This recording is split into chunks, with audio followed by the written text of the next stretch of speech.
Yo, what's up, everybody? It's your man, Sean Zittel, from an undisclosed location in California for a baby shower. And, had to go live, decided to go live for this card from the pyramids in Egypt. And this was the fight I was looking forward to the most. So here we are in round one, Richard Torrez against Frank Sanchez. I expect Richard Torrez to win this fight, but let's see what we get. It's round one. Torrez, first fight with Bomac. And that whole team looking built like a brick shithouse, feigning a lot, getting Sanchez onto the ropes about halfway through. Minute 24 left in this opening round. And not a lot of shots being landed just yet, but Torres trying to threaten with pressure, feinting and probing with his lead hand quite a bit, kind of using some of those Usyk feints and making Sanchez's back touch the ropes quite a bit in round one already. Good counter right hand, though, by Frank Sanchez as Torres placed a straight left hand to Sanchez's chest. Sanchez counters with a right hand over the top and then ties Torres up. Torres taking that shot well, so we'll see what's going on here. Sanchez looks like he's learned a little bit from the Cateral fight and trying to keep his composure in the face of pressure, which he didn't do too well against Agit Cateral last year. So, or it might have been 2 years ago. It might have been 2024 at this point, but Sanchez back near the ropes a lot, back near the corner a lot, but keeping his composure, taking a sweeping left hand over the top from Torres, but then again countering with a right hand, and then ties Torres up once again near the corner. Both fighters fencing with their lead hands, and again Sanchez is near the ropes right now early on. Torres slips in a jab to the body there off of all those kind of Usyk-like feints from the southpaw stance. Torres keeping Sanchez cornered, but Sanchez locks him in to another clinch as Torres kind of lunges in behind that left hand, and that's it for round one. Both fighters built up quite a bit, rock solid in their physiques, but not a lot to choose from there in round one. Sanchez trying to keep his composure in the face of pressure more than he did against Cateral, and countering with the right hand a few times there in round one against Richard Torrez. So what's up, everybody? In California with the family, letting them run around and run some errands before we get to the baby shower later today. But what's up, Keith Wick Life? What's up, Stevie James? First, Keith gives the first round to Richard Torrez, more active and coming forward as well. Bro just woke up, not just kind of sort of, but and just hopped out the shower, but didn't literally just wake up. But what's up, Will Foster? Damn, Brody, you just woke up? No, just fresh out the shower. And got a lot of thoughts on the deeper aspect of what's going on by fights like these happening in Giza and the ownership of boxing and all that. So maybe that's got your boy a little thrown off. But I did want to watch this fight, and so we're watching it. Torres, round two now, 20 seconds into it. Again, a lot of those kind of Usyk feints that he's borrowed from Oleksandr Usyk. Straight right hand counter by Frank Sanchez, and another right hand right after it as Torres trying to cut the distance, eats two right hands on the outside, and I think those right hands actually got Torres' attention. Those were two sharp straight right hands, and I expect Sanchez to have success in the first 4 or 5 rounds before Torres can eventually start getting to him more than more. But down goes Sanchez. Has knocked Richard Torrez out, it looks like, in the second round with a huge right hand. 7, 8. Torres isn't going to get up. He's up at 9, and he's down, and that's it. It's a second round knockout for Frank Sanchez. Shades of Jalalov with that knockout. Oh, man. Woo! I did not expect that to come, man. I thought Torres was going to dog Frank Sanchez out. And Frank Sanchez knocks Richard Torrez out with a right hand. Shades of Jalalov. I got to tweet that. Oh, man. Wow. I did not expect that. Shades of Jalalov with that knockout for Frank Sanchez on Richard Torrez. I thought Torres would break him down a la Cateral in his own style. That was a hellacious right hand KO by Sanchez. Damn. Woo! That was crazy, chat. Damn. Well,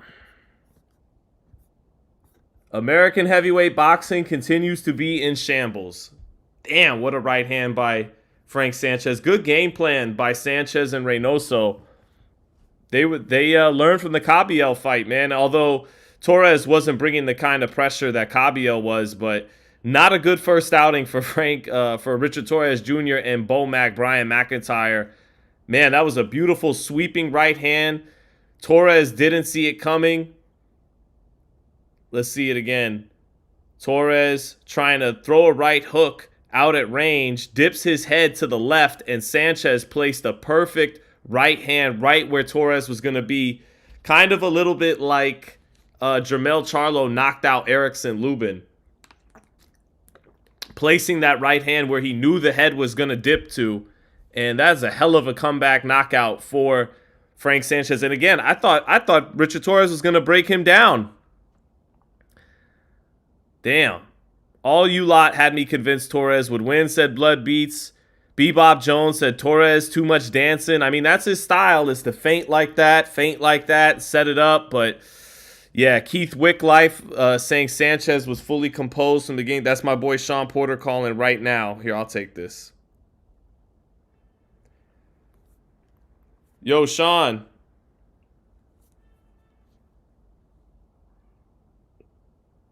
Sean, I'm on the live. Oh, you're at Floyd's gym? Yeah, I know you are, but I just damn. We knew this could happen, right? No, I thought Richard was gonna handle him. I thought Richard was gonna break him down. You remember me being hyped about this fight, right? Yeah. This is why. Damn. No, Sanchez. I want to cry right now. Yeah, no, I feel bad for Richard too. I'm not even that close to that dude, man. I'm about to cry. No, he's a good dude, man. I know. We got SP on the live. Man. Yeah, I know, man. He reminds me of you. Tell you, I'm pulling for somebody. Yeah. Damn. I can't even believe it. I'm surprised. I thought Richard was gonna. I thought he could get dropped early and outboxed early, but I thought second half of the fight he was gonna break Frank Sanchez down. But woo-wee. He didn't look much. You don't expect him to look different. It's the first camp, but he didn't look much different than he's looked before, right? He looked the same to me. It wasn't anything. Yeah. It wasn't anything that different under Bomac. Yeah. So. Yeah. The reason why I asked that is because when you got a fast pace, a fast motor like that, if you're not, you got a game plan for the other side, even though you know that's who you are. You know. Yeah. Yeah. Dang. No, I didn't. I was a big fan of Frank, and I remember that. So after Luis Ortiz, I was like, nah, he's not for a champion anymore. I moved over. I was like, all right, Frank Sanchez is gonna be the first Cuban to do it. And he just kind of, like went away, you know. Damn, I didn't want this. I thought it could happen, but I didn't want that to. Yeah, no, oof, yeah, that was rough, man. I feel for him. Yeah, get back to do your thing, man. All right. All right, I'm in Cali, by the way, so I won't be able to be on the show for tomorrow. You're not gonna be here tomorrow? No, I'll be in Cali till Monday, so. No problem. We're gonna have Shane come in anyway. So. Okay, perfect. Okay. Perfect. Good deal. All right, I'll send some shit your way though. Yep. All right. Okay, perfect. Please do, man. I'll get it on. I promise you. All right, later, Sean. Yeah, love you, man. Take it easy. Love you too, bro. Peace. Later.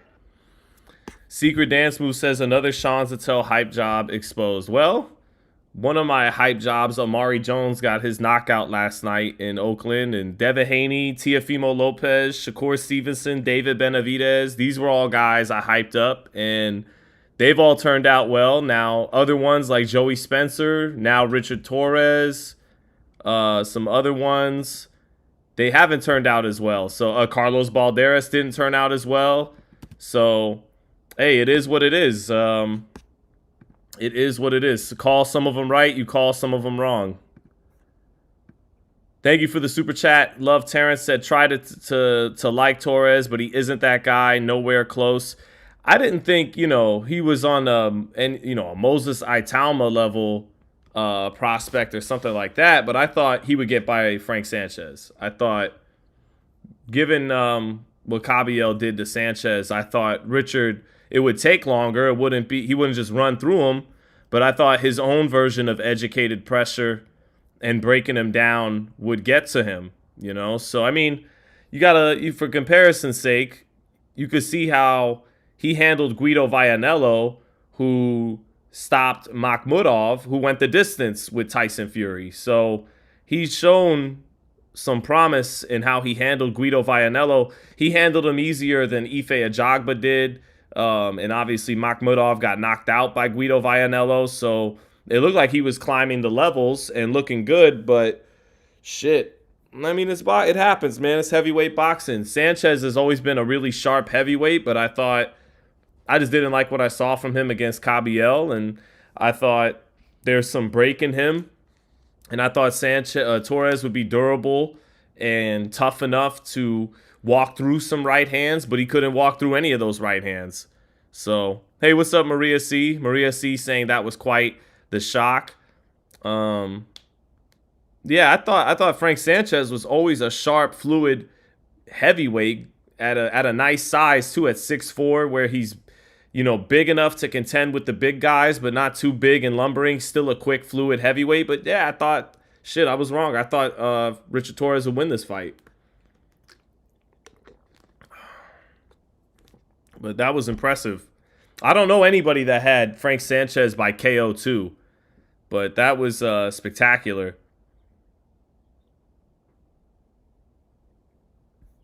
Man, both guys looked hulked up in this fight, though. Both guys, okay? So that's not saying one guy looked bulked up and the other didn't. Both guys looked huge in this fight. Love Terrence said, that Guido fight was the tell, Sean. Terrible fight. He just smothered his work to a decision. Jared Anderson is still a better prospect, in my opinion. Yeah, I thought Jared is a more skilled, talented prospect than Richard, but I thought Richard, like Sean, who I was just on the phone with, I thought he had a lot of that overachiever in him. So, but no backpedaling. Come on, Guido was a legit dude. I agree. It was a good win. It still is a solid win for Richard Torrez. And to that point, Richard Torrez came back from a brutal knockout loss to Jalalov and went on to win a silver medal and take Jalalov all 3 rounds in a competitive fight in the gold medal match. So maybe he could do that again in the pros. I mean, the guy's made of great intangibles, but he is a small heavyweight, and he has some limitations. But yeah, he got knocked out. It is what it is. So, Matt Borgeson, thank you for the super chat. Bro, American heavyweights are completely doomed. I knew in my heart that Richard Torrez was going to get completely iced. He got iced. No, thank you, man. Thank you for the super chat. I still think Joseph Abignonga Jr. is... I've been saying I think he's the best. I think he's a better prospect than Jared Anderson or Richard Torrez were. And I thought Jared Anderson had the talent and some of the skill, although he'll pull out with his chin up and have some technical flaws. And I thought Richard Torrez had the intangibles, the mental makeup, the heart for boxing. And if you combine the two of them, then you really have something. But I thought it was conceivable that Richard Torrez would have the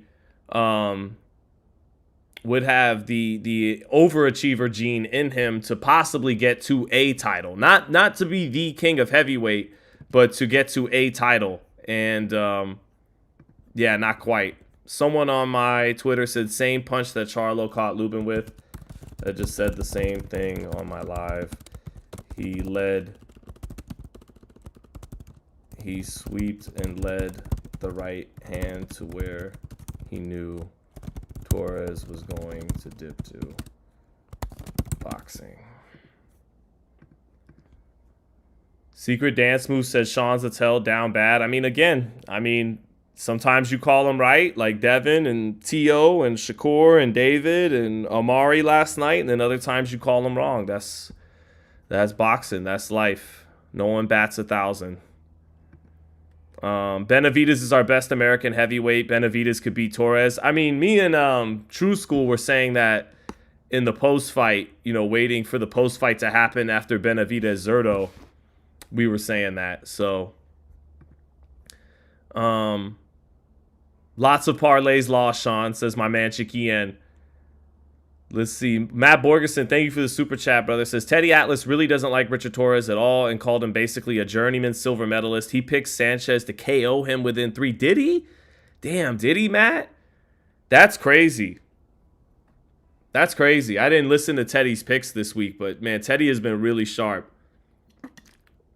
Maria, Leo had nobody today. Maria, he's busy running around the malls in California with his abuela and his mom. Getting and playing Switch 2. He's only got a couple days left before he hits the summer. So we were too busy watching the Knicks this week. Yeah. Yeah, we were too busy watching the Knicks this week. So, but Teddy usually on point. Yeah, no, Teddy is super sharp. Damn. You know what, Matt? I want to go back and listen to that now. I got to hear that for myself since we got some time to kill before Jack Catterall, Giasov. Teddy got lucky. No, Teddy has been... It's funny. Teddy's picks sometimes would fluctuate back in the Friday Night Fights days, but ever since he started a podcast, he's been razor sharp with his picks. Sanchez is on the juice, bro. Look at his traps. He's part of the Eddie Reynoso camp. They both look pretty huge to me, man. I noted that right away, so I don't think either one is any more suspicious than the other. They both look like brick shit houses. Damn, where is... I'm looking for Teddy's full prediction of Sanchez and Torres. Do you got the link for it, Matt? You don't have to super chat it. Just want to... He thought the Guido performance was garbage, said Matt. Yeah, I mean, it wasn't... In my post-fight breakdown of it, I didn't give glowing praise of it, but I did say he said it on his live. Okay, gotcha, Matt.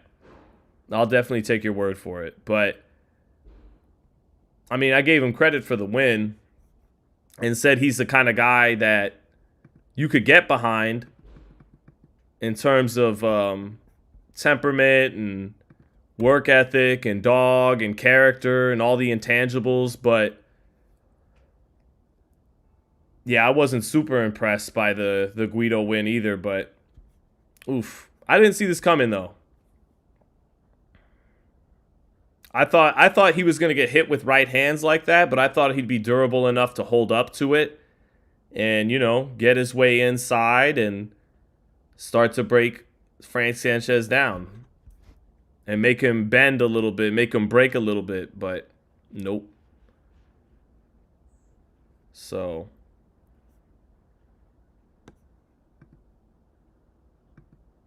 what's up, C Money?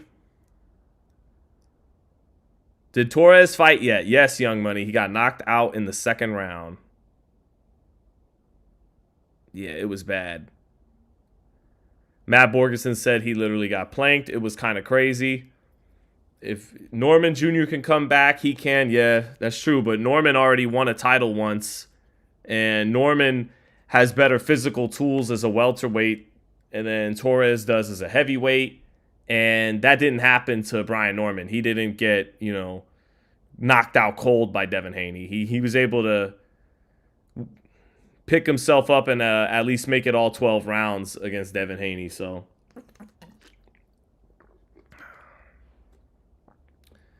but sheesh, that was rough.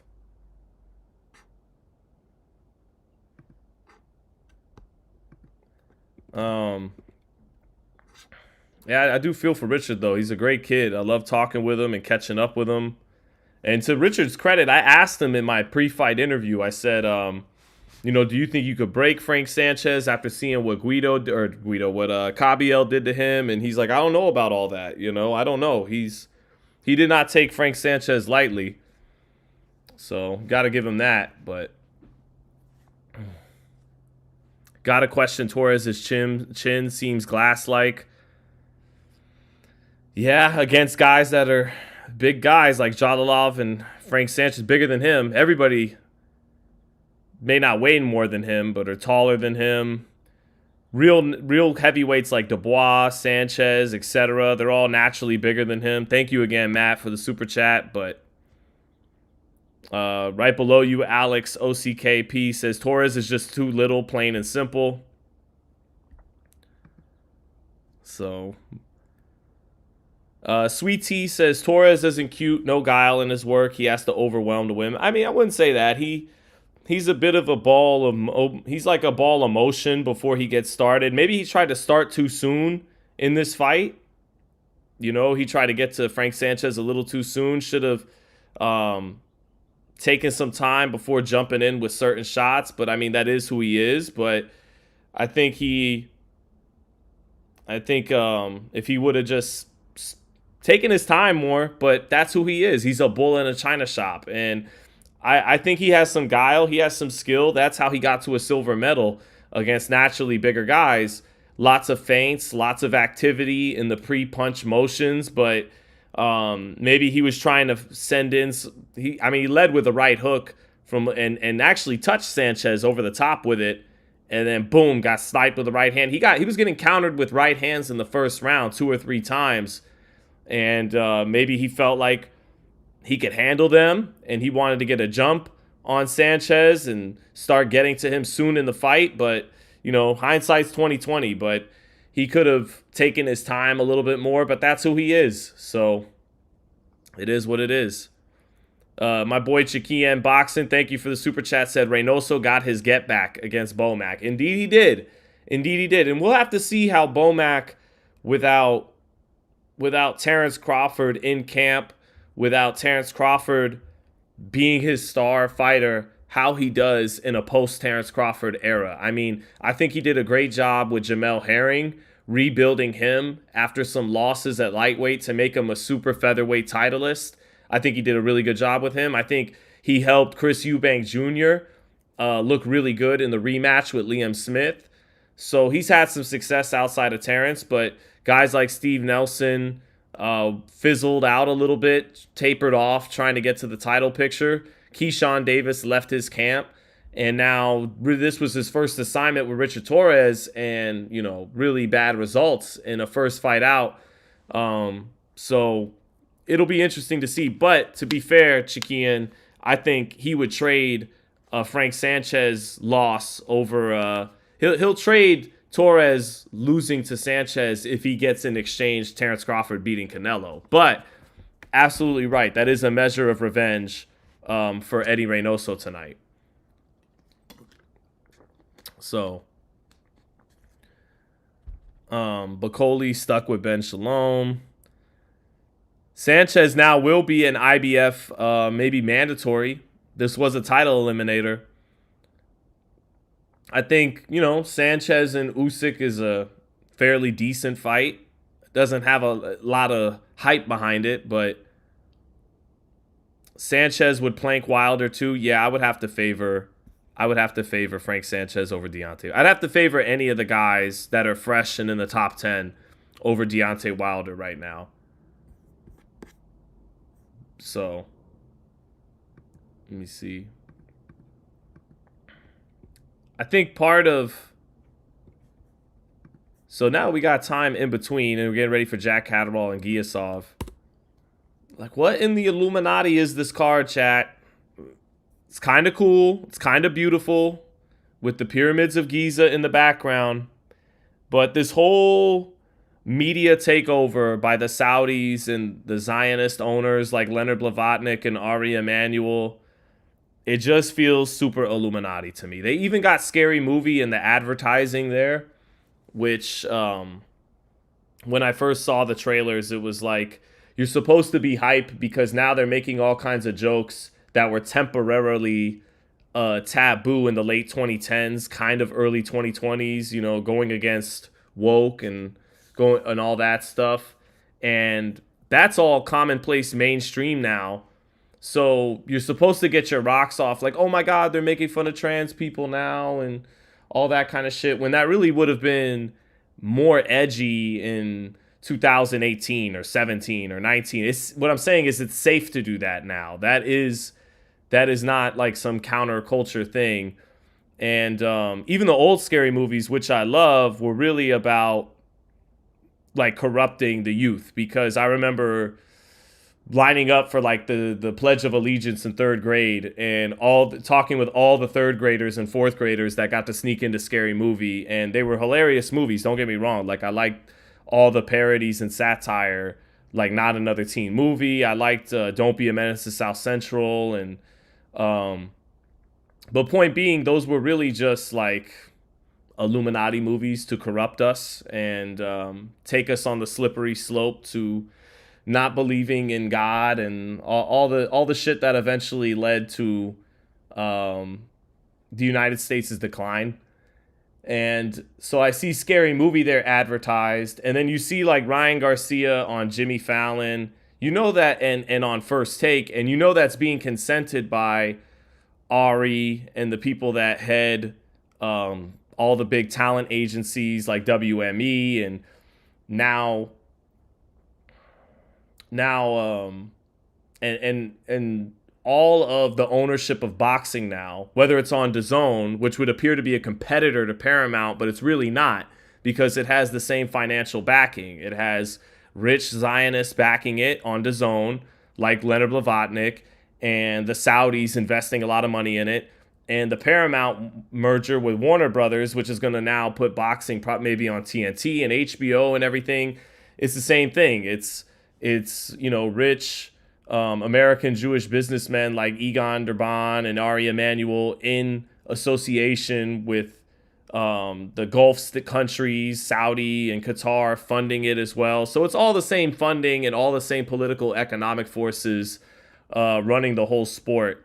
And now you put these fights at the pyramids, which are on the back of the dollar bill. And all this probably sounds crazy to some of you, but some of you know what I'm talking about anyways. And here they are advertising Scary Movie right here. And it's just like, yeah. And someone's 888 the Hawk said Saudis and Zionists are on the same team. They are. And so is the United States for a while now. But I feel like, we're also being played. And to connect it all the way to the Iran war, I feel like they are now the tails wagging the dog. Like, it'd be one set of evil if it was the United States in the lead dog position in the saddle, making these connections, using Saudi and Zionist money to further United States hegemony and their own world domination, which would suck. But hey, at least if you're someone like me, you're American. But I think it's the other way around now. I think they're as the United States climbs 40 trillion into debt, all of its media ownership is being sold to overseas influence. The Ellisons controlling a lot of the mainstream news media, along with the Saudis investing and all those Gulf countries. I think they're now owning the United States from afar, and all that the United States has left, because it doesn't really have infrastructure that produces its own oil and steel, etc. All that the United States worth now is the breads and circuses, entertainment. That's why you see Abu Dhabi on the Knicks games, on their jerseys. And I think they're using the United States' military might to really to further their goals more so than the United States is using it to further ours. And I think that's the real story that's going on in boxing. Not this fucking Usyk fighting a kickboxer. Not even the good fight I'm looking forward to, Foster and Ford, or next month, Boots and Zayas. Like, I feel like that's what the fuck is really going on in boxing. And that's part of why, I don't know, it's hard for me to have my heart all the way into this the way I once did. But we're here, and I have some money to make. I got kids to feed, so we'll do a live for Usyk versus Rico. And to the super chats now that I've explained myself to you all. Marcellus717 says, Sean, I signed up for Ultimate, but it's always a pleasure listening to your take. Thank you, Marcellus. I appreciate that, brother. And again, shout out to my man Matt Borgeson too for his support every time too.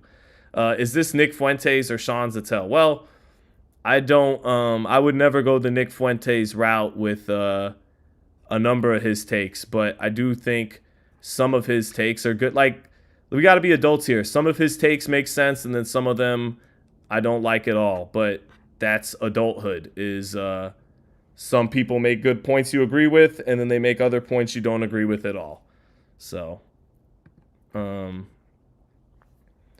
anyways.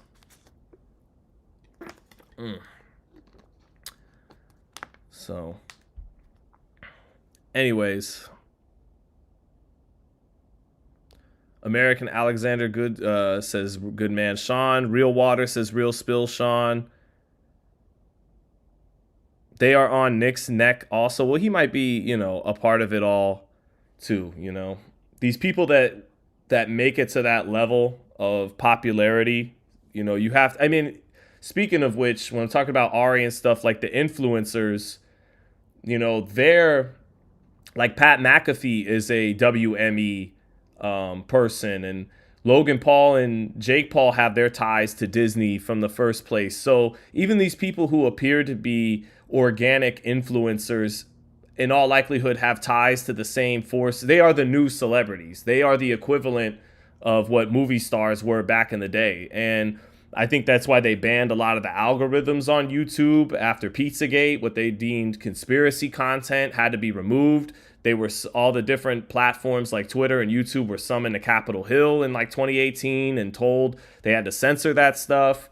And, so whether it's if you're a Democrat and you believe Trump and the Epstein files, I do too. Or whether you're a Republican and you believed Clinton and all that Pizzagate stuff, I do too. But a lot of them shut the door at whichever side they don't like. If you're a Democrat, Pizzagate's bullshit. And if you're a Republican, Epstein files are this red herring against the president and all that shit. So I think it's all connected, man. But that's just me.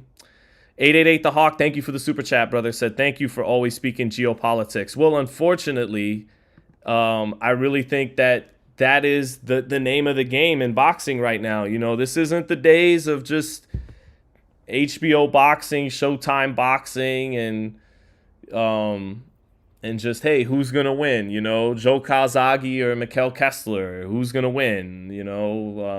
Klitschko or Joshua. But even back then, I mean, the Klitschkos were involved heavily in Ukrainian politics. So I guess it's always had a place, but it's just a different level now, man. It's a different level.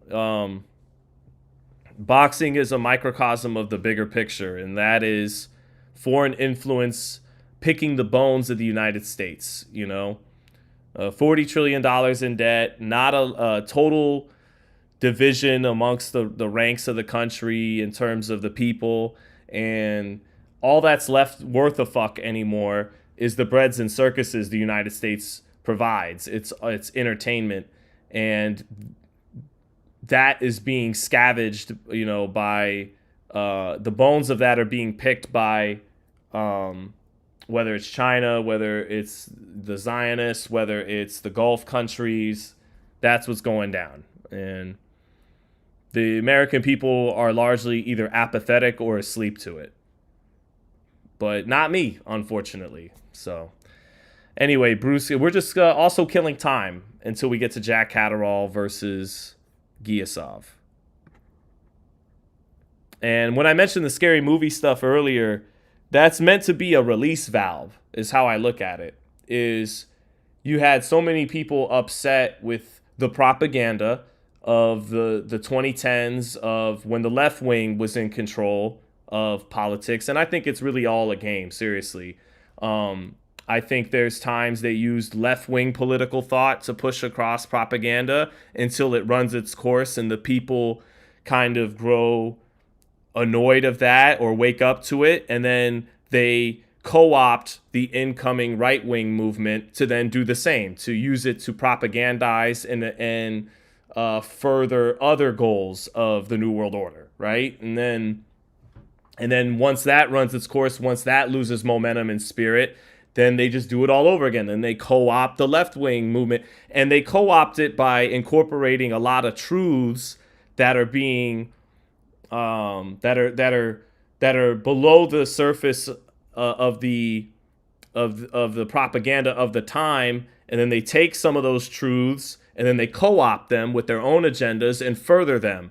And what I'm getting at with the scary movie stuff is it's a release valve. It's like, okay, we know there was this portion, the society wanted this pushback against the left-wing propaganda, and now we're going to give it to you with all these jokes we're going to have in Scary Movie, and that's supposed to make you feel like, you know, free speech is still here and all that stuff, but, you know, they're not going to joke about Zionist and Saudi control of American media. They're not going to, the jokes aren't going to be anything with really speaking truth to power. It's just meant to make, it's just a faux version of that. It's a pseudo version of that.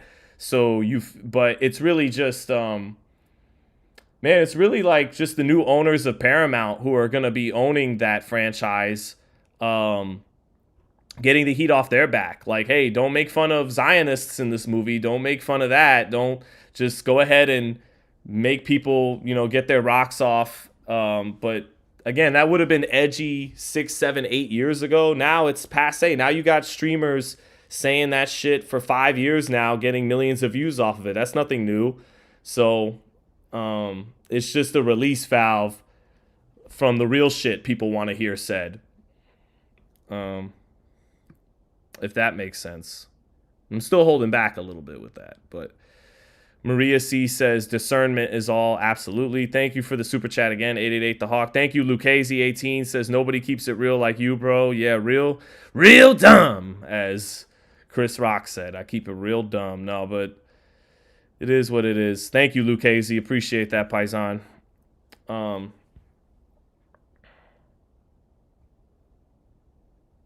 Curly sideburn gang really out here. Do I got curly sideburns right now? Maybe a little bit. No. But yeah, we're waiting for Jack Catterall and Shakram Giasov.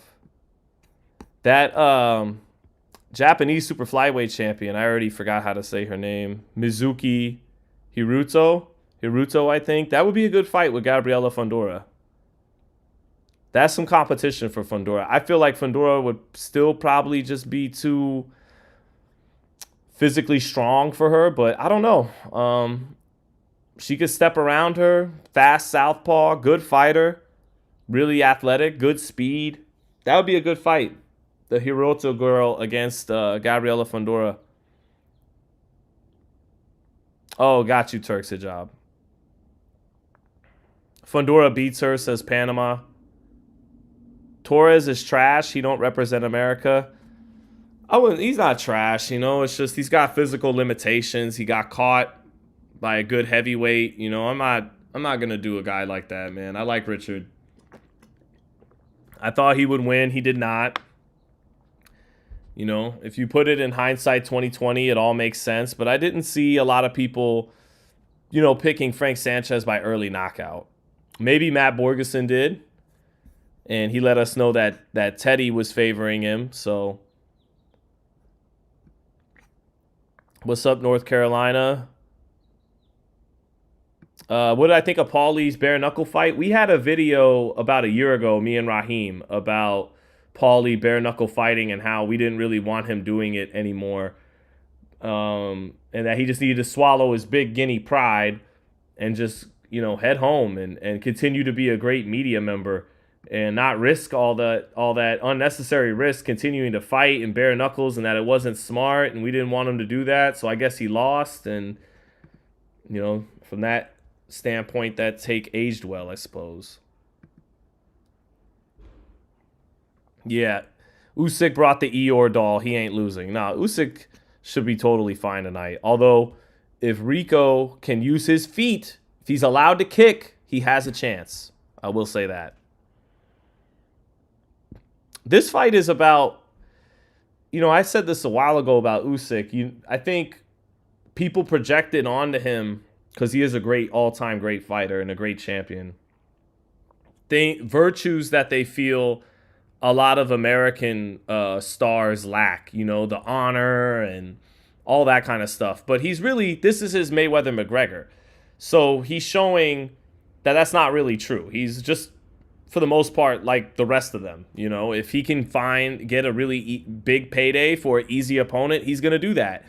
And that's fine. You know, I'm not outraged by that, but I just find it funny that a lot of the same people that were, disgusted, or not disgusted, but they ridiculed Mayweather-McGregor, have no problem with Usyk doing this. And, I feel the same way about both of them. I don't really like it. I'm not really into it, but I'm not outraged by it. It is what it is. It's a easy payday for a really accomplished, great fighter. But I do see a lot of double standards with that, but who cares? It's not something I'm going to cry about, but just something I'm noting here on the live. A lot of people that ridiculed Mayweather-McGregor wrote articles about it, talked on podcasts about it, tweeted about it, have no problem with Oleksandr Usyk doing this fight. So, but it seems like Usyk is still peaking as a heavyweight. His training sessions still seem really intense.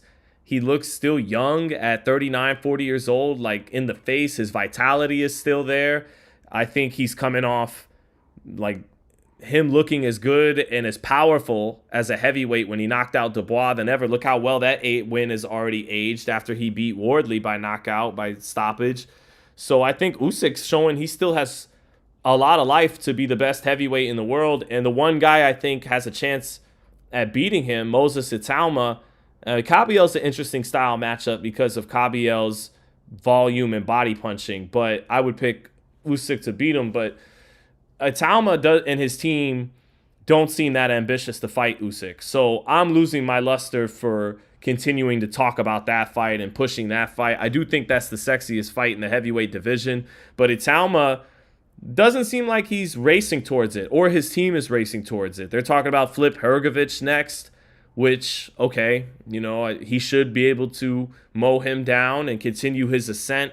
But I feel like if Italma and his team were really going after Usyk and thought that he could beat him in the next 12 months, they'd be targeting Wardley, even though they share a trainer, or Cabiel. Then they'd be targeting Cabiel for a interim or possibly even vacant WBC title fight. But they're not. They're talking about Flip Hrgovic. And then didn't Italma turn down Frank Sanchez? Isn't that right? I'll look that up again, but didn't they turn that down? Let's see. Frank Sanchez, Moses Italma.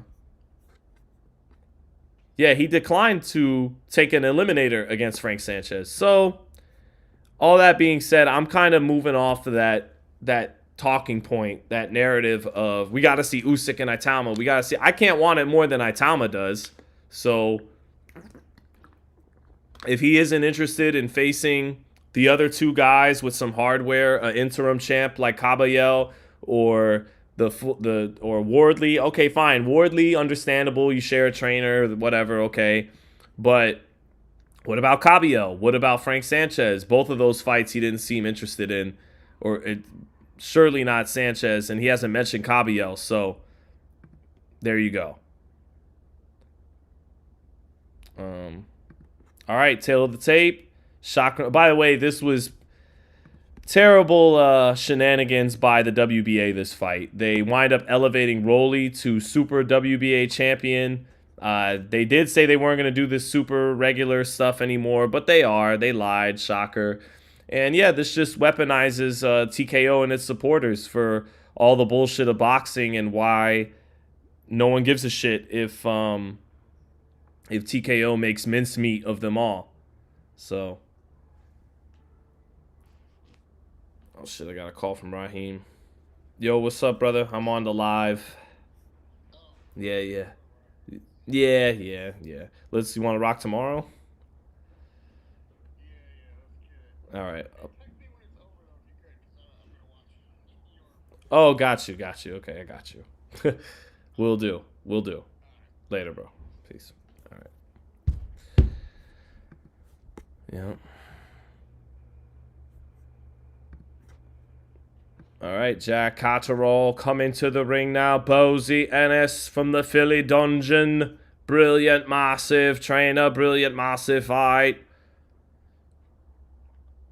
And I feel like this is the norm now, though. We're always covering some fight with Adam Smith commentating overseas instead of big fights in the United States. Until Zuffa takes it all over, right? And then elevates the sport back up. Maybe that's what's going to happen. Not a fan because of the things we were talking about earlier, but what are you going to do? Keith, so yeah, who's our picks in this fight? I'm interested. I don't know. Sometimes Catterall could be a one-trick pony, wide base in his stance, long-range sniper with the left hand, good southpaw look, shoulder roll.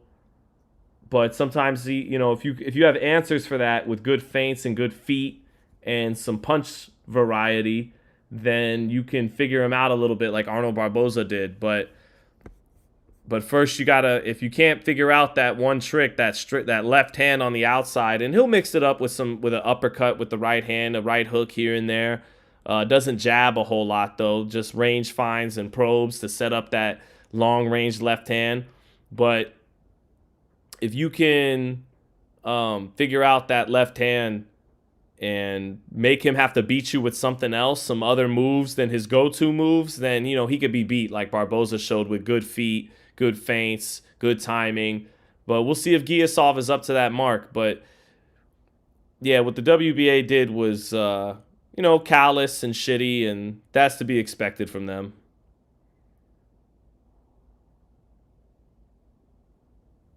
But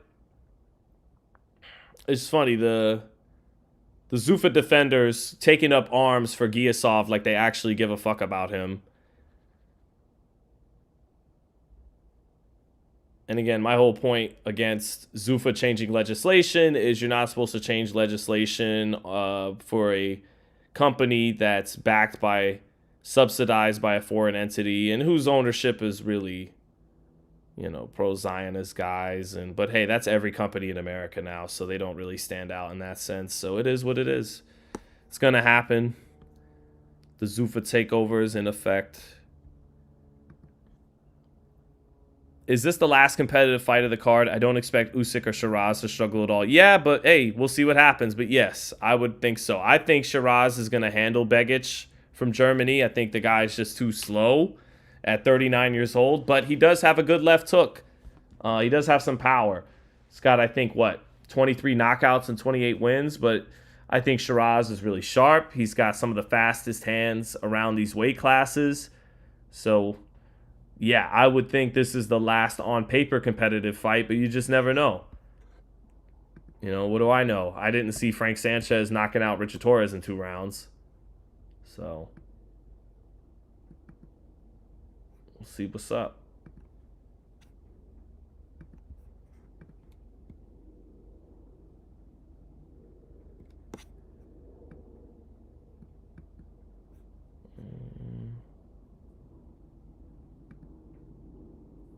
But yeah, we got about 250 people in the chat. Thank you guys for joining. Been a slow week on the channel. Main event is a total mismatch. Indeed it is. You would think. Mayweather-McGregor was more competitive than we thought it was going to be, though. And I know a lot of people would say, well, Floyd carried him to the 10th round and all that kind of stuff. I don't know. I think it kind of just was what it was. Floyd was old and smaller. And didn't look as dominant as we thought he was going to be, even though he eventually got the job done. Now, the difference is Usyk is still peaking as a fighter, and Floyd was not anymore.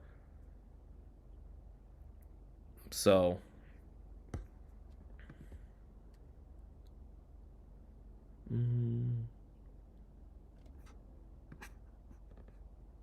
we'll see what's up. Shakram Giasov, long avoided as a mandatory by Rolly Romero, gets his shot against Jack Catterall now. And we'll see what the man's got. I think he's a Uzbek, right? Giasov? Yeah. See what the Uzbek's got. This is his biggest fight of his career. Won that silver medal in the same Olympics Shakur Stevenson won a silver medal in. I think he's got a real shot of winning this fight, but we'll see what goes down. Let's see if we can get by the long-range left-hand sniping of Jack Catterall. feint him out of position a little bit, step around, use his feet, take advantage of Catterall's wide base. So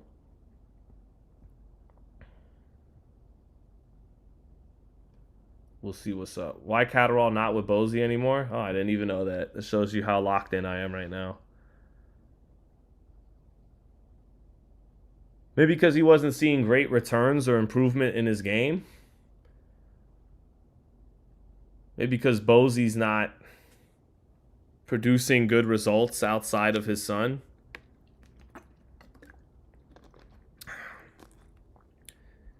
Maybe because fighters switch trainers a lot. All right, here we go. Round 1. And let's see what we got. Catterall touching the body with a quick jab. 2 quick jabs from Catterall in the center of the ring. Lead right hook falls short for Catterall. Catterall getting off first to start round 1. Giasov holding his ground in the center of the ring. Using that Uzbek style.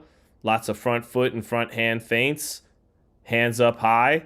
Left hand a little lower. Probing. Those kind of Eastern European feints. Catterall planted on... Oh, big right hand for Giasov. Knocks Catterall off balance. Catterall didn't see that coming. Tried to pull out a little bit there. And a sweeping right hand caught him. It was more of an off-balance shot than hurting Catterall. But that was a good right hand by Giasov. Set up off of all those lead hand feints. Catterall planted on his back leg. Digs down with a straight left hand to the body off a decoy right hook up top. Jabs the chest to Giasov, but Giasov holding his ground, holding his positioning, holding his range in the center of the ring. Probing with that lead hand feint a lot, keeping it up here, measuring, getting Catterall near the ropes now. Catterall tries to snipe with that left hand, and that's the one trick you really got to watch out for. If you can make his left hand fall short, if you could bait it out of position, make him reach with it, make him hit the chest with it, you could figure him out and start to chip away at him, and that's what it looks like Giasov is trying to do in round 1. Now Catterall sticks in a jab there, steps over to his left. Big left hand by Catterall. Down goes Giasov. Giasov is hurt by that 1-2 right down the pipe. Didn't have an answer for that straight left hand on the outside. Got dropped by it the first time Catterall lands with conviction. He's still on wobbly legs. Catterall trying to follow up. Giasov letting go of a left hook and clinches Catterall to hold him off for now. Referee breaks him up, and now they're back in the center of the ring. Minute left in the first round, but that was a nice sniper straight left hand by Jack Catterall. Catterall getting countered with a left hook, but walking through that shot, trying to load up on the left hand again. Can he disguise that left hand and make it find the home again? And by right there for Catterall, you might want to see him mix it up and throw some combinations. There's a 1-2 by Catterall again, right down the pipe. Another left hand, sweeps a left uppercut to the body behind it. Giasov still on some shaky legs, but recovering a little bit. 1-2 by Catterall again. The left hand finds a home, but Giasov stays in front, feinting and keeping his little bounce Uzbek rhythm. 20 seconds left. Catterall inches backwards, measures with his lead hand, leaves that right hand stiff arm out there. Left hand down the pipe again. Giasov gets the hands up to block some of it. 10 seconds left. Nice left hand counter to the body by Catterall. Got underneath the right hand by Giasov and countered with a left hand to the body. 1-2 by Catterall again. Giasov blocks that one, and that is it for round 1. And we said in this fight, if Giasov can't figure out that long-range sniper of a straight left hand from Jack Catterall, he doesn't win the fight. He landed a right hand in the first minute or so to stumble Jack Catterall off balance, but Catterall sniped him with his money shot, and that is the left hand, that left hand sniper. There it was. So, good stuff. Good stuff by Jack Catterall. But that's the Jack Catterall game, man. If you can't get out of the way of the left hand sniper, you're not going to win. If you could figure it out, if you could bait it out. And I think the problem for Giasov there was the feints were there, so the rhythm was there, but not changing direction, not changing the range and making Catterall have to reach for it out of position like Barboza did. Even though he's feinting, even though he's bouncing, he's stationary while doing so. He's staying at the same range the entire round, and Catterall got a beat on that with his timing, and Catterall has good power in that left hand. So 10-8 round to start this fight. Here we are in round 2. Let's see if Giasov He's still right in front of Catterall, doing that long guard Uzbek style. Straight left hand to the body by Catterall, and he finishes up with a jab up top right after that in the center of the ring. So they're in the center of the ring, and Giasov is not changing directions east-west. He's not using a step back. He's just staying right in front with his head on the center, trying to let that lead hand Uzbek feint style kind of be enough for him, but it's not. See, someone like Madrimov was... Oh, there's another left hand right down the pipe by Catterall. Giasov making him glance on the top of the head with it a little bit, moving his head a little bit out of line, but still right in the center for Catterall to take his chances to snipe up the center. 1-2 again for Catterall. Giasov just with a minor step back and placing the right glove to the center to try to pick it off, but it's still partially landing there for Catterall. Catterall dipping around, jabs to the body. Nice jab to the body by Catterall. If you let Catterall just stay at this range all day, this long range without changing the distance on him, making him pick up his feet, he could do this all night. He could just poke and prod with the lead hand until he can snipe with the left hand all over again. At that time, Giasov takes a little step back and checks him with a left hook. So Giasov having a little success there. Minute and a half left in the round. 1-2 right down the pipe again for Catterall. Giasov catching some of it, but nice straight left hand to the body by Catterall right after that. Catterall throwing enough left hands to the body just to threaten with something else than the left hand up top. Another jab lands for Catterall. Catterall planted on that back foot, having that left hand cocked for bad intentions at any moment. There it is. Lead left hand falls on the chest of Giasov. Catterall dips underneath, ready for a receipt, and gets back to the center of the ring, away from the ropes now. Giasov keeping his right hand up by his temple, worried about that left hand down the pipe. Giasov trying to step out of range and counter with a sweeping right hand, but too slow on the draw. Catterall lands his jab, follows up with a 1-2 again, and Giasov doing a better job with his right glove picking off some of these left hands, but it's still finding a home. There's a lead right hand for Giasov, but Catterall checks him with a hook in that exchange. They both land that time. Straight left hand to the body for Catterall in the center of the ring. Stab jab to the body in the center of the ring. Catterall keeping that left hand cocked. Oh, almost nailed Giasov in between. Made Giasov have to get off first with a right hand. Giasov taking some chances with a right hand, but Catterall with good timing almost sniped him with a kind of overhand left hand power shot in between. That'll do it for round 2. That's another Catterall round. Giasov touching with a left hook, letting go of some right hands, blocking the left hand a little bit better through the center by moving his right glove up in time, but still another Catterall round. So 20-17 Catterall. And again, no difference, no movement for Giasov. Giasov landed some right hands, landed a check left hook that round, but I still felt like Catterall was the dictator. Oh man, that left hand did actually land, getting Catterall's head off the line with a slip counter left hand bomb, but not right on the money. It just glanced on Giasov's chin. If it would have found him on the button, that could have been night-night. So Catterall dangerous with that left hand right now, and that's all he's looking for. He's setting it up with some jabs to the body, some probes with the lead hand, the occasional jab up top, but for the most part, he is sitting down, maybe looking to slip counter in between Giasov's shots with his own left hand in between punches.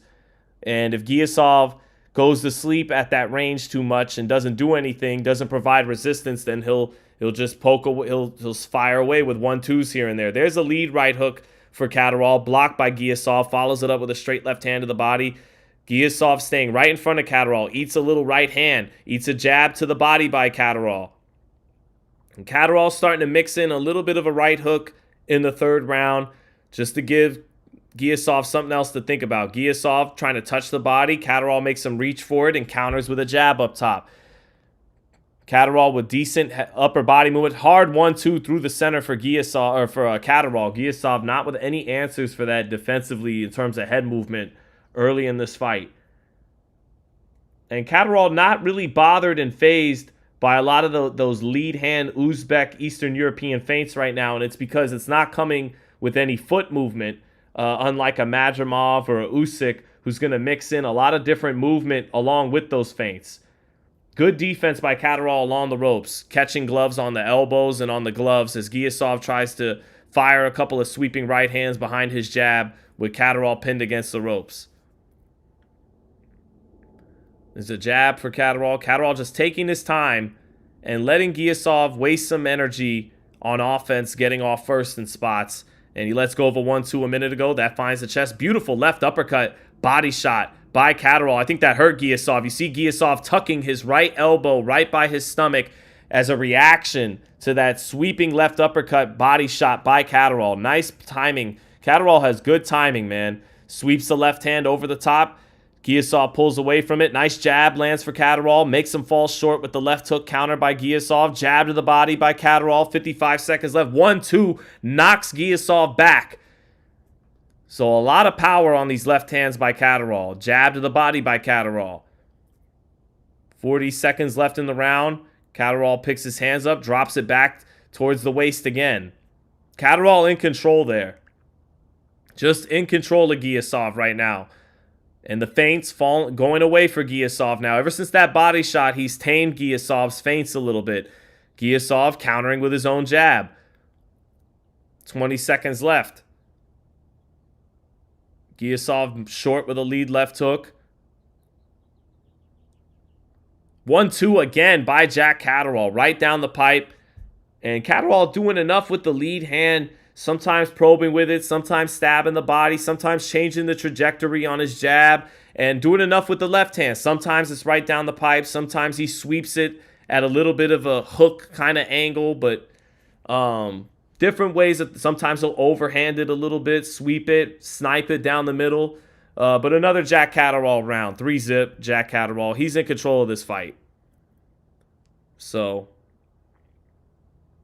Giasov doesn't fight like he's from Uzbekistan. I think he does. It's just he's not as good as someone like Madrimov, but he does a lot of their long guard, lead hand feints and all that stuff, but he doesn't mix in switch hitting like his countryman Madrimov. He doesn't mix in a lot of foot movement east to west or in and out. He's just in front of you, relying on those feints, and Catterall has a good sense of distance. He's a southpaw. He's not biting on any of them or really worried about them at all. Usually the Uzbek is supposed to have the advantage at long range, and he doesn't have that advantage with Jack Catterall. So in a sense, early on, it's a bad style matchup for Giasov.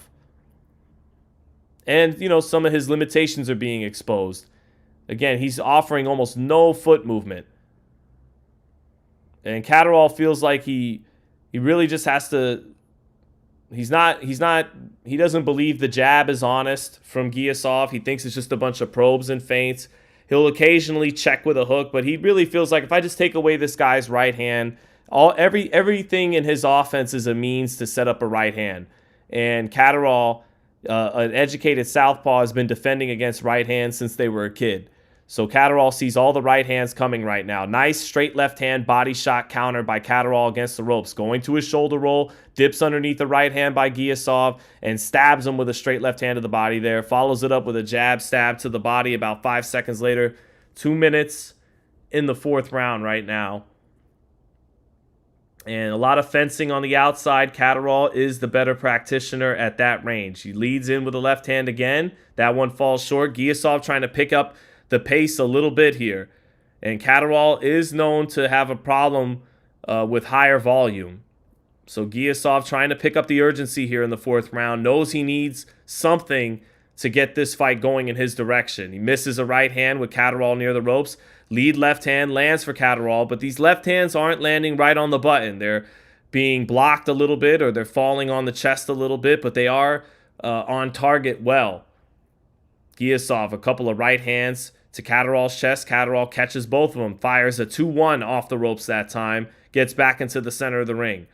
Catterall slowing down a little bit in this round, but still in control. Giasov going to have to find a way to put some combinations together. 1-2 lands for Catterall in the center of the ring. Giasov blocking some of it, but the left hand punching through the guard a lot, punching through the target. Catterall heavy on that back leg, makes him fall short with a sweeping right hand. Straight right hand by Giasov, finds a home a little bit there. Catterall still on the ropes, gets checked by a left hook. Lunging in from too far out with that left hand, being a little predictable as there is Catterall. 1-2 misses for Catterall, and he leans on Giasov after Giasov dips his head into the clinch. 30 seconds left in the round. Nice counter jab by Catterall. Giasov not able to take advantage of Catterall downshifting his energy a little bit this round, because Catterall is just too in control of him in controlling the range. Catterall with good skills, keeping that lead jab in front of him. Giasov that time countering with combinations. That's more what he'll need to do, like Barboza did. Finishes up the round with a combination. And that is what Giasov's going to have to do. He's going to have to find a way to punch in combination, and that is what Barboza did at times. He would bait out that left hand and then counter with 2 or 3 punches and not just go my right hand against your left hand all night. That's what Catterall wants. Giasov has to find a way to throw more volume in little spots. It's not easy against a guy with good distance and respectable power that's already put you down in Catterall. But Catterall does like to fight at a slow pace and will become predictable with that left hand. So if Giasov can pick up the volume in spots where it's available to him, he needs to. And he did do that at the end of that 4th round. That was a close round. Catterall, because of his volume, could nick some of these rounds a little close. So I just think Catterall's either up 3-1 or 4-0. All right, round 5 here. Let's see if Giasov can just find a way to do what we were just talking about. Pick up, there's a nice lead jab for Catterall. 1-2 right down the pipe. Another 1-2 for Catterall. Catterall, after downshifting his energy, picks it up to start the 5th round. Gets off first and makes his point with a couple of hard left hands. Catterall with a lead right hook over the top, glancing on the top of Giasov's head. And that's making Giasov have to keep his hands in his pocket. Lead right hook again for Catterall, and he stabs with a straight left hand to the body. DAZN did give Giasov that last round. I don't have a problem with that. It was a close round. So Catterall imposing himself in the first minute of that round, getting off first instead of sitting back and looking to snipe. He gets off a couple of hard 1-2s, leads with a couple of right hooks to set up a couple of left hands to the midsection. Hard left hand to the body by Catterall, off a lead right hand up top. Good level changes there. Giasov, though, still looks like he has his gusto. Still got his game face on, body language-wise, but he hasn't gotten off with anything in the 5th round. He's looking to counter Catterall. Bait out that left hand and counter it. But you could be waiting all night. Catterall will just wait until the right moment to do it. There it is. Straight left hand by Catterall. Giasov makes a miss, but then he eats a jab and a 1-2 again by Catterall. 1-2 again by Catterall. Multiple 1-2s, reddening the face of Giasov in the center of the ring. Straight left hand to the body by Catterall. Catterall planted on that back foot, daring you to pass that invisible line in the ring and walk into a left hand. Giasov with a jab, falls short with a straight right hand, eats a jab by Catterall. Catterall sticking that up jab on. There's a straight right hand for Giasov as Catterall was planting in a up jab. Now back comes Catterall, punching in between with the left hand, follows it up with a 1-2. Giasov gets his hands up to pick that shot off. Left uppercut counter by Catterall, but he ate a right hand while he did it. Both fighters landed there. Stab to the body by Catterall with the jab.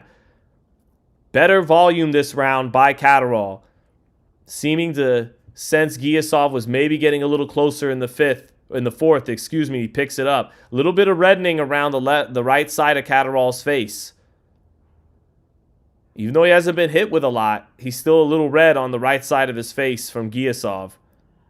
20 seconds left is a Catterall round, but at least Giasov has made Catterall have to burn up some energy.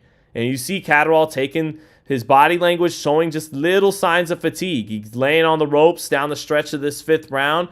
He had to step on the gas to stop any slight momentum changes, and he wins this 5th round. But Giasov gets Catterall into the corner and sweeps 2 or 3 right hands, making Catterall have to stay in the corner and evade those shots out of the shoulder roll. Catterall showing some signs of fatigue. And remember that he has faded late in fights before. So I got it 4-1 or 5-zip Catterall, but the body language not great at the end of that round. And Giasov still looks like he has his determination. So I got him behind, but so Seattle Multiverse said he's got to take more risks. Does Giasov? He does, but he's taking them on his time. He's trying to wait until Catterall loses a little bit more steam and his body language on defense deteriorates little by little before he picks it up. And while you're giving away rounds and moments doing that, it might be smart so you don't get stopped by a Catterall left-hander dropped again. And that's the reality of high-level boxing. You could talk about wanting to take more chances, but once you're in there, you got to be smart about it. So Catterall starting with 2 jabs to the body, but Giasov drives him to the ropes with a combination, making Catterall have to take multiple steps out of range. Catterall comes with a left hand over the top. Decent chess match right now between both fighters. 1-2 down the pipe by Catterall, but his left hands are being picked off a lot by the right glove of Giasov. There's a nice jab for Catterall. Another night, 1-2 for Catterall. Knocks Giasov off balance. Follows it up with another 1-2. Another 1-2 by Catterall. Catterall's 1-2s right down the pipe, buckling Giasov a little bit and pushing him backwards. Another 1-2 for Catterall. Giasov catches it on the right glove, but it's punching through the guard a lot for Catterall. Straight left hand to the body for Catterall. Catterall expending a lot of energy here, seeming to want to not let that momentum go anywhere and stay in control of the fight. Giasov seemingly trying to just withstand it until he keeps making more of a move, but he can't find Catterall. Catterall slippery on the outside. Nice hard jab by Catterall, and he mixes in a right hook to the body off the 1-2. And that's a different look for Catterall there offensively. That was a hard right hook to the body off the 1-2 up top. Nice jab to the body by Catterall. Catterall getting in his bag here. Up jab. 1-2. Nice stuff by Catterall. All in the center of the ring. 1-2 again by Catterall. Keeping Giasov at bay. Now is Giasov making him have to work more than he wants to? He busts open the nose of Giasov. Or is Catterall just making his move after fighting at a nice slow pace for him for 5 rounds? Is he making his move in the 6th and picking it up? This is a hell of a round for Catterall. He has busted that nose up in the 6th. Catterall crouching down, in control of Giasov. Giasov trying a right hand to the body mixed up with a left hook up top. Straight right hand to the body, but he can't touch Catterall. That southpaw distance control is really giving him fits. Catterall doing the thing southpaws do that makes it look like you're punching at elbows intentionally. That's how much he's got you on his radar and picking off your shots. 20 seconds left. Dominant round for Catterall. Giasov gets him near the ropes. Has to take a left hand to the chest, a jab to the body, and that blood is flowing from his nose. 1-2 from Catterall. Sweeping left hand to the body by Catterall. Gets underneath the right hand and snipes with that hard sweeping left hook to the body. Giasov landing some jabs up top, but that's it. He can't touch Catterall with anything significant. Another left hand to the body by Catterall off the ropes. Exits out to his left. And that's going to do it. I got it a clean sweep for Catterall. Maybe 1 round for Giasov halfway through. So that was a big round by Catterall. I like the way he stepped it up. Yep, and blood flowing from the nose of Giasov there. He mixed in a beautiful right hook to the body off a 1-2. Sweeping up the left hand, throwing it overhand a few times. And his jab has been money in this fight. Catterall, against somebody who wouldn't be as available as Giasov, might want to make more use of his up jab. He shows the occasional other tools outside of his bread and butter left hand. He showed a right hook right there. Some fights he's actually shown an uppercut, like he did against Josh Taylor. He shows some good body shots sometimes, shows a good up jab. And you'd like to see Catterall put all of that more consistently to one day get over the hump in his career, because right now he's just a very tough out at the world-class level, but hasn't actually been a real world champion yet. So if he were to mix that in a little bit more, You know, might get over the hump one day. Good jab to the body by Catterall to start. But Catterall has good eyes, good distance control. DAZN's got it 4-2. I got it either 5-1 or 6-0 Catterall. So Giasov, that time countering with a left hook after making Catterall reach with a left hand to the body. Touching Catterall up top with a jab. Catterall getting over the top of that jab with like a lead hook jab. That time in the center of the ring. Giasov still seems determined to find out what happens if he could push this fight late and continue to make Catterall expend some energy. But Catterall looks settled in now. Body language looks good. Hard left hands to the body. Got Giasov's attention. Backs him up with a left hand up top. But Giasov stays right in front of Catterall and resets his position. He's getting target practice a little bit there. To the body and to the head by Catterall right now. And he can't solve the riddle defensively from Catterall. Giasov staying right in front of Catterall. Catterall taking his time. Near the corner, straight left hand to the body by Catterall. Feints it with his eyes up top like he's going to throw it to the head. It's like an eye feint for Catterall. Nice defense by Catterall. Makes him whiff on a sweeping right hand. Ducks right underneath it to his left. Giasov just can't find him with any right hands in this fight. He's touched him with some jabs. Checked him with some hooks. He has landed 1 or 2 or 3 or 4 right hands, but you could count on a single hand through 7 rounds how many right hands he's found Catterall with. Nice jab to the body by Catterall. Minute 7 left in this round. Giasov continuing to punch at Ghost.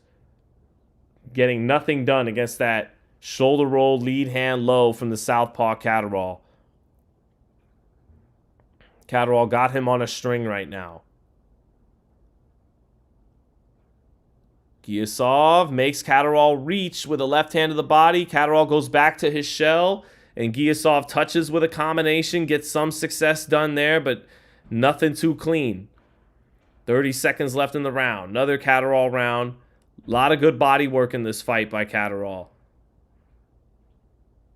Jab to the body by Catterall. 20 seconds left. Giasov misses with the lead right hand. Catterall steps out of range and hits him with a jab. Nice jab again by Catterall. Straight left hand to the body. All night long. Straight left hand lands for Catterall. Giasov's hurt. Giasov on wobbly legs there. And that's it. He's lucky that that's at the end of the 7th round. Catterall sniped him with a left hand up top. And that's done beautifully by Catterall. Good defense. Good shoulder roll. Good slips. Stabs the body with a jab. Touches you up top with a jab. Will do the step back jab counter like a Shakur Stevenson sometimes. Stab you with a left hand to the body. And then that time he sweeped the left hand a little bit. And Giasov didn't see it. And it took his legs from him momentarily. And Catterall dipping his head down to the right. To change it, getting his head off the line, dipping it down where it looks like he's looking at that midsection, comes over the top, sweeps that left hand a little bit over the top, crashes on the chin of Giasov and buckles Giasov. So, beautiful shot. Seattle Multiverse says Giasov's body's wide open, Catterall not taking advantage. I disagree. I think he's tenderized the body fairly consistently in this fight. Stabbed it. Countered with a couple left uppercuts there, sweeped a couple of left hands there, shot a jab up top to place a straight left hand down there. There's a left hand to the body early in the 8th round for him to start this round. And I think he wants to land a bomb up top with the left hand again at some point. So, 20 seconds into this round, center of the ring. Giasov with no answers here and staying right in front of Catterall all night long. Just offering some of those feints, but that's about it. Nice jab to the body again by Catterall. Catterall misses with a lead left hand over the top. Has to eat 2 little jabs from Giasov. Giasov trying to work his jab. Catterall comes back with his own jab. Catterall, good head movement up top. Giving a different look. Bending his waist a little bit. Sweeps nice straight left hand to the body by Catterall. And a jab to the body again. Making Giasov come to him and then shooting a 1-2 through the center. Once again, nice jab lands for Catterall. Giasov misses with a sweeping right hand. Giasov trying to lead the right hand to where he thinks Catterall's going to dip to that time, but still no success. Jab to the body by Catterall. Lead right hook misses for Catterall up top, but then punctuates with a hard straight left hand right to the solar plexus against Giasov. So good body work by Catterall. Catterall almost gets checked with a left hook, but punctuates the exchange with his own right hook, not even with his head up. Just let it go, knowing Giasov's head was going to be there. He got the last punch off in that sequence.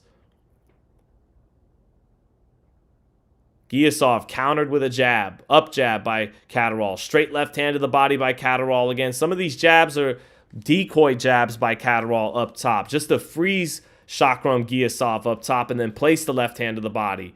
Another jab to the body by Catterall. 2 jabs to the body by Catterall with a minute left in the round. This has just been a dominant fight for Catterall. He is outclassed Giasov on the outside, controlled him. 1-2 down the pipe again for Catterall. Rinse and repeat. Another 1-2 for Catterall. Oh, counter left hand just off the mark for Catterall, glancing on the chin in between shots of Giasov. Jab to the body again by Catterall. A lot of beautiful stabs to the body by Catterall with both hands there. Catterall in his shell. Baiting something out from Giasov, trying to bait a counter. Straight left hand to the body by Catterall again. Giasov tries to sweep his right hand. That time Giasov gets in a straight right hand, but Catterall just not bothered by it at all. Lead left hand for Catterall, crashes on the chest, brings it downstairs, lands it to the body. That'll do it for the 8th round. 7-1 or 8-0 Catterall. So, very easy fight to score. Stage too big for Giasov? I would just say, repertoire too limited for this style matchup. A lot of those Uzbeks, they eat off of those lead hand feints, and they expect to and they fight with a long guard, and they expect to, feint you out of position, and then hit you with a right hand. Majimov was able to do that sometimes against Terrence Crawford. Usyk does it out of the southpaw stance against everybody, but they are far better fighters than Giasov. Giasov is stationary. He doesn't give angles with his feet. He's not in and out with his feet. He's not east and west with his feet. That's the problem for him. And he's running into a style that is better at long range than he is. So that's a problem.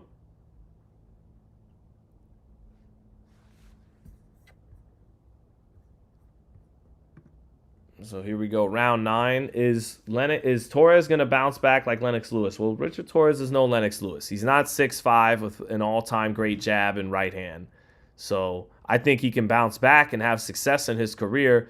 But no, he's not going to be, like the next Lennox Lewis or anything like that. It never was going to be that. But I did think he would be able to win tonight's fight through some gumption and pressure and conditioning, and all those kinds of intangibles weren't able to overcome just a superior, sharper boxer and bigger man in Frank Sanchez. So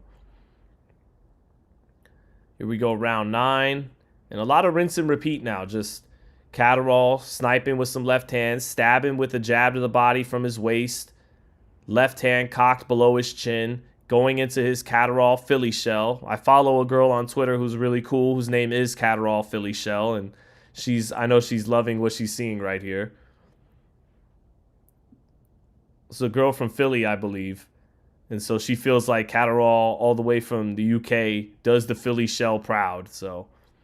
But yeah, Catterall just stabbing with the lead jab to the body, countering with some left hands in between to the body. Just tenderizing that midsection right now before he brings something up top again.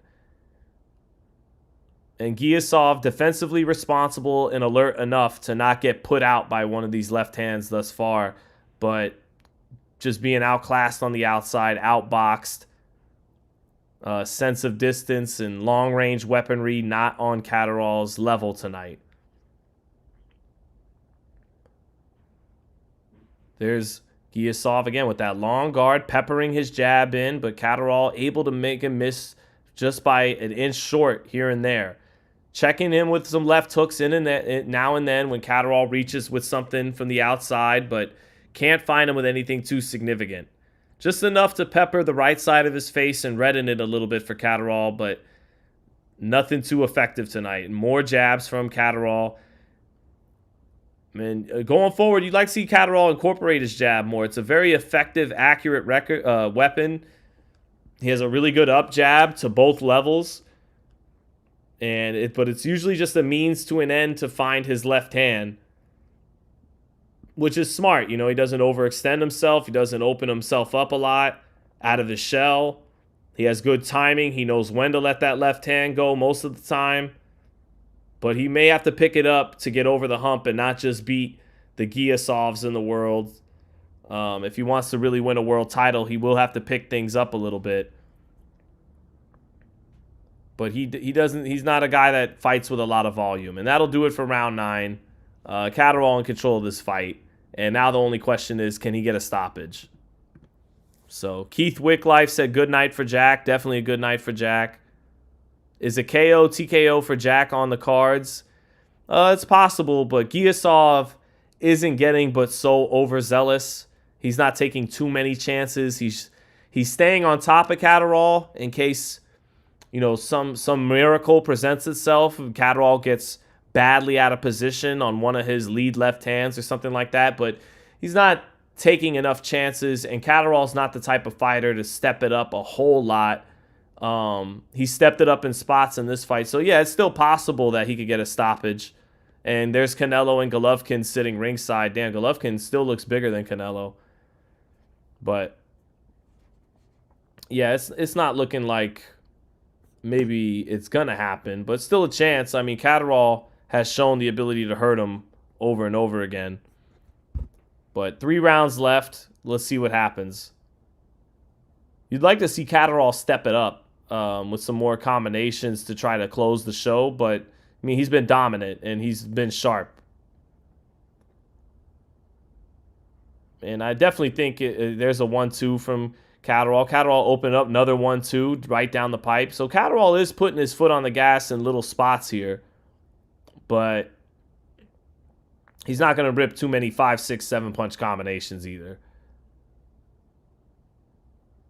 He'll step on the gas, Sergio Martinez style here and there. 1-2, 1-2, 1-2. But then Maravilla would bring a right hook behind it.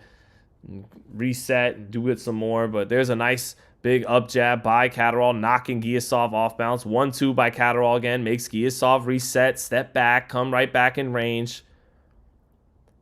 Giasov is tamed, not letting his hand. Eats an up jab again by Catterall, splitting his nose open some more. Giasov bleeding from that nose, staying right in range though, just in case Catterall makes a huge mistake, but not likely.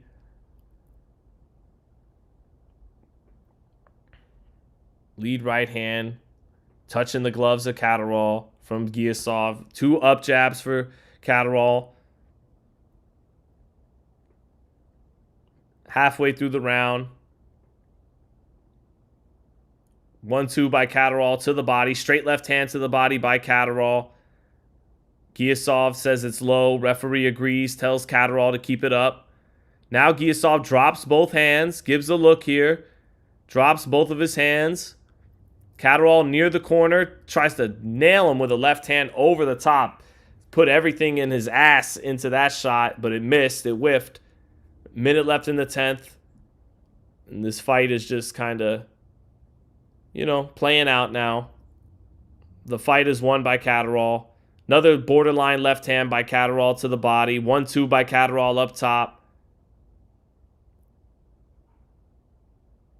Catterall baiting the jab out, countering it with his own lead hand a couple of times. Moving his head left to right. Down goes Giasov on a slip, though. He was countered, but it hit him on the gloves and he fell off balance. Their feet got tangled, so that's not a knockdown. 30 seconds left in the 10th. And let's get to the next fight on the card then, if this is how we're finishing. There's a nice right hook to the body by Catterall a moment ago off the 1-2. Another up jab lands for Catterall. Another up jab. 1-2 for Catterall. Giasov fences it off.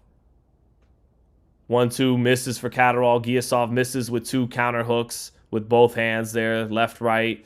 Catterall with good head movement, good reaction after missing his own left hand over the top. Maybe I got to sell it more, chat. Go Adam Smith and go just abs, because right now I know what Adam Smith is doing. He's going absolutely brilliant tonight by Jack Catterall.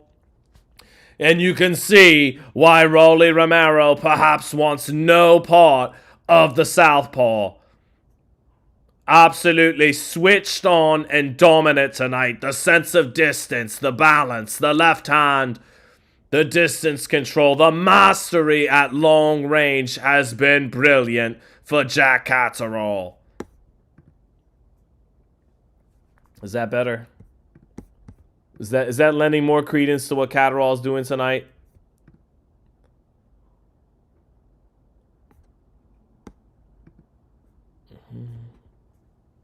All right, round 11. This fight is just winding down here. Again, Catterall, complete mastery against Giasov on the outside, long range. Maria, is that... Oh, there's a combination by Giasov to start the 11th. Catterall maybe falling asleep there for a second.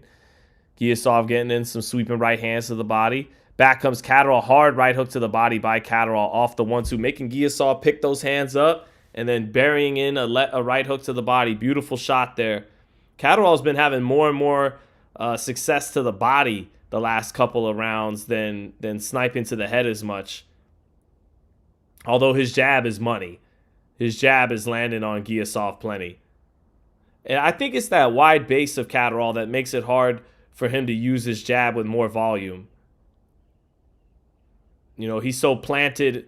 Oh, there's a lead left hand for Catterall that buckled Giasov a little bit. Catterall just back on his jab. Giasov counter right hand, sweeping right hand to the body as Catterall opens up with another 1-2. But that left hand did buckle Giasov a moment ago. But Giasov just keeps coming forward, keeping his hands at home. Giasov still, you know, giving his effort, but not opening up a whole lot either, though. Forced to be handcuffed on the outside. 1-2 by Catterall. 2-1-2. Split the high guard for Catterall.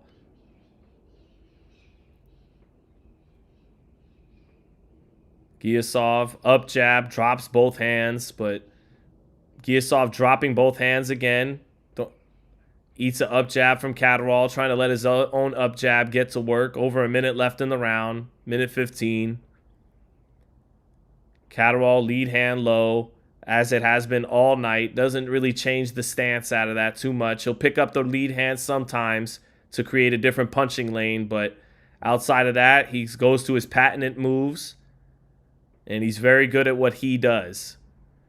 And if you don't have good feet against Catterall, if you let him plant that back leg and control the outside, you're not going to have a whole lot of success with him. And he likes fighters that come to him.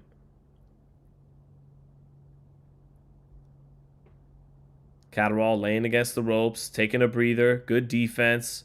Gets really low on the ropes, all the way to gets his upper body below the second rope there to slip some shots. Not great body language on defense there, but effective. 1-2 by Catterall through the center. Jab to the body. Catterall showing a little heavy breathing, not heavy breathing, but a little fatigue here. Nice left hand in between shots for Catterall. 2 sweeping body shots. Giasov beats his chest with faster hands than he has thrown on the outside all night. Those were fast hands on the combination to his own chest by Giasov. And that'll do it for round 11. Giasov got hit with the left hand and went, ah! And the hand speed was impressive. But on the outside against Catterall, where he's been forced to fight all night, not as much. Not as much. It's the guy from Crank, ringside, with a Cameron Diaz lookalike. How exciting. Absolute stars and Giza tonight. Littered with talent and stars ringside. His Excellency really knows how to put on a show. Giasov frustrated now. He's been frustrated for a minute, for a number of rounds now. But yes, the guy from Crank with the Cameron Diaz lookalike. in front of the Illuminati pyramids. Truly a spectacle. All right, round 12. As this fight comes to a finish. Catterall stabbing to the body, stepping over to his right. I feel a left hand to the body coming from Catterall. It's a 1-2 up top, not fully committing to it. Maybe making those hands just stay up. Left hand up top. Nice up jab from Catterall. 1-2 again from Catterall. Okay, so I'm wrong. No body shot coming off of it just yet. Oh, Giasov getting a little closer there. Want to see the right hook from Catterall if he's going to get that close. 1-2 for Catterall again. Up jab. 2 up jabs for Catterall. Pelting Giasov. Another jab lands for Catterall. Giasov trying to pick it up here. 2-1 by Giasov. Catterall dips underneath both. Comes back with his 1-2 right through the center. Catterall near the corner. Picks his lead hand up to just keep Giasov away. Now he drops it back to the midsection. Shoulder rolls on the ropes. Makes Giasov punch a ghost. Ties him up. Minute 50. Left in the fight. Back in the center of the ring. Stepping over to his right. Up jab for Catterall. Up jab again. Leaves the left hand in the holster. Thinks about throwing it. Leaves it in the holster. Near the corner. Giasov. Straight right hand. Catterall's head off the line. Makes a miss. Oh, curl. Nice left hand overhand by Catterall. And follows it up with 2 jabs. Straight left hand counter to the body by Catterall. Hard left hands up top by Catterall. Leading with them with bad intentions. Taking little steps back now off his jab. Little bit of shades of Shakur Stevenson here from Catterall. Little. Minute left in the fight. Lead left hand from Catterall. Giasov keeping those gloves up. Stab jab to the body. 1-2 falls a little short. Giasov eats a big jab counter by Catterall, trying to load up on his own right-handed. Giasov ate an up jab that knocked his head up. Nice 1-2-1 combination by Catterall. Jab to the head, left hand to the body, jab back to the head. Touched him up like target practice right there. Gets on the ropes, makes Giasov punch a ghost some more, ties him up, gets back in the center of the ring. 38 seconds left in the fight. Going to be a dominant showing by Catterall that looks like it'll go the distance. 30 seconds left.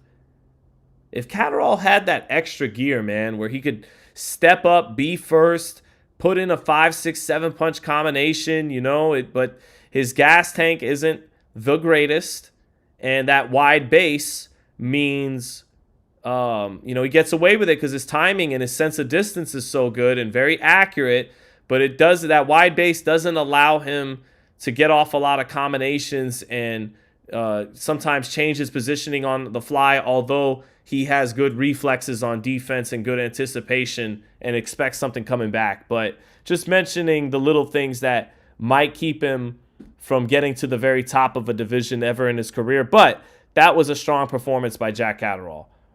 Dominant. I thought he won every round, if not 11 out of 12. So he's very good at what he does.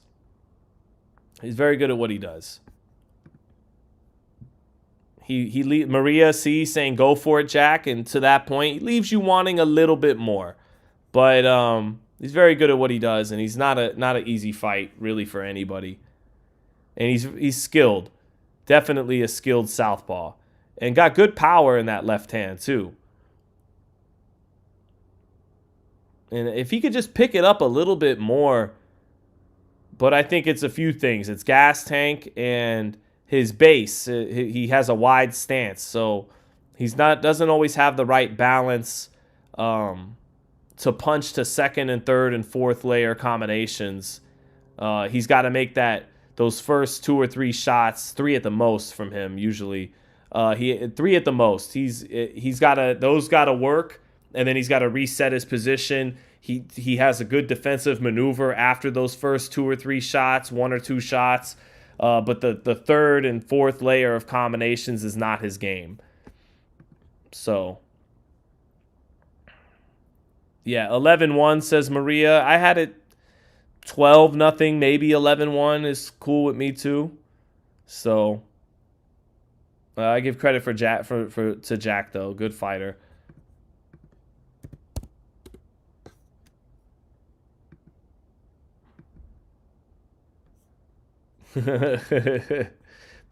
Shout out to my girl, Loca Los Angeles. Thank you. I'll use your government here once, Bridget. But yeah, I had to shout out Catterall's Philly Shell. That's right. I know. Okay, I know Jack was doing you proud. Yep. Shout out, Bridget. I am near your whereabouts for a baby shower today. So.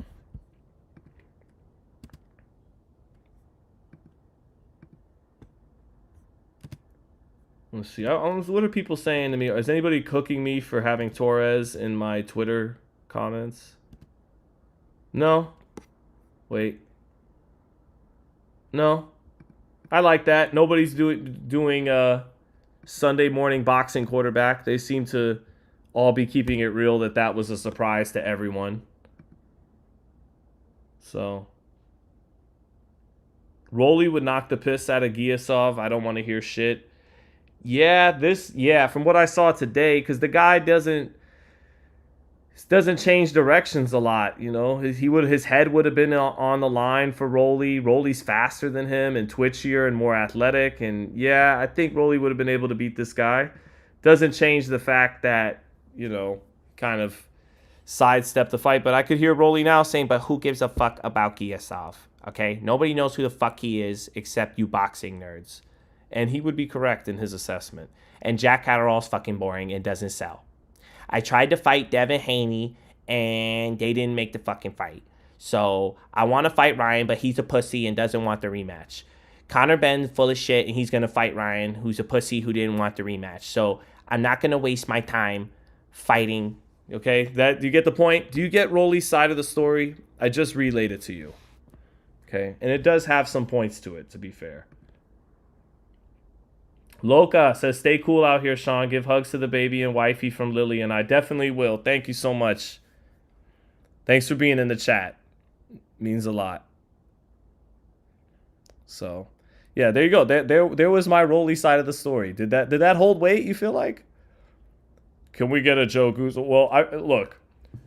The experience of a kickbox, you can't discount. He knows championship level fighting, okay? He knows what he's doing in there. And kickboxing, you know, those guys have to know how to fight and strike and box too, okay? So I respect Rico. And Conor McGregor gave Floyd Mayweather a lot tougher time than a lot of you pundits thought he would.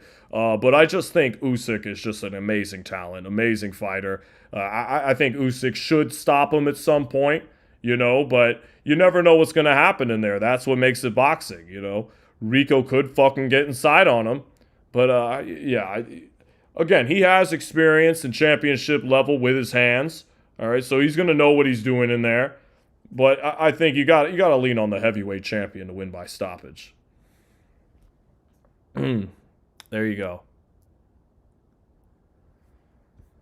Yep.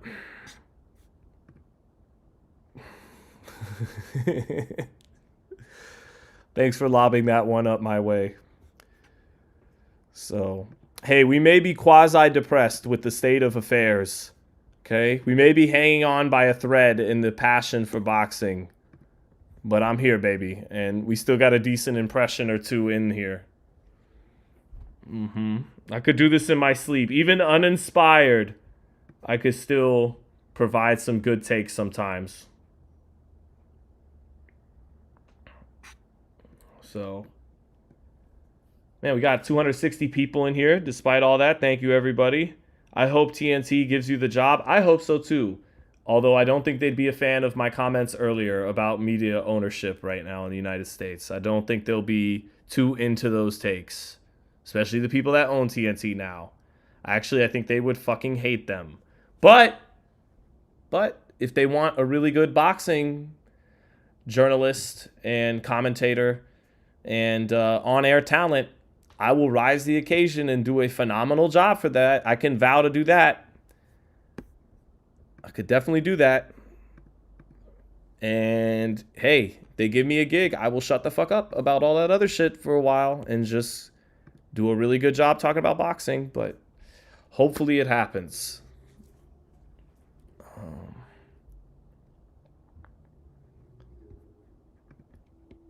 So, Let's see here. All right, Eddie Hearn in the ring. It's like I'm, next to Versace Rick Reno. Oh boy. Shout out to Eddie Hearn, though. He may have sold his soul to these people, but I like him. I like him. I'd be lying if I said I don't like him. I like him.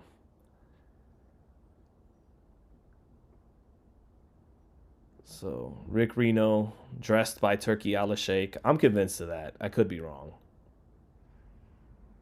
But I knew Rick's wardrobe pre-Turkey Al Sheikh ownership and post, and I just have a hunch it was a wardrobe and a gimmick assigned by Turkey. Do I have a Kellerman voice? Not right now. Not right now.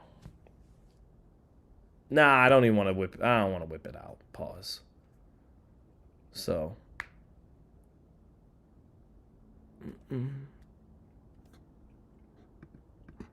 How about them Knicks, though, huh? How about them Knicks? Hey, look, they're increasingly being owned by the same people taking over boxing, too. They have Abu Dhabi. Does anybody see? I think Abu Dhabi, one of the 19 that did 9/11. And again, it was probably also a plot by the United States intelligence agencies and the Mossad in conjunction with the Saudi Gulf countries. But to keep it all the way kayfabe, one of the 19, wasn't one of them from Abu Dhabi? Does anybody but me see the irony in Knicks games and NBA games when they have Abu Dhabi fly better in the middle of Madison Square Garden, and like the World Trade Center Memoriam is like several blocks down the street? Does anyone pick up on this irony anymore, or are we all just so over it in life that no one gives a shit anymore? I note it. I do. But I don't know if it matters. Anyways, thank you for the super chat. Kenny Powers says, "What's up, Sean? What do you think is next for Frank Sanchez now that his knee is no longer an issue?" Yeah, and it was hard to see with Frank how much of it was his knee and how much of it was the unrelenting pressure of Agit Kabayel. Maybe it was both. Maybe it was a bit of both. But Kenny Powers, he's in line for his title shot. Maybe Usyk will relinquish the IBF title. Let me see offhand who is ranked atop Box Live rankings. Let me see who's ranked. It might be Talma. Talma might be at the. I know he's WBO interim too. IBF, Frank Sanchez, and Talma. So either he gets a shot at Usyk or he fights Talma. And if Talma ducks that fight, maybe he fights Joshua. If Joshua passes on that to fight Fury, which is rumored, maybe it is Frank Sanchez against Jalalov, which is an intriguing purist heavyweight fight between the gold medalist Southpaw Jalalov and Frank the Cuban Flash Sanchez, fresh off his best knockout of his career. So that's a good fight. That's not a big fight, but it's a good, damn good heavyweight matchup. Jalalov, that might be where we're headed, because I think Italma might pass. I don't think Usyk's going to look. I don't think there's enough sizzle there with Frank Sanchez to make it worth Usyk's time. I think Torres might have been more likely because Torres is an American. So Italma may pass. Joshua may pass because he's going to look to fight Fury on Netflix.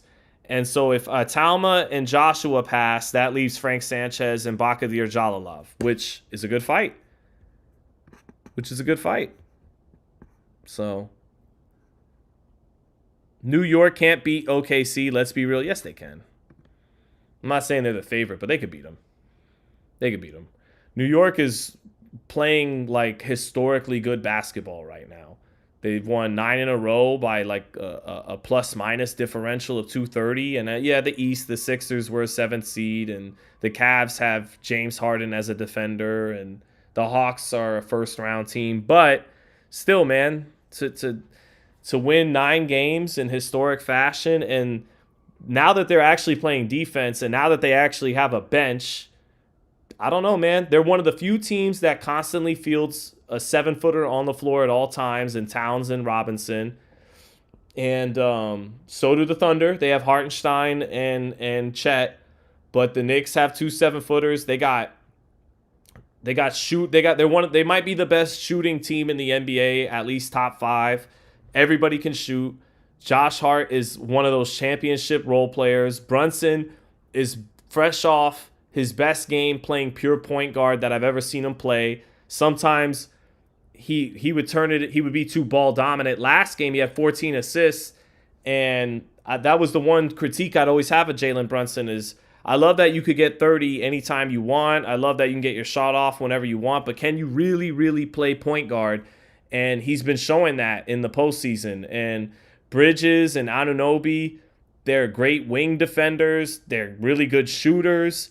They're good finishers. They're excellent third and fourth options. And then Towns is the wild card. Like if Towns is, when he's good, he's really fucking good. When he's passive, the Knicks aren't as good. So I think between the better bench depth this year, the fact that they're actually playing defense now and not just trying to outscore teams like they did last year, the kind of character of Josh Hart and Brunson is all-out dogs. The third and fourth options of Anunoby and Bridges, who could play really good defense on the perimeter. Landry Shamet is a good 3-and-D guy off the bench. I think the Knicks can win it all, man. So, and I'm a realist. I'm not just being a Knicks homer, even though I'm super excited and I'm really loving watching them play. NBA, they may call way too many fouls now, and there's all kind of foul baiting. Brunson does it sometimes too, but not nearly as much as Shai Gilgeous, and may not have loved the NBA as much as I used to, but the Knicks being this good and playing this well, I'm really into it. So when I'm at the baby shower, I'm going to be watching that whole game on my phone. So hope Hamzah puts on a great show. I think he will. I mean, easy for Brunson against no defense Harden, but Brunson does it against everybody. You know who Brunson has some in him in terms of grit and just can get his shot off whenever he wants is Allen Iverson. Now, he's not as blazingly quick as Iverson. Almost nobody was, but he's more efficient than Allen Iverson. But that's who he reminds me of a little bit. Like, he's a dog, man. He's 6'1", not even toned and cut up like that, but his conditioning is insane. That dude does not get tired, and he'll wear you out, and he could get his shot off really whenever he wants. And the problem was like the distributing, like really handling, being a pure point guard when the team needs that. And you have enough weapons for that now with Towns and Bridges and Anunoby and everybody else. The fact that Josh Hart led them in scoring last game shows you how selfless they're all playing. So I think it's the year, man. I think the Knicks can do it. Rolly or Catterall, Sean? I don't know, man. Catterall might be a tough style for Rolly. I think Rolly's the better athlete, the better puncher. But how does he go about setting up his power and finding Catterall at some point? Because Catterall is not going to give him a lot. It's not just going to open up wide with a left hook like Ryan did in their fight. He's he's going to fight off the back foot and be sparing with his offense, and he's going to hit Rolly with some good left hands. And I don't know. That's an interesting fight. Not going to happen, though. The WBA is not in the Jack Catterall Giasov business. They are in the Rolly Romero business because Rolly projects to fight more big names, Ricardo Mayorga style. And 3% of his fights going forward, whenever he does fight, are going to be worth more than Catterall, particularly if they come against names. Although I don't know who the next name he fights would be. If Ryan's slated for Conor and Conor's slated for Ryan and the Devin Haney fight fell through and Rolly's not trying to fight a Shakur or a Keyshawn or I don't know. So maybe he will have to fight Jack Catterall in the end, but maybe Rolly is out of options on the PBC route, and Turkey wants to spend money on a fight with him and Jack Catterall, at which point he may have no choice. And then the WBA will actually do their job because it's what a promoter wants them to do. So we'll see.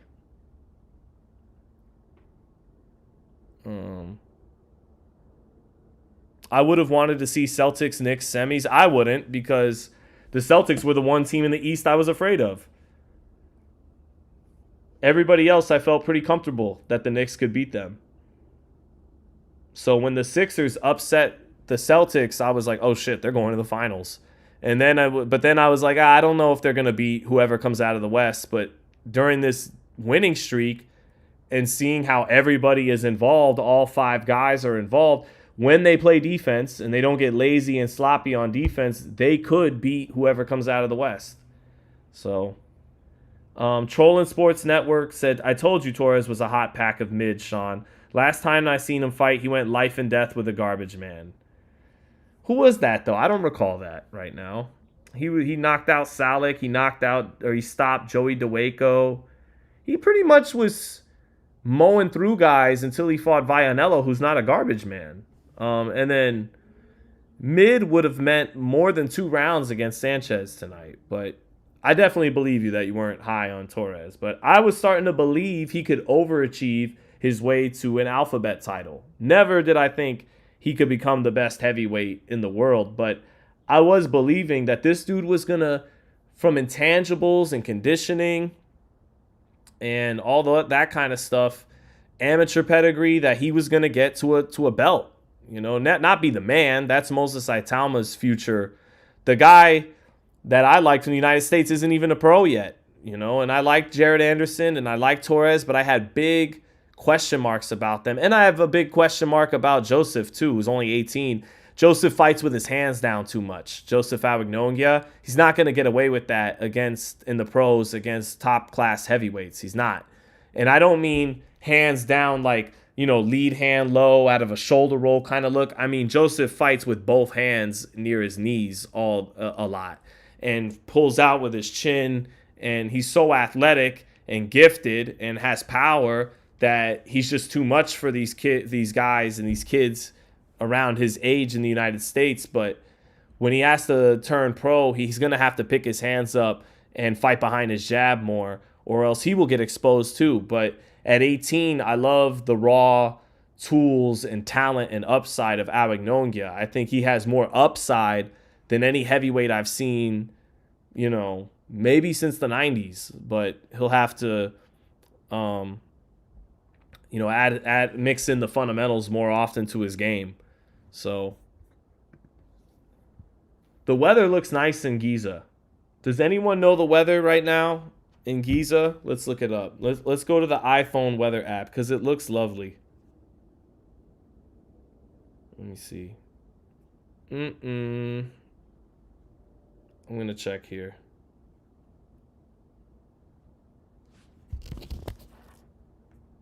How do I check from? Okay, here we go. Giza.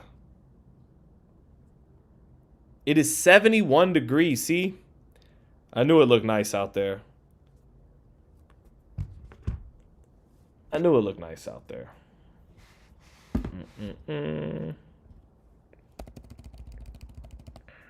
All right, chat. We're still killing time waiting for Sheeraz.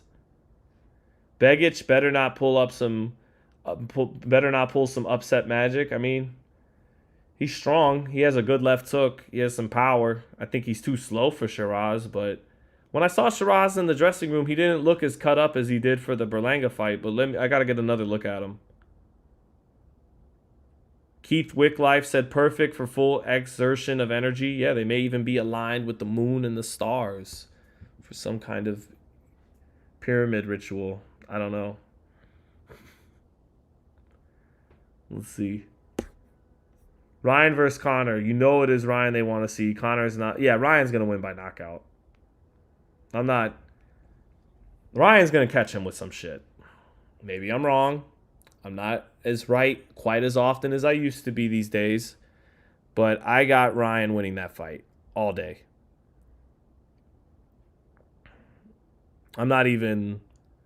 Now, Connor might use his foot speed and hand speed and try to box Ryan, make it more difficult than Ryan's expecting. Because, yeah, Connor, even against Prograis, boxed decent in that fight. He used his speed advantage over the older fighter and circled him a lot. Maybe he tries to do that with Ryan and get Ryan frustrated, and then hit him with the power, then hit him with a right hand and shake Ryan's legs up, and then you'll see, the Destroyer come out of Conor Benn. I know that's his nickname and his dad's Destroyer nickname, but I don't know. My first impression of that fight, I could be wrong. I think he gets caught with some shit.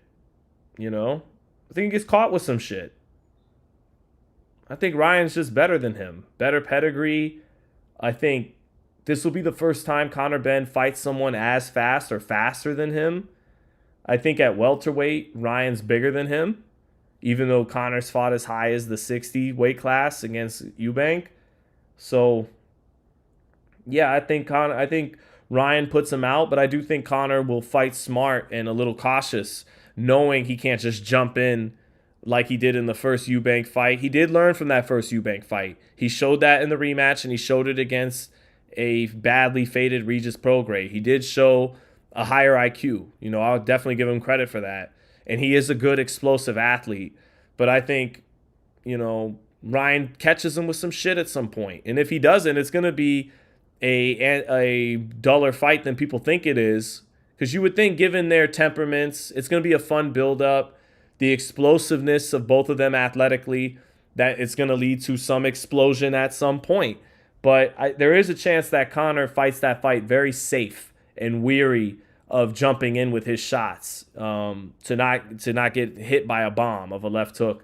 So, but I think if Ryan mixes his attack a little bit, I think if it's just the Ryan from the Barrios fight, he'll be fine. He'll beat Conor Benn, and I think he will catch him with some shit. But yeah, the more I analyze it off the top right now, I think Conor's game plan will be to be smart, to be cautious, to use his feet a lot, to try to circle Ryan a lot, and then try to frustrate Ryan. Maybe Ryan gets overzealous. Maybe he's dismissive and lacks respect for Conor Benn and what's in front of him, and he opens up with some shots, and Conor does move his head, does get low, and then boom, places a right hand in between shots, and Ryan gets shooken up.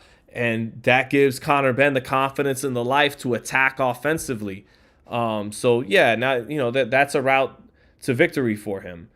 But yeah, my first impression of the fight is Ryan's gonna win that fight. And yeah, thank you. Like my wife's in the chat. She's thanking Maria for removing the spam. We definitely appreciate it, Maria. You finding the time to join us in basically every single live these days and help us. We both really appreciate it. You're an awesome moderator. And my wife is saying, Leo, my son, is calling me handsome. So he's way more handsome than me, but we do share the same haircut. So, and Leo had no picks today. I didn't waste the real excellency's time with these picks today. I wonder who he would have had in Sanchez and Torres, though. He might have set me straight. Kai Maddie says, man, I wish in the future boxing games they'd give us legends that hardcores would appreciate, like Junior Jones, Danny Little Red Lopez, or Dwight Muhammad Kawi. All great names. Dwight Muhammad Kawi. I couldn't believe a dude that height was fighting guys like Holyfield and giving them hell. Danny Little Red Lopez, I knew the best from, I think he had a war with Bobby Chacon, right? But I knew him from his wars with Salvador Sanchez. I know he fought him twice. And then Junior Jones, who knocked out Barrera and beat him in a decision in the rematch. Yeah, Junior Poison. Yeah, Poison, Junior Jones. Bad motherfucker. Sorry. Don't let Leo hear that. I'm sorry. Catterall will never fight an elite American non-European. He tried it twice. A washed-up Prograis and Barboza, and we know how that ended. All of his other fights were comfortable and in England. Interesting. I think he'd like a fight. I would like to see him and Tiger Johnson. But I don't think he takes the Tiger Johnson fight. I think he'd take the Rolly fight, and that's an interesting fight. It's a winnable fight for him. I'm not saying he wins, but it's winnable. R.I.P. Richard Torrez, what a dumbass. Oh, let's not do Richard Torrez like that. So great. I mean, you can. It's a free speech chat. If you want to say that, I will read it to the chat aloud for you. But I like Richard, man. I'm hoping the best for him. Hey, he's come back from a brutal knockout before and had success. Maybe he'll do it as a professional just as he did as an amateur. So I'm wishing him the best. Rolly is garbage. In a sense, he is, but he's also a little trickier in some aspects than you think, unorthodox, and a gifted athlete. A twitchy, hard puncher. You know, those don't grow on trees. So, Sean, do you think, honestly, Sean, do you believe there's a real chance for Adrian Broner to come back? No. No. That ship sailed like 7 years ago. No. But I do have an idea for Adrian, okay? Dean the Great, because there's no lows they won't go to get content, right? And I like that Adrian is finding something productive to do, even if it's a lot of trashy content. I get it. It's not for me, but I'd rather Adrian be making money on Twitch streams, sometimes with some amusing shit, even though it's incredibly lowbrow. I'd rather him do that and find his niche to make money in life without having to go to jail. Please don't go to prison or jail for sexual assault. He's got to chill the fuck out with the ladies. Really does. But they should film Adrian on Dean the Great's stream going to rehab for alcohol. And I'm not kidding. Because inevitably, he's going to have one crash out too big that burns that bridge and that revenue source on Twitch and stream and YouTube. So when that inevitably happens, Dean the Great should go, here's what we're going to do, bro. We're going to get you into Alcoholics Anonymous and we're going to film it for content. We're going to like reality show IRL stream you going to alcohol rehab. And then plunge whatever content they want out of that. I'm dead serious, by the way. You heard it here first. So, all right, here comes Hamzah Sheeraz to the ring. Sheeraz coming to the ring. Begic is already in the ring. Begic, I don't know. He's not Eastern European. He's German. My last name is German, too, in case you guys didn't know. Zittel is German for a lazy peasant. Which, to be fair, sometimes us Zittels live up to that. All right, here comes Hamzah Sheeraz through the ring now. And, man, looked spectacular against Edgar Berlanga. This dude has some of the best hand speed in these divisions, if not boxing. Excellent hand speed. The Andy Lee pairing paid great dividends. Where is Andy Lee, though? I see Jason Quigley, so that means Andy Lee has to be there, too. So, there's Andy Lee. Okay. I am German. I am half German-Irish, and the other half is Giddy, Italian. So, West Europe, we in the house, I suppose. What about Beterbiev's future? I don't know. I don't know. He's 41, coming off over a year layoff. So, I don't know. I just know that he was a bad motherfucker in his prime and is probably still formidable. So, and I'd still like to see him against I just want to see Benavidez get his shot against him and Bivol. I don't want to see him and Bivol a third time. Let that wait for Benavidez' shot at 75. As long as David can actually get back down to 75, which Canelo this week said he can't, but maybe he still can. Berlanga is washed. Stop it. He looked really good against him. What's up, drummers? Drummers against it. Good to see you, brother. Why do Americans want to be everything except American? No, I am American. I'm American first and foremost. That's actually more important to me than being Italian, German, or Irish. But that is my ethnic makeup as well. It's a thing. You know?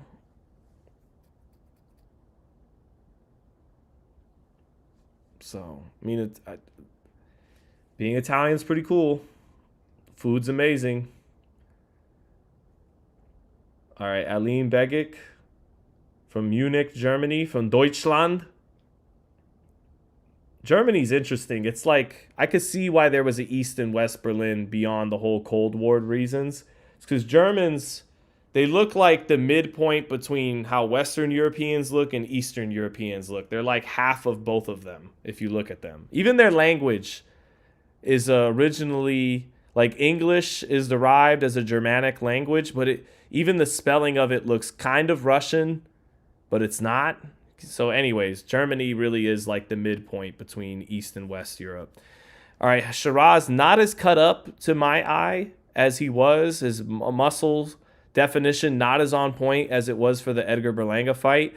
This isn't as big of an assignment. He was in a 50-50 fight. I know everybody that knows boxing now says they had Sheeraz, and I'll believe all of you.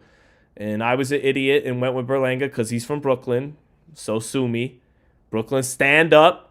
The Kingdom of Brooklyn, stand up. But got knocked the fuck out in 4 rounds by Hamzah Sheeraz, who looked dynamite that night.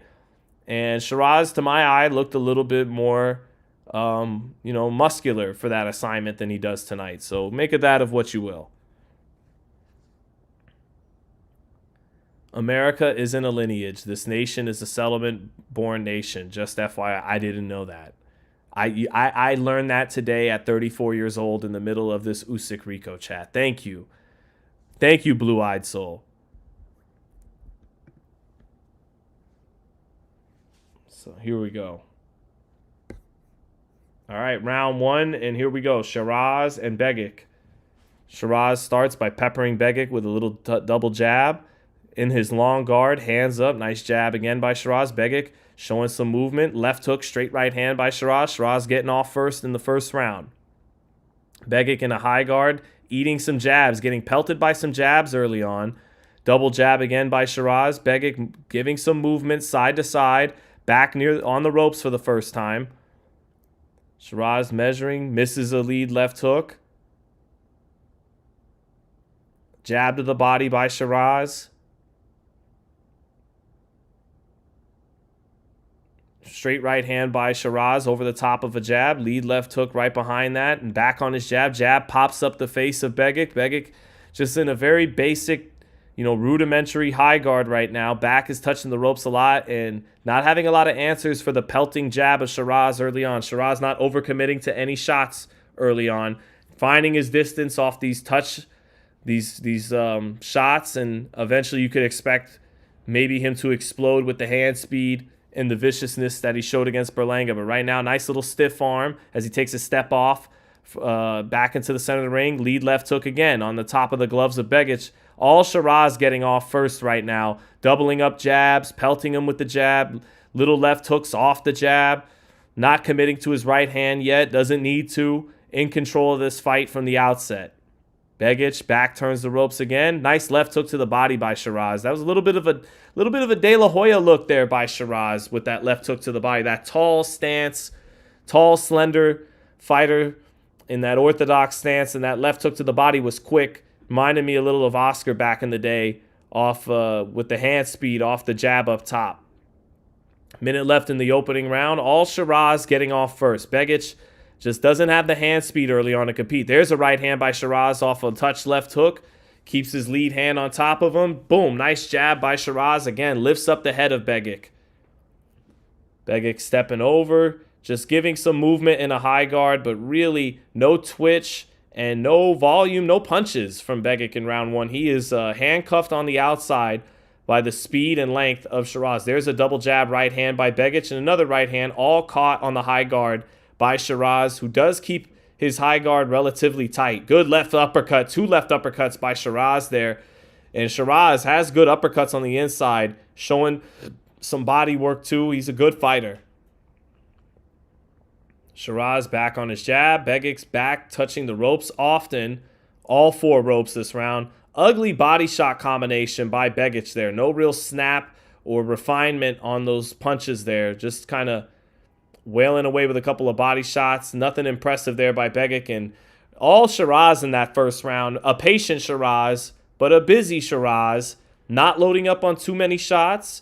I would say the shots he sat down on the most that round were a couple of left uppercuts on the inside and that one left hook to the body off the jab up top early But Sheeraz, tight, focused, fast, sharp in round 1, and patient. So Panama says scripted fight. I don't think you need to script this fight for Sheeraz, though. He's just probably a lot better than Alim Begic. So shout out to Deutschland, but they look overmatched tonight. You know, Germany doesn't produce a whole lot of good boxers since Max Schmeling. And even him, he was kind of a one-hit wonder.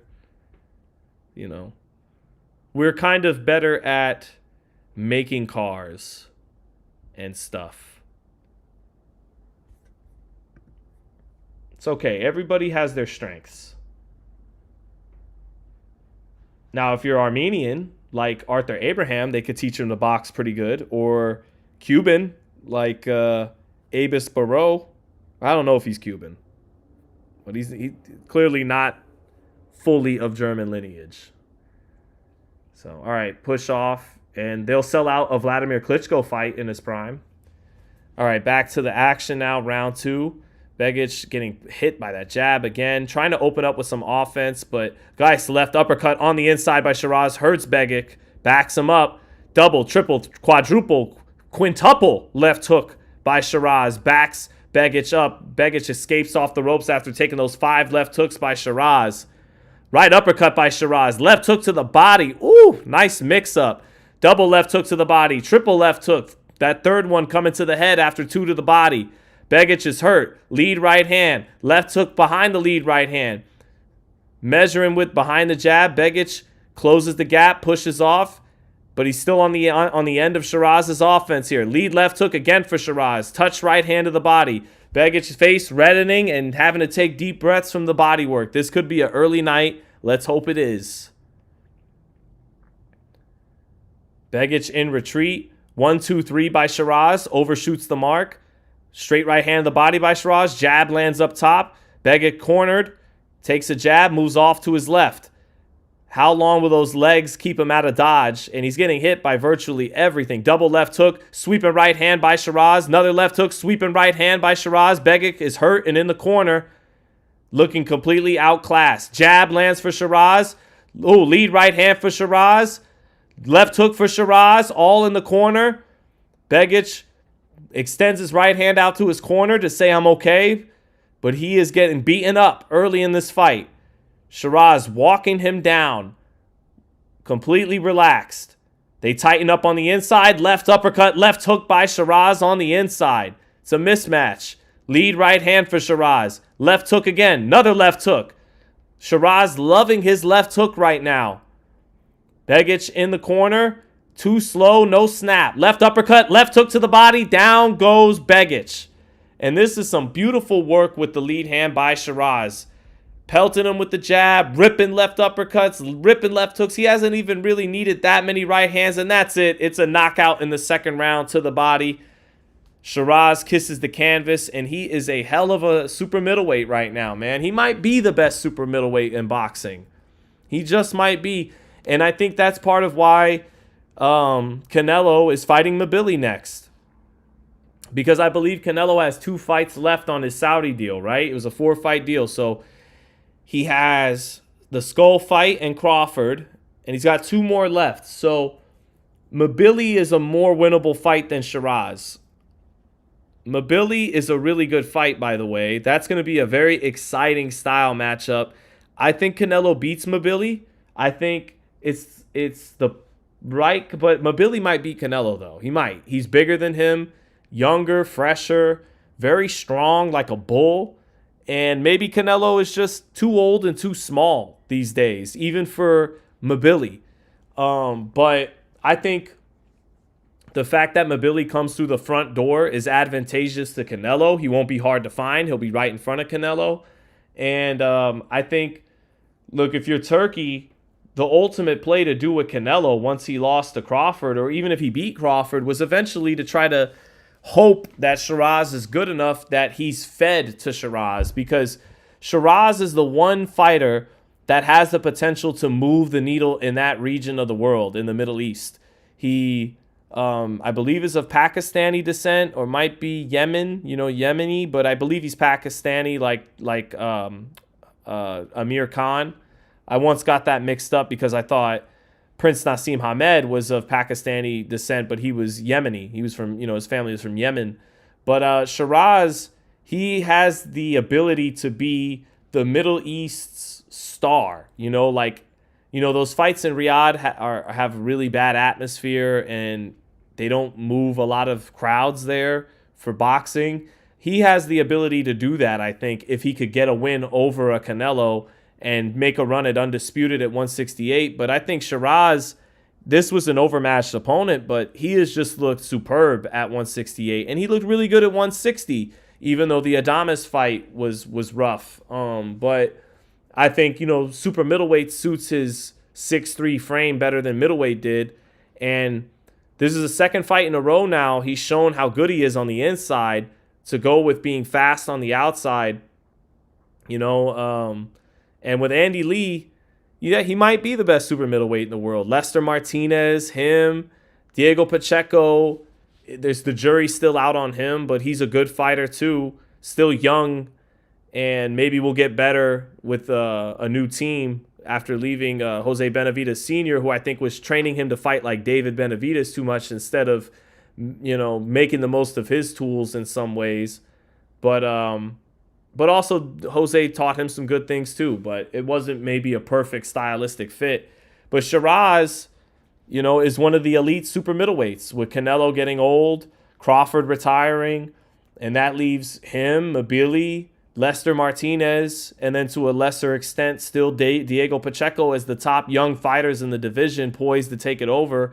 We'll see what Canelo has left in September. My first impression of that fight is Canelo will win that fight, but maybe not, maybe not. I just think against a seasoned Mexican all-time great coming through the front door, they like that kind of style. And I think Canelo might be able to turn in maybe his last vintage performance. If you're the Saudis, the best case scenario for you is that Canelo does turn in a vintage performance against Mabili and then loses to Sheeraz in the final fight of his deal and leaves you with a new star and a draw in that region of the world. That's how I see it. But Sheeraz looked really good, man. I like Sheeraz a lot. He's a really good fighter. So, and he's fun to watch. He's a good finisher. Except, Adames, my guy Tim Bradley told me Adames made him piss down his leg in that fight. He made him timid in that fight. But as we've seen, Adames is a borderline pound-for-pound talent. Like, Adames is really good, and maybe Sheeraz was better suited in the 168-pound weight class than getting down to 160. So, yeah.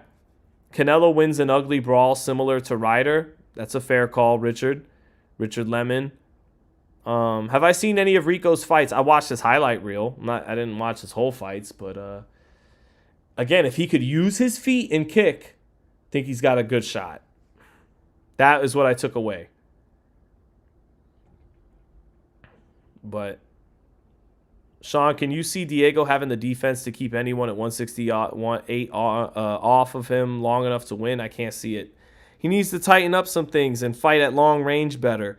For being a tall fighter, he sure does like to give up his height to let that left uppercut go, and he's just vulnerable defensively in between punches too. He doesn't, like Jack Catterall earlier, he doesn't draw that invisible line in the ring very well of distance control behind all that height. Like Kelvin Davis Diego's better than Kelvin Davis, but same problem with Kelvin Davis. They don't make the most of their physical tools to make you absolutely have to pay or work every single time to get past those physical tools in length. And now Diego's better at it than Kelvin Davis is, but still, he likes his left uppercut. He likes the punch in combination to the body, to the head, and he's not disciplined and sharp enough on the outside with those attributes yet. So those are things he needs to shore up, and he needs to find the right trainer to do that for him. So I'm going to get a water, though. But thankfully I'm on my laptop today, so I could carry this along while we do this. This is not my house, but the whole fam is out right now. whole fam is out. So we're taking a little water break in between fights. Eating like shit on the road. I was eating lots of protein the last couple weeks, putting some muscle on. And you will see Buff Sean by the end of the year. Mark my words. I'll just say it once because it's gonna happen. I'm dead serious, but eating like shit out here on the road before I get back to dieting when I get back in Vegas. What are you gonna do? You gotta eat. I gotta get some chicken wraps or something. Gotta get it. So, alright. But yeah, Sheeraz, second round KO. Frank Sanchez, second round KO. Usyk, second round KO. That'd be nice. We can all get out of here early, move on with our lives.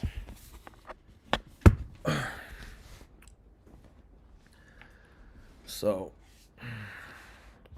just the doorway pull-up bar everywhere. Yeah, I'm with that, but I'm just afraid I'll ruin some shit in somebody else's house.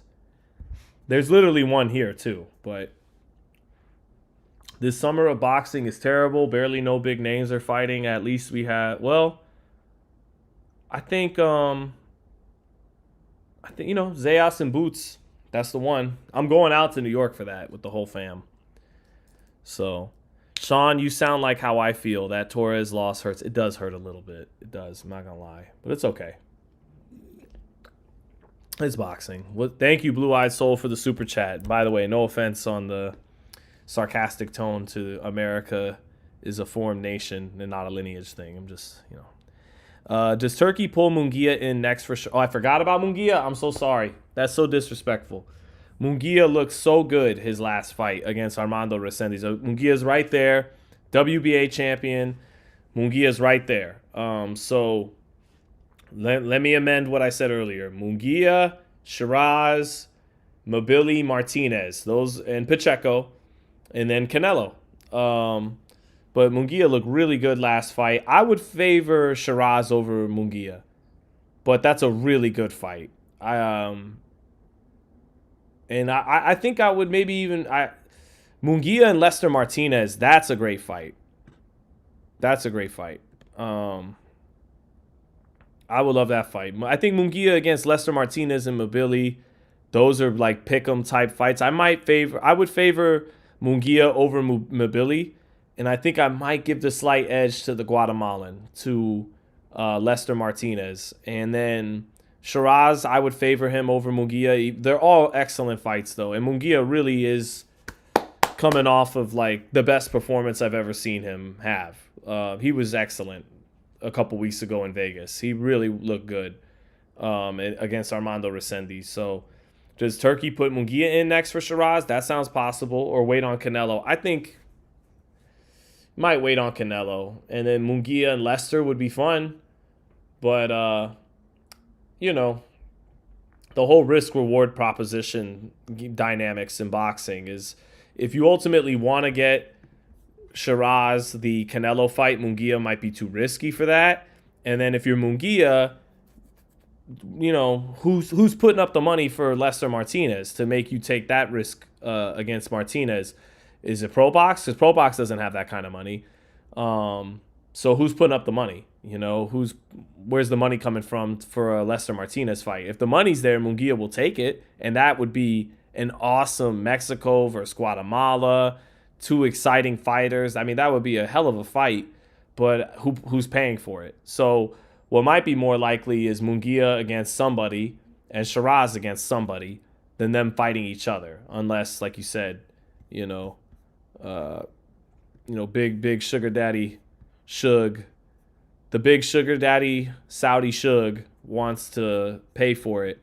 And if he does, he would be paying for a really good fight with Sheeraz and Munguia. And I would favor Sheeraz. But unless the money ain't there, and if the play is to eventually get Canelo with Sheeraz, Munguia might be too risky for that. Although, I think Sheeraz might get that job done. So that's a good fight. That's the best answer I have for that. So thank you, Blue Eyed Soul. They're gonna shun out Lester. Well, yeah. I mean, if he's tied to pro box for the foreseeable future, then that limits his opponent pool. So Loca, Los Angeles, yep, saying hell yeah in LA if it ever happened. That would be fire. In LA, Guatemala, Mexico, WBC, interim title, WBA full title.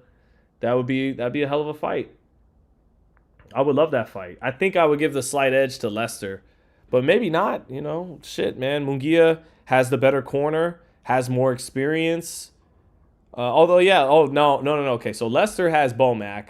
That would be the real, rubber match. Okay, Bomac got folded tonight with Richard against Sanchez with Reynoso. He beat Reynoso with Crawford and Canelo. That would be the even playing field rubber match, 50-50 type fight.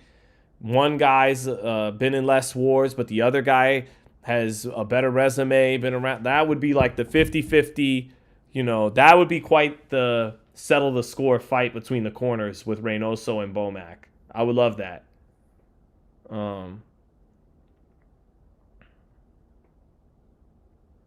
Munguia versus Sheeraz is a huge fight. I don't see the risk for Hamzah. The hand speed and variety take it, I think. I favor Hamzah too, but Munguia has a lot of variety with his combinations, and he used his length more last fight. It was against a shorter guy like Resendiz, who's right in front of you. So, but man, I think Sheeraz is a punch for punch, hits a little harder than Munguia, but Munguia has power. Munguia is a hell of a combination puncher. And his movement, he boxed better than ever in this last fight. His rhythm, he moved his head more with Reynoso, some shades of the Canelo influence there. So Munguia, to me, found the fountain of youth and rediscovered new things in his game. I mean, I thought Munguia was starting to head downwards. Too many wars, gets hit too much in too many fights. Had been knocked out by Sheeraz. Yeah, he won the rematch, but it was lackluster. I thought he was starting to go downhill, and he was super rejuvenated 3 weeks ago in Vegas. So now would be better than ever for Munguia to pull off and win that fight. But, that's a great fight. And to answer Blue Eye's question again, that's probably the more likely fight than Lester and Munguia because there's a possible financier for it. So, the super middleweight rankings. Vacant champ, Canelo's number 1. I forgot about Oselis Iglesias. Christian Mabili, Lester Martinez, Jaime Munguia, Diego Pacheco, Armando Resendiz, Jacob Bank, Caleb Plant. And number 10, Hamzah Sheeraz. That low, huh? Well, they're not trying to show their hand that they got any favoritism towards who's probably their favorite super middleweight. That's fair. Good job, I guess. But I think Sheeraz is, top 4, top 3. Oselis Iglesias, I know he's on his way to the IBF or may have already won it. God, I don't keep up with Oselis Iglesias as much as I should. I got to be honest.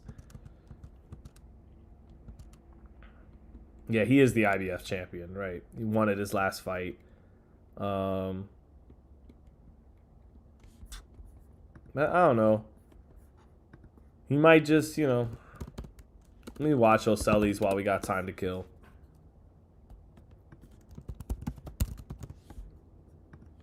I know. Let me see. Hey, did you start coaching or something? Yeah, articulation training. Just 9 minutes a day. Ale odpowiedź brutalna. Ja odpowiada se. Zuletzt in Warschau war schon in der ersten Runde Schluss. Noch 43. He's cool, Cuban southpaw. Yeah, fairly athletic, and I don't know though, man. What if it's another Morel? It's another guy, and I loved Morel on the come. Actually, Morel to me, even in some of these short clips, looked better than Oselis Iglesias during his rise against this level of competition. And then once we saw, that athleticism, some of the special effect, and again, I'm watching Oselis on some of these highlights on my guy Themistocles' channel. Morel on his come up at 168 looked more impressive than these fights at 175 against overmatched competition for Iglesias. So, but no, he's good. He's athletic. He's fast. Southpaw. But that Cuban school, man, too many times it doesn't translate well to the professional level, you know. Casamayor, shout out to him. He did it. Rigondeaux, shout out to him. They did it. They were both southpaws. And Iglesias can punch. And he's athletic. He's got speed. But I don't know. We'll see. He's got to get in with some better competition.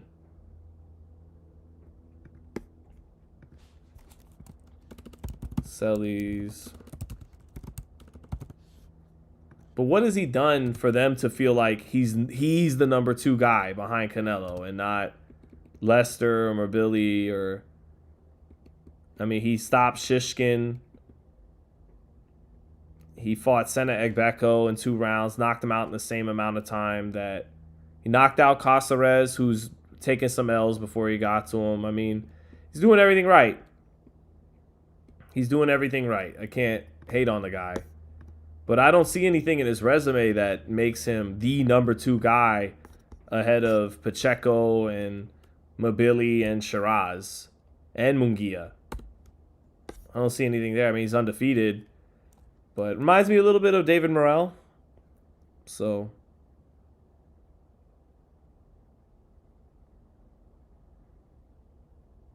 Why did Morrell go to Minnesota? Well, maybe the point was get him in the, you know, like more in the Midwest or something like that instead of having him get distracted and all the pitfalls of Florida.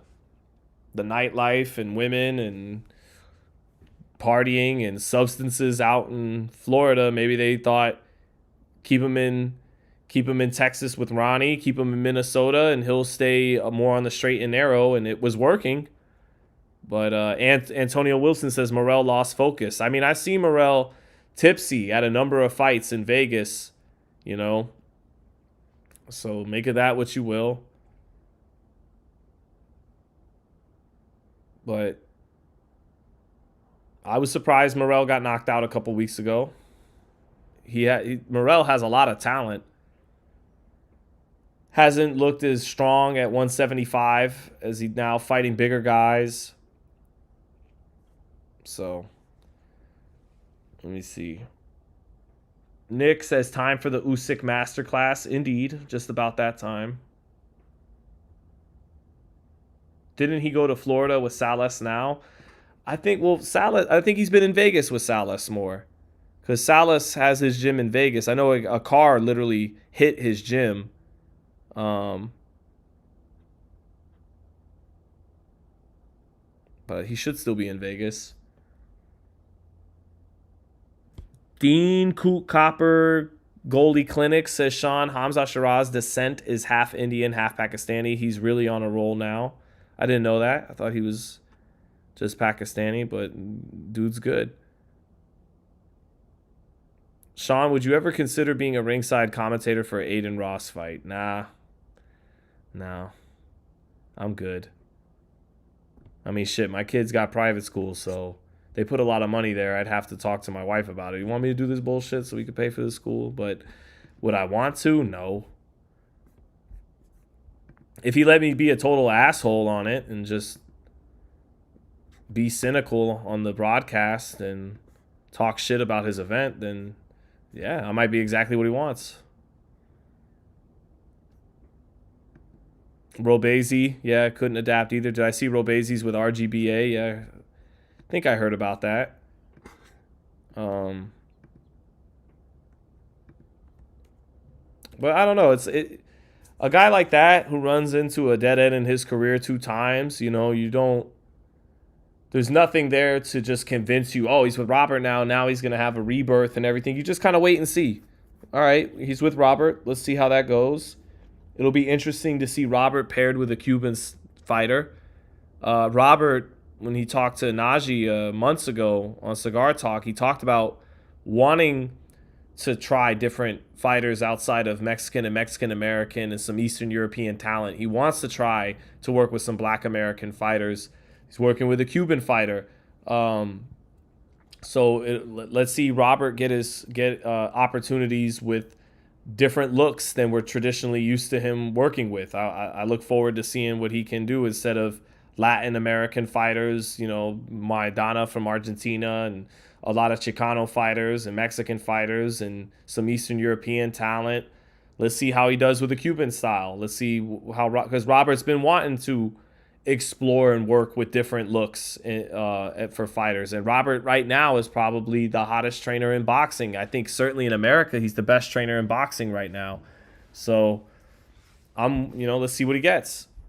I've always respected RGBA, me too, but he, to me, is better now than he was 10 years ago. I think the Robert Garcia now has evolved from the Robert Garcia that was with Bam Bam Rios and all those guys. I mean, he was good back then. I think Maidana was some of his finest work, just the art of not trying to do too much with a guy, letting Maidana be Maidana, but just jab a little bit to set up your offense, and just little subtle touches that paid big dividends for Maidana and made him a lot of money. And then over the years, I think he's just gotten better and better, and I think he's gotten more mature too. I think that Riverside, Southern California hood will always be in Robert Garcia, that Oxnard, but he, to me, is, grown wiser, and he's matured as a trainer and as a man. Not that he was immature back then, but I think, he was taking part in some of the antics that Brandon Rios is making fun of Freddie Roach's Parkinson's and shit now. And I don't think you would see that from him anymore, at least not on camera. He might, maybe in the gym, that'd be different. But I think, Robert has gotten better and evolved as a trainer. And he was always a really good trainer. But I think he's significantly better now than he was even 10, 11, 12 years ago. So, I mean, he's a real professional about everything now. When you're working with Robert, you're working with like just a guy that's really clocking in to win. And he expects to, if he has this presence about him now when he gets in the ring, 100% professional and 100% expects victory every time out on the battlefield. So, yeah, I got the highest marks for Robert. I'd like to go to his gym. I've had some smoke before.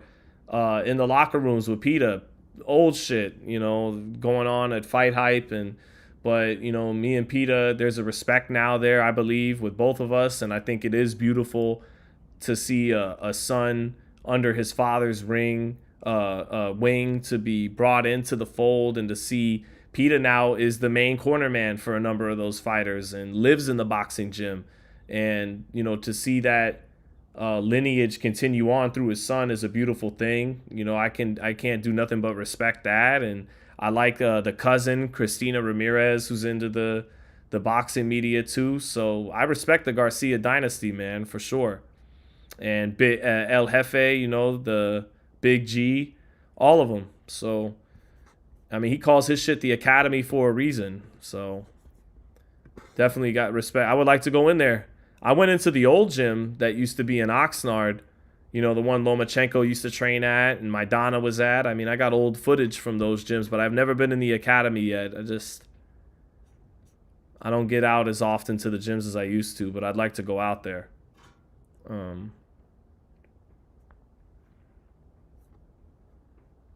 So, all right, man. We just waiting still, man. What's the DAZN fan zone? Who was Rico's first boxing fight against? Kevin Johnson, Tom Little. I'm going to say Janos Finfera. It was either that or Tom Little. It might be Tom Little. I might be tripping. Since when has Rico been undefeated? I don't know. 2020, 2021, 2021. Sure. Let's do that. No, it's 2015. How many amateur fights did Usyk have? I'm going to say like 350. Maybe 290, though. 296 sounds specific. We're going to go with 296. Nope, it was 350. I should have stuck with that. In what year did Usyk become undisputed at cruiserweight? I think it was 2018 against Breedis? Or Guy? Yeah, 2018. Okay. How many heavyweight fights did it take Usyk to win the title? I'm going to say 3 or 4. Can't remember. I'll say 4. It was 3. It was 3. Okay, whatever.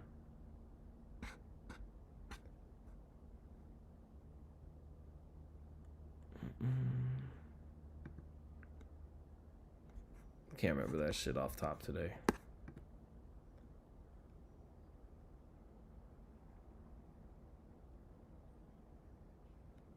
So we are still just waiting for some time now.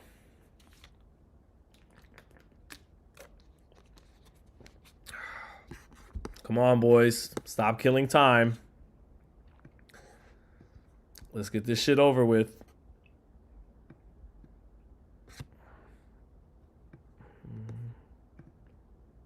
How long do I expect the fight to last? I don't know.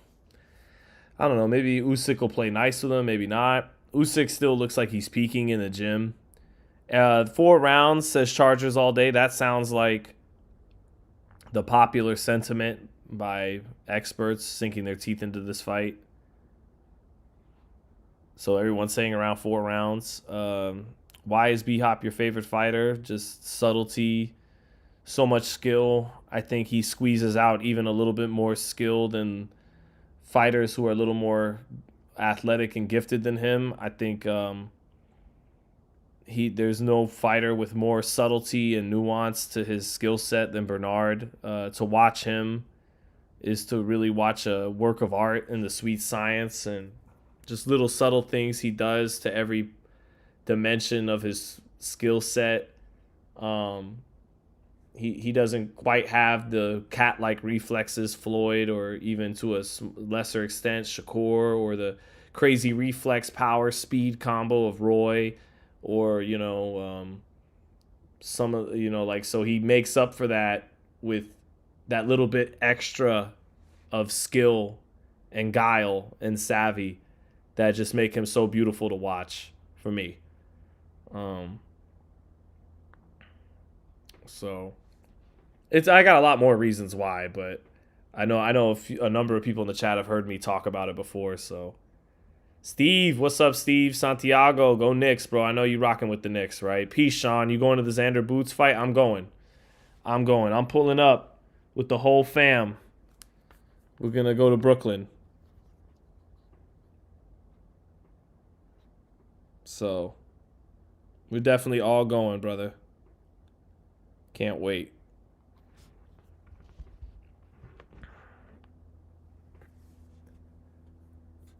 So, all right, back to showing Usyk. They're breaking down Usyk and all the beautiful things he does.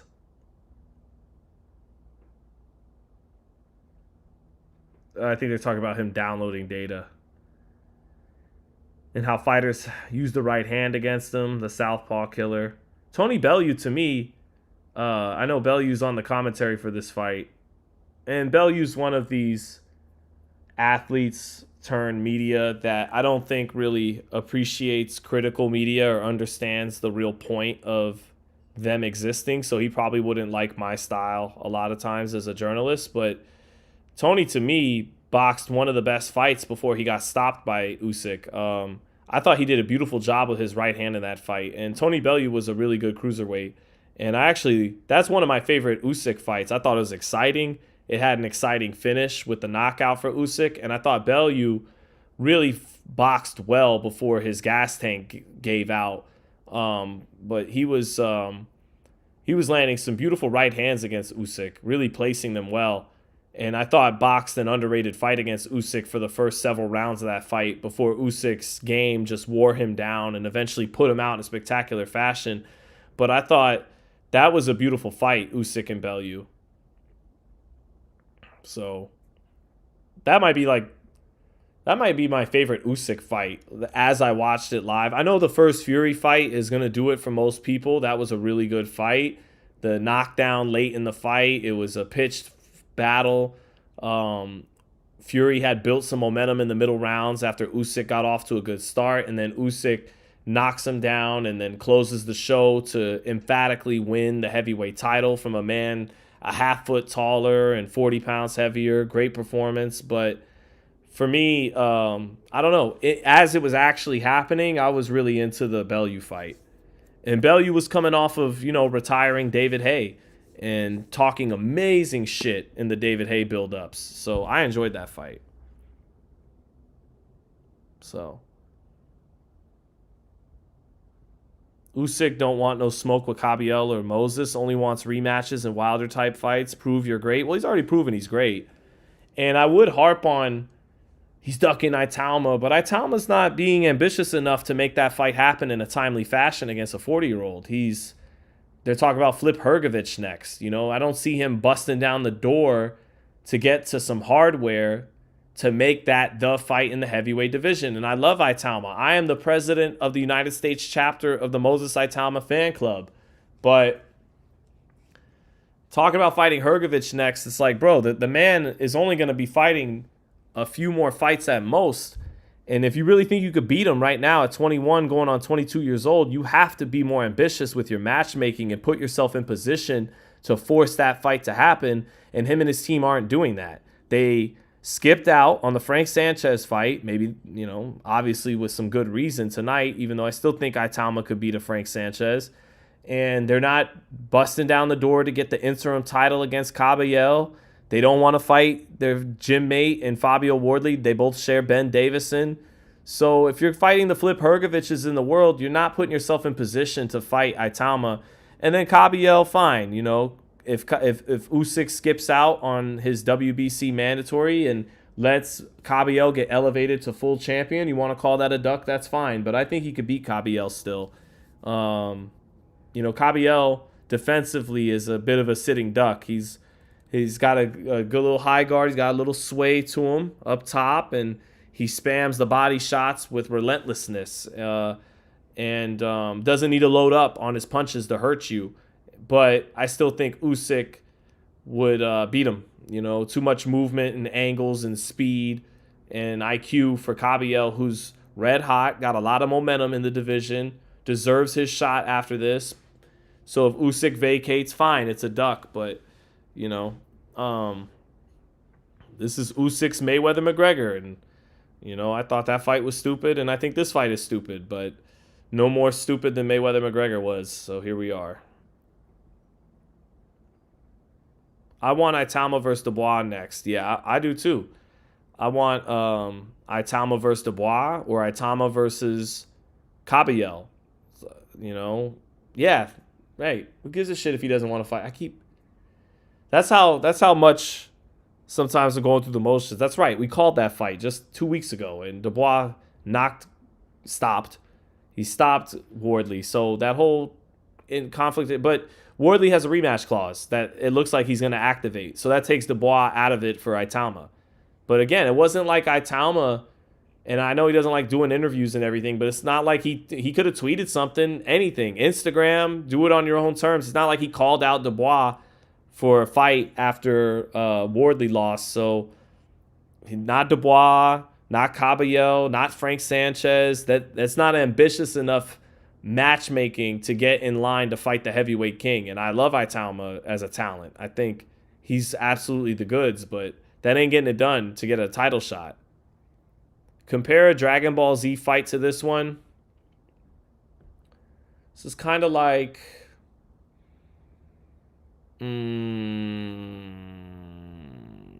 Gohan against Spopovich, but without the Grand Kai freezing Gohan so that Spopovich can absorb his energy from Majin Buu. How about that? It's the best one I could come up with off top. And that's actually too big of a gap because there's a bigger gap between Gohan and Spopovich than there was Usyk and Rico. But that's the first one that came to mind. What's another one then? Maybe like Raccoon and Birder against Goku, you know? Like Raccoon and Birder, formidable, but outclassed by Goku. How about that? Goku versus Krillin, okay. Super Vegeta versus second form Cell. That's a good one. That could work. Hercule versus Cell. Not quite that bad. Yeah, not quite that bad. Raditz versus Farmer with a gun. Not quite that bad. So far, Gohan against that. What else?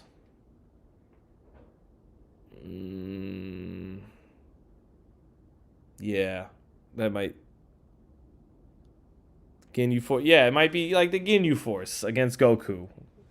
Except Captain Ginyu. Captain Ginyu might be a little too close. Even though he got his ass whooped too. Luis Velasquez says, Torres KO killed me. Hella didn't see that coming. It was a little bit of a damn. It was a little bit of a gut punch. I felt for Richard. I'm with you, Luis. Thank you for the super chat. Keith Wicklife said, there is so much more under the pyramids. I mean, I wish more people would ask themselves, why is this Egyptian pyramid on the back of our currency? And why is it written in Latin? That's what makes it funny, all the like, oh, you're crazy for believing in some of that Illuminati stuff. And it's like, okay, well, I missed your explanation for why there's an Egyptian pyramid on the back of our currency with a one eye and a pyramid and written in Latin that says Novus Ordo Seclorum, New Order of the Ages. I missed your explanation for it. I think mine holds more weight and checks out better than yours. You don't, yeah. So yeah, who knows what's under the pyramids. Sean, what has happened to the American heavyweight? Well, Larry Merchant said they're playing linebacker in the NFL or running back in the NFL. That's the old theory. Maybe there's truth to that. Makes some sense, but maybe not. Two different body types. You know, Muhammad Ali wasn't built like a football player. Mike Tyson was. But that's about it. You know, Holyfield juiced up was. And I love Holyfield, by the way. Second greatest resume of all time in heavyweight history behind Ali. I love Holyfield. But Evan Fields, you know, it is what it is. He was getting those shipments. But, so maybe, I don't know. That's the old theory. They're playing in the NFL instead of becoming boxers. And they're killing more time on DAZN. Sean, do you believe Nubians were the real Egyptians? Probably. I know Brand Nubian. Salutation to the nation of the Nubians. We're about to place you in that 3 feet of stew again. Panama, yeah. And always, shout out to you, Panama. Thank you for always being here. NFL and NBA pay more and hurt less. There you go. And you could be the 300th best player in the league and be a millionaire. In boxing, if you're the 300th best anything, unless you're Jake Paul, you are making jack shit. If Italma versus Benavidez happens in the future, who you got? Italma. Italma is the Benavidez of heavyweight. Like, he is that monster with crazy hand speed and power and everything. You know, Italma is that guy coming up. Benavidez, you know, I would love to see him retain his form at 175 and fight Bivol. I think he could beat Bivol. I think he could beat Opataya. But, you know, he has to prove it. He has to get in the ring and fight those elite, great fighters and beat them. And I think he could beat everybody below heavyweight as long as he's on point. And maybe I'm wrong. Maybe those guys on their footwork, because both are really good movers with power, Bivol and Opataya. But I think Benavidez is the class of boxing, you know, south of heavyweight. I think heavyweight would be a little bit too much against your Usyks and your Moses Italmas. But, you know, that's just me. Do I see the WBA ordering Tank versus Kid? Yeah, maybe that's actually next, because Gervonta, it was reported by Chava, I think, that Cruz is not fighting Gervonta next. And that was going to be Tank's dance partner. I pretty much know that from behind the scenes, that was the plan for August. Tank against Pitbull in a rematch. Maybe in Texas, maybe in California, and that, or Vegas, and that apparently Chava's saying that's a no-go now. So then maybe Lomachenko coming back from retirement, you're here. Maybe it's that. Maybe it's Tank versus Lomachenko. Maybe it is that. But if the WBA is ordering Kid Austin, maybe that is the fight. Gervonta Davis and Kid Austin. It's a Golden Boy PBC fight. They just did Benavidez Zurdo. They did Barrios versus Ryan. Maybe that's what's going down. Interesting fight. You know, Kid Austin is jumping up a few levels, but Tank didn't look that good his last fight. He seems unfocused out of the ring. He's been out of the ring over a year. Kid Austin is a little bit physically bigger than he is. Kid Austin has some youthful promise to him and explosiveness and power and athleticism. sign me up. That's a good fight. I like that fight.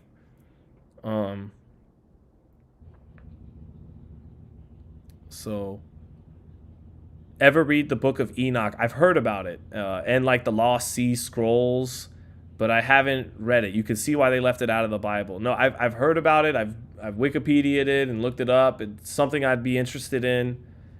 Just gotta, actually look through it. But it's the true story of our origin. Is it about like the Nephilim and stuff? How is it kind of going down that route, like the Nephilim, that kind of thing? Keith Wicklife. Still Trolling Sports Network says Kid Austin is gonna pull out Sean. Won't happen. They rubbed cream on my son. I think for that payday it'll happen, and I think they may even in some ways like their chances against Tank better than Shakur. Shakur, will undress you with his skill set. Tank is waiting on a bomb, and maybe Tank, especially the timing of it. Shakur is laser focused at all times, and no, never mind, because eventually Zepeda fight happened. I mean, Shakur's momentum was questionable at that time against Kid Austin, and I was picking Shakur to beat Kid Austin, but I was giving Kid Austin a better chance than most people. But then Shakur, since that Zepeda fight, to me, he confirmed something about himself in that fight, and now he's harder to beat than ever now than he was. So, but that being said, Tank's momentum is worse than Shakur's was when that fight fell through in February last year. So I think that they would take the Tank fight if it's really there. Maybe not. You might be right. They might be on some bullshit and not go through with it. But I think they would, and it's an interesting fight. Maria and Keith tell me, yeah, that's what it's about. Yeah, and I even hear like the Zelda games. I've heard about all that. The Anunnaki, like there was this species. God, I can't articulate it well now, that we basically evolved from and got our technology from, and it wasn't just this theistic creation thing, as we were bred and conceived from this other higher form race. And I've definitely, I'm not articulating it well now, but I've definitely heard and researched some of that stuff for sure. And I think like Zelda, Tears of the Kingdom, some of that touches on that. And many video games have, I mean, my wife just this morning was looking up how they have dragons in the Vatican depicted in its artwork. And that's part of what Game of Thrones is really about, like the HBO show. Like the modern day elite either made a deal with the fucking, like dragon people or whatever, or defeated them, and then that's why they're still able to control civilization to this day. Like, so obviously there's a lot more beneath the surface beyond just our movies and sports and this very surface dimension culture we all live in. Clearly there's a lot of other shit going on beneath everything. Right. Okay, Keith. So that's basically why leave it out of the Bible? I don't know. Perhaps to control us, And I say that as someone who in his prayers confesses to Jesus and asks for forgiveness and does all that. But at the same time, I'll never forget the Catholic Church my grandmother had her funeral at, my grandfather had their funeral at in San Francisco, and you could look this up. The Catholic Church is located on 666 Salesian Street, right? And like, why would the church professing to be of God be located on 666 on a street? And I remember before we walked up to it, because I was getting into all this stuff over a decade ago, I told my wife, I said, we were in San Francisco and we went to go, I said, let's go stop by my grandfather and grandmother's church, and I guarantee you we're going to see some shit. And we get there right away, we see the address is 666. Then we see all these crazy depictions of bulls and horns everywhere. And then right to the left of the church is the subsection of a church where it has a bunch of depiction of priests with children. And something about it just kind of screamed pedophilia. And we know the Catholic Church and the pedophilia ties. So despite all that, and I know the Catholics practice a lot of rituals, which Jesus speaks about against in the Bible.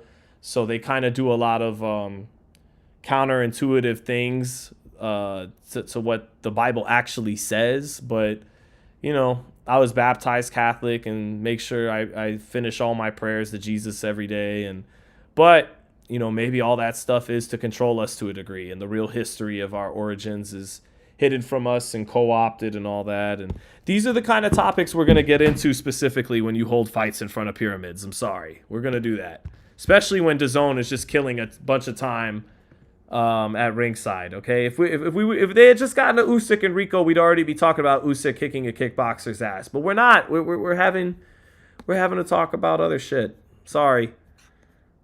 You know, there are plenty of other streams where none of this will be discussed, and I'm sure many of the other people are there. We only got 300 people here, so thank you to all 300 keeping it real. This is Sparta. This is the 300. This is the real 300.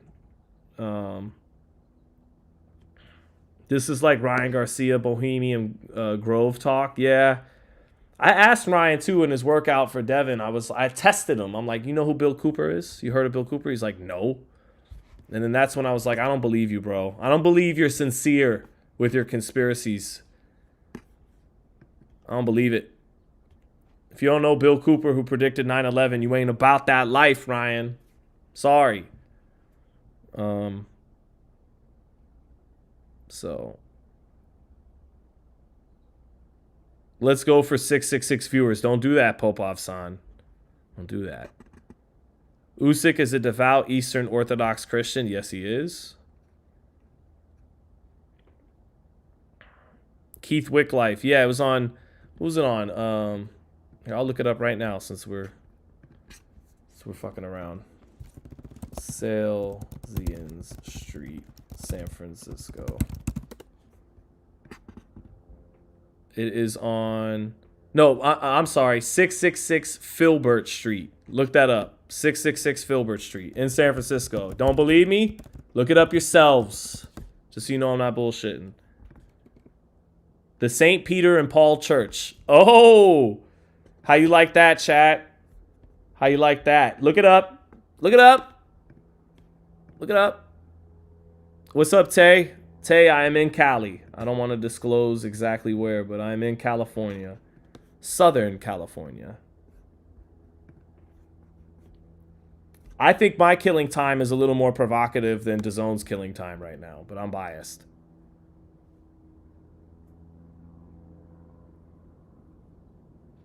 So, Politically Incorrect says Bill Cooper also mentioned them using schoolyard shootings as a way to have people beg for guns to be taken away. Yep. That makes sense. I get it. That's very sensitive stuff. I have kids now. God forbid something ever happened at a school, and you know, you'd be very vulnerable to advocate for that kind of rhetoric. You know? But at the same time, yeah, that checks out. That makes sense. What the fuck is going on with the fight? Turkey and Devin Haney are talking ringside. And Ryan Garcia is behind them, and Turkey's saying, oh, you know, let's break it up.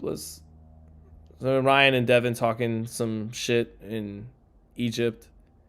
Crank guy sitting next to Turkey.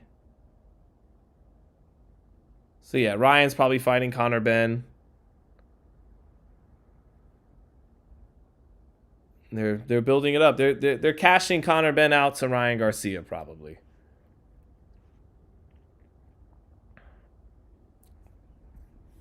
Turkey giving the cutthroat, which maybe he's done to some of those guys in the 2-2 block. Whoa, FT said, Sean, it's true on the Filbert Street. I said, hey, just saying. They also have a telescope with the acronym Lucifer. That's right. Yep, I remember hearing about that. Yes, sir. I remember that.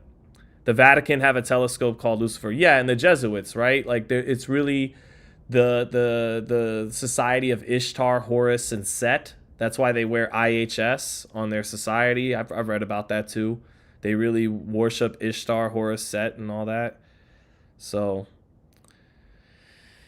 Yeah, man, that's probably part of why we're at the fight at the pyramids tonight. And you guys got to cut me some slack. All right, I think that's great fighters make excuses when they lose, right? They do. It's a thing. Pacquiao does it. Ali did it. Morales used to do it. Great fighters make excuses when they lose.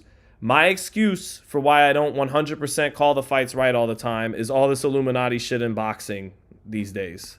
That is my excuse. It messes with my head. It takes my heart out of it a little bit. It makes me want to talk about this shit more. This shit used to exist separate from boxing. And now that the two worlds have merged, it fucks with my head a little bit. Okay? I hitched my wagon to boxing way too long ago and made it my life, my heart, my art, my what I was going to do my career as. I had my heart set on doing it since I was 13 years old, 14. I'm in too deep now. But I tell my wife, I make this joke. I go, if boxing was a friend, because I was the type of friend that at a certain point would go, I'm out. You know, I wouldn't do the toxic friendship thing too long and play that out. And, you know, I would just be like, you know, yeah, you're really on some bullshit, aren't you? And not even on some, like, you've changed and I've like, you don't want to really listen to, you know, change. You're not being the person that I love. You're, you know, haven't we all had friendships like that where it's like you were tight, you were close, and it's they get around some new people or they change and then eventually you just kind of gotta be a healthy person and disconnect. Focus on your woman, focus on your man if you're a woman, focus on whoever, focus on your significant other, the nuclear, you know, and or yourself if that didn't work out either, and you know, and you lose that friendship, and then a lot of them will wind up hitting you up years later. Hey man, I'm sorry, I was on some BS, and then it's all good, and you're cool to this day. You still love them, you always got love for them, but you're never tight like that again, right? And if boxing was a friend, we would have been at that stage a year or 2 or 3 ago, but it's not that. It's like we got kids. It's like, you know, I can't just leave. I don't really have other talents. I don't know how to fix things with my hands. Look at my haircut. Do I look like I know how to fix things with my hands? All I know how to do is talk about boxing kind of and other things. So I'm stuck here. I'm keeping it all the way real, chat. This is what Usyk versus Rico brings out of your boy. It doesn't bring excitement. It doesn't bring and truly tonight, the undisputed heavyweight king of boxing taking on the finest kickboxer in the world. A clash of two worlds in the pyramids of Giza. It doesn't prompt that out of me. Okay? I trust all 300 of you at this point.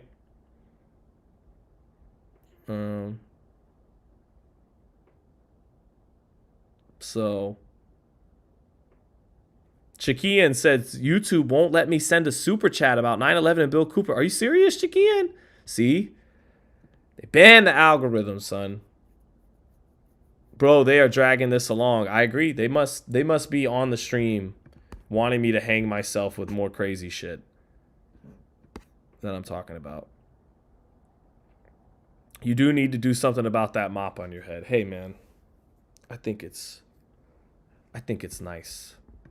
I didn't even pack my razor to California, okay?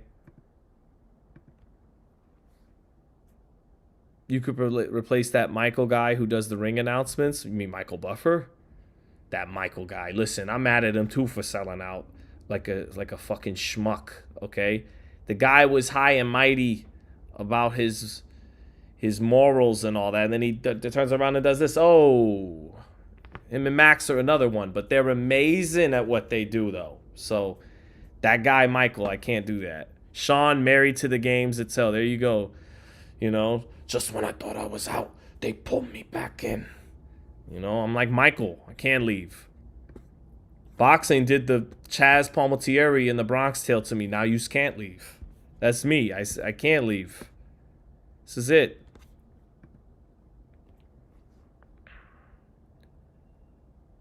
So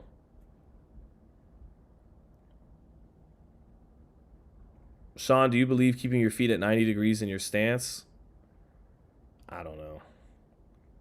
You might want to ask an actual boxing trainer on that one.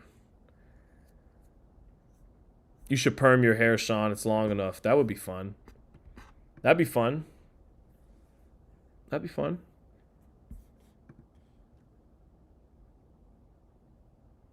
So, yeah, Corleone's Sopranos reference. You know, Sopranos, a lot of that shit is a lot deeper than it seems, that show. The Sopranos has multiple layers you could watch that show. You could just watch it for its basic plot beats, you know, the mafia stuff and the stuff with New York and New Jersey and Tony with his mom, but Sopranos goes super deep. And actually, to my point about all this pyramid on the back of the dollar bill stuff, if you go, what was the first episode after 9/11 in Sopranos, what was it called? It was called For All Debts, Public and Private, right? And The Sopranos also had an episode called To Save Us All from Satan's Power, which is like one of the last episodes before 9/11. But if you go on YouTube right now, since we're killing time, and you go to the end of For All Debts, Public and Private on The Sopranos, it ends with Chris, after he kills a cop that Tony probably lied to him about. Tony told him, this is the cop that killed your dad. He probably made it up just to get Chris to forever be in a bind to him. Like, I know you killed a cop, so if you ever think of leaving the family or flipping on me, I have this dirt on you. That basically now Tony owns him to another degree, and he lied to him. But the episode ends with Chris putting a $20 bill on his mom's fridge, and then it slowly zooms in on Jefferson's eye, and then it plays a song from Africa Bambaataa called World Destruction. And it's the first episode after 9/11, and it's like the song's like Speak About Destruction. How's it go? It's the end of the world and your life ain't nothing. The human race is becoming a disgrace. And the song's like Speak About Destruction. The whole song is about like the end of the world and apocalypse and end times, and that's the first episode of The Sopranos. And that kind of stuff just goes over people's heads. They're just watching it for mobbed up guineas and funny lines. But that show seriously is the greatest show ever made. Not even close. I don't even have to watch other TV shows to know that. I know what David Chase made with The Sopranos is so profound on so many levels and has so many layers that I think 95% of people that watch it don't even get all of its points.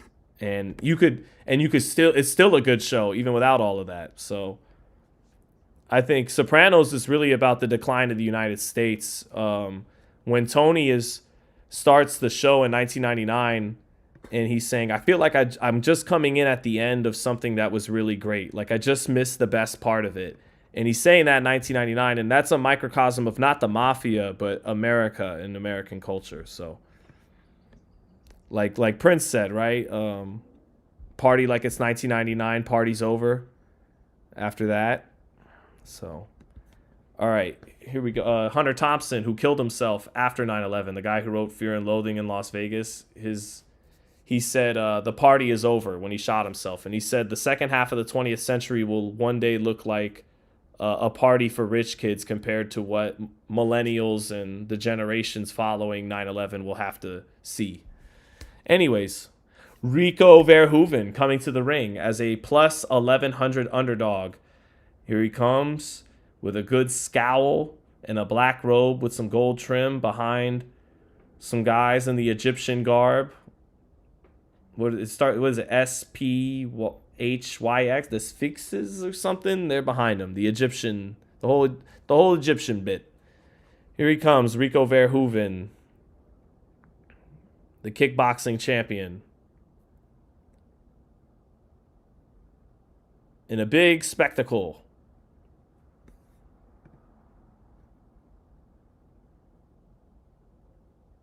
So, oh yeah, the Sopranos movie, the Saints of Newark was fucking terrible. Terrible movie. Don't even watch it. Just watch the show. All right, Rico Verhoeven pounds the canvas or pounds the floor, and then fireworks go off. So cool. This is so. Oh, and then a whole like LED light like eruption happens behind him, an earthquake. So cool. Not tacky at all. Super cool. Nothing about this is tacky. It is historic, brilliant, and massive, and he is hitting the ground. He will look to shake up and cause an earthquake in the boxing world. Is Rico Verhoeven the Dutch kickboxing champion, the best in his sport, clashing worlds with the best in his sport, Oleksandr Usyk. He is a big underdog, but perhaps he can cause a massive earthquake in the sport. Here he comes. Panama says this is the demonic. Probably. Usyk runs into the crowd like he's Edge from the Attitude Era, and he just steps through the ropes. Here he is, the kickboxing champ, 1-0 with a 100% knockout ratio. You know, maybe not getting enough respect for an undefeated fighter with a 100% knockout ratio is Rico Verhoeven. Into the ring now. Rico's a bum. Stop that, Philip Fry. Okay? He's not Spider Rico. He is Rico Verhoeven, the kickboxing champion, and you care about this. Thank you for the super chat. Trix, good to see you, Trix. Says, WBO ordered Dimitri Bivol versus Callum Smith. What should David do? Try to make the fight. If he doesn't, maybe fight Beterbiev at light heavyweight instead. And if they don't, then you got to shut up people at cruiserweight, man. You got to give Opataya the smoke that he's asking for and that a lot of the purists think you're ducking. So that's my best answer. Maybe you could make a Beterbiev fight at 75 instead, beat him, and then get your Bivol shot. The purists aren't going to say Bivol's ducking Benavidez because the purists, they don't really love David. They love their hipster favorites who are great fucking fighters. I know that. They love Bivol, and they love Usyk, and they love Inoue, and they like you if you're American, but you fight for Turkey, then they'll tolerate you like Shakur, like Bam, but they don't like David because he's not truly a Turkey fighter yet, and yeah.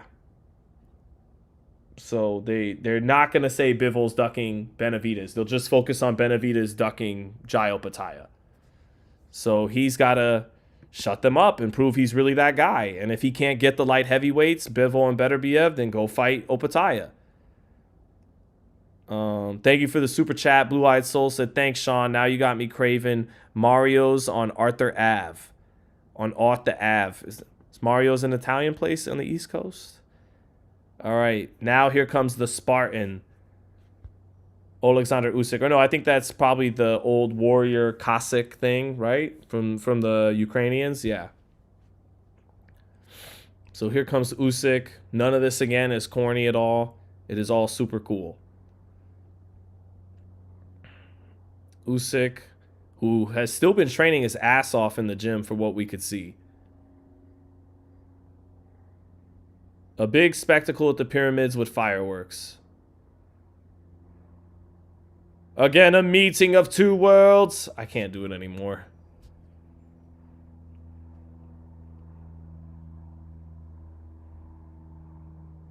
You know what? I'm actually grateful they killed so much time. We got to talk about the things that are actually cool to talk about.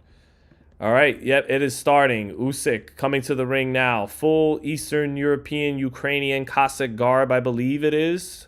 I could be wrong. But here he comes to the ring with what kind of looks like a Spartan helmet, but not quite. It's a variation of that, of his own lineage. Here he comes. Almost gets caught on the top rope a little bit with his robe, but he's over the top now. And here is the undisputed heavyweight champion and arguably still the pound-for-pound king. Either it's him or Naoya Inoue. And coming in red hot. To me, coming off as great a performance as a heavyweight as he's had. And to me, Usyk is a more powerful heavyweight now than when he first won the titles against Anthony Joshua. He sits down on his punches that much more while still maintaining every bit of his feints and cardio and foot movement and all those things. Really an all-time great fighter is Usyk in a heavyweight, in an era, a good heavyweight era, not a great heavyweight era, but already cemented himself long time ago as a first ballot Hall of Famer, and in my opinion, an all-time great heavyweight. Maybe would he have beaten the Lennoxes and the Larry Holmes and the Alis and the Holyfields? Maybe, maybe not. You know, I think some of those guys would have beaten him, but you know you're in rarefied air where I have to go to a time machine to talk about who would have beaten you because you've been whooping everybody's ass in your own era. So, and that's all you can do. And that's all Usyk has done. Coming in on the back end of the Fury, Wilder, Joshua era, he has cleaned up Fury and Joshua. He's beaten Dubois twice, and those two wins have already aged well, with Dubois winning a title again. Dubois knocked out Joshua after losing to him the first fight, and then he knocked out Wardley after losing to him the second fight. So Dubois continues to prove his worth since Usyk has knocked him out, and Fury and Joshua are Hall of Famers in their own right, and he cleaned them up. Wilder was already done by the time Usyk got to this level at heavyweight, so that fight never happened. Doesn't need to happen. Probably shouldn't happen, but may still happen. And here we are tonight in the Pyramids of Giza. So Usyk with a gimme, which you could argue he's entitled to.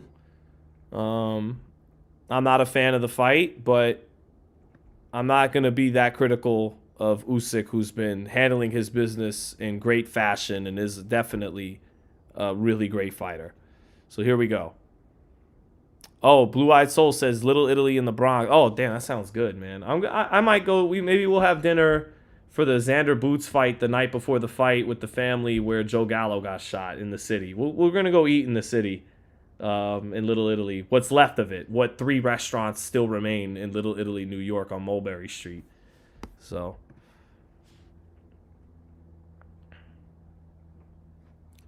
let's see here.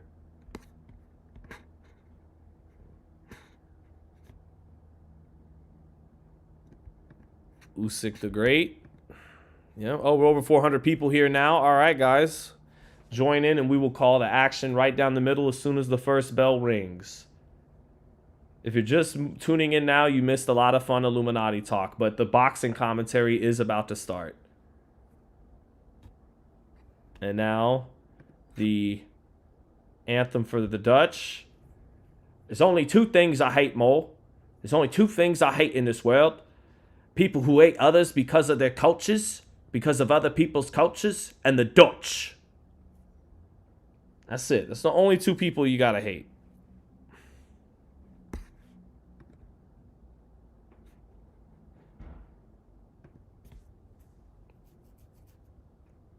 Another elite reference, I think.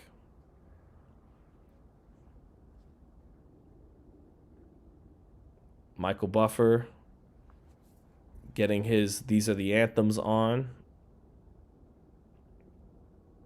Poopy San, it's a Austin Powers Gold member reference. That's all. Daniel Moretti, hey, Paisan, says, Sean, go to Arthur Ave in the Bronx. You won't be disappointed. I'm a little hesitant to go to the Bronx. I'm not going to lie, unless it's the Yankees. Little shook. That's also where Mike had the cops set up to get killed in one. You know, the Bronx is known for being, I think the Bronx is the only borough with a tougher reputation than Brooklyn. So Brooklyn's is tough as I go in New York. I don't know if I'm tough enough to step foot in the Bronx outside of Yankee Stadium. All right, Usyk doing the Ukrainian anthem.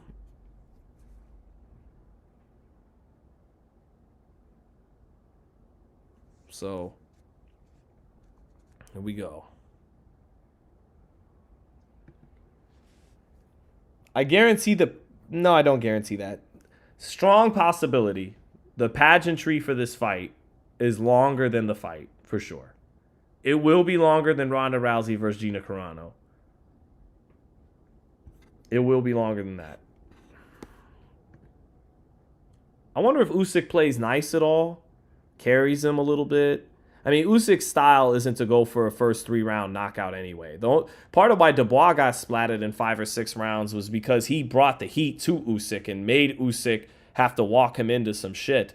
But Usyk, you know, he's gonna break you down and figure you out with his feints and step around you and piece you up and then bring it all together at some point. But, you know, maybe this goes some rounds because of Usyk's style, and Verhoeven might not look to press the issue too much. And, you know, hey, let's go some rounds and have a show here in Giza, you know, and maybe it goes some rounds for that reason. But what's up, Raider Reaper? I did talk about Torres getting knocked out, definitely.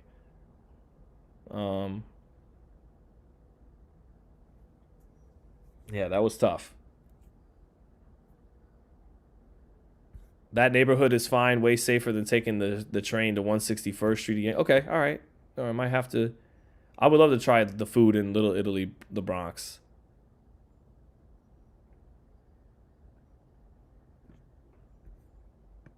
All right. Let's get this thing going. Thank you, everybody. All 400 rocking in the chat. You guys are awesome. Please hit the like if you haven't already. Let's see. Referee getting his little introduction on. Let's see what we got. Oh, we're already at almost 200 likes. Nice. Not bad. Appreciate that, everybody.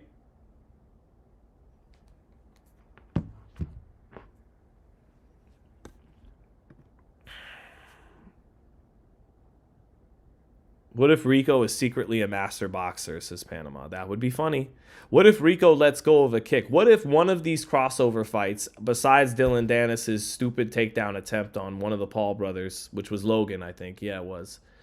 What if one of these guys that knows how to kickbox or wrestle just actually goes for it in the middle of the fight?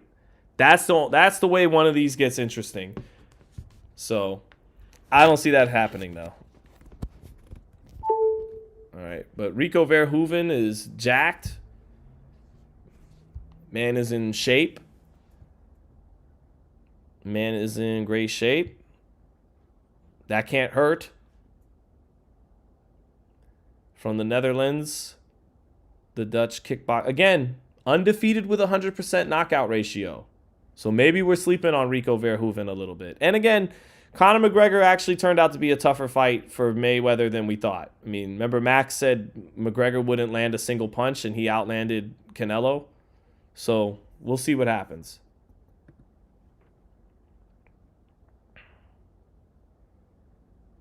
It would be kind of funny if Rico won, though. I'm not going to lie.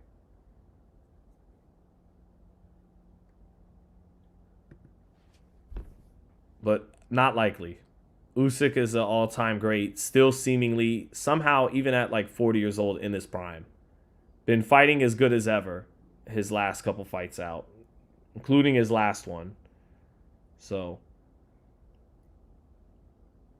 Usyk, maybe a touch less defined physique-wise, but he's always looked like a blown-up cruiserweight, Usyk. He's never been a chiseled heavyweight. He's always looks a little dry by his standards, but doesn't have the physique Rico Verhoeven has, but clearly going to have a lot more skills than Rico Verhoeven, who is also not much of a puncher. I think it was 16 knockouts, maybe somewhere between 16 and 22 knockouts and 54 to 66 wins. And so not known as a puncher either. So, but this is supposed to be a fun payday for Usyk.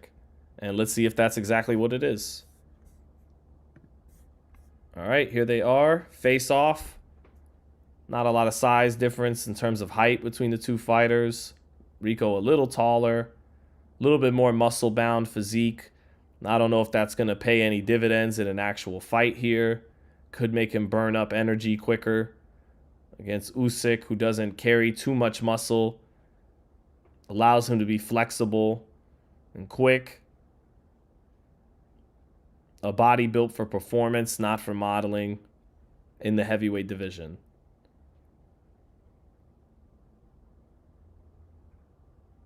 So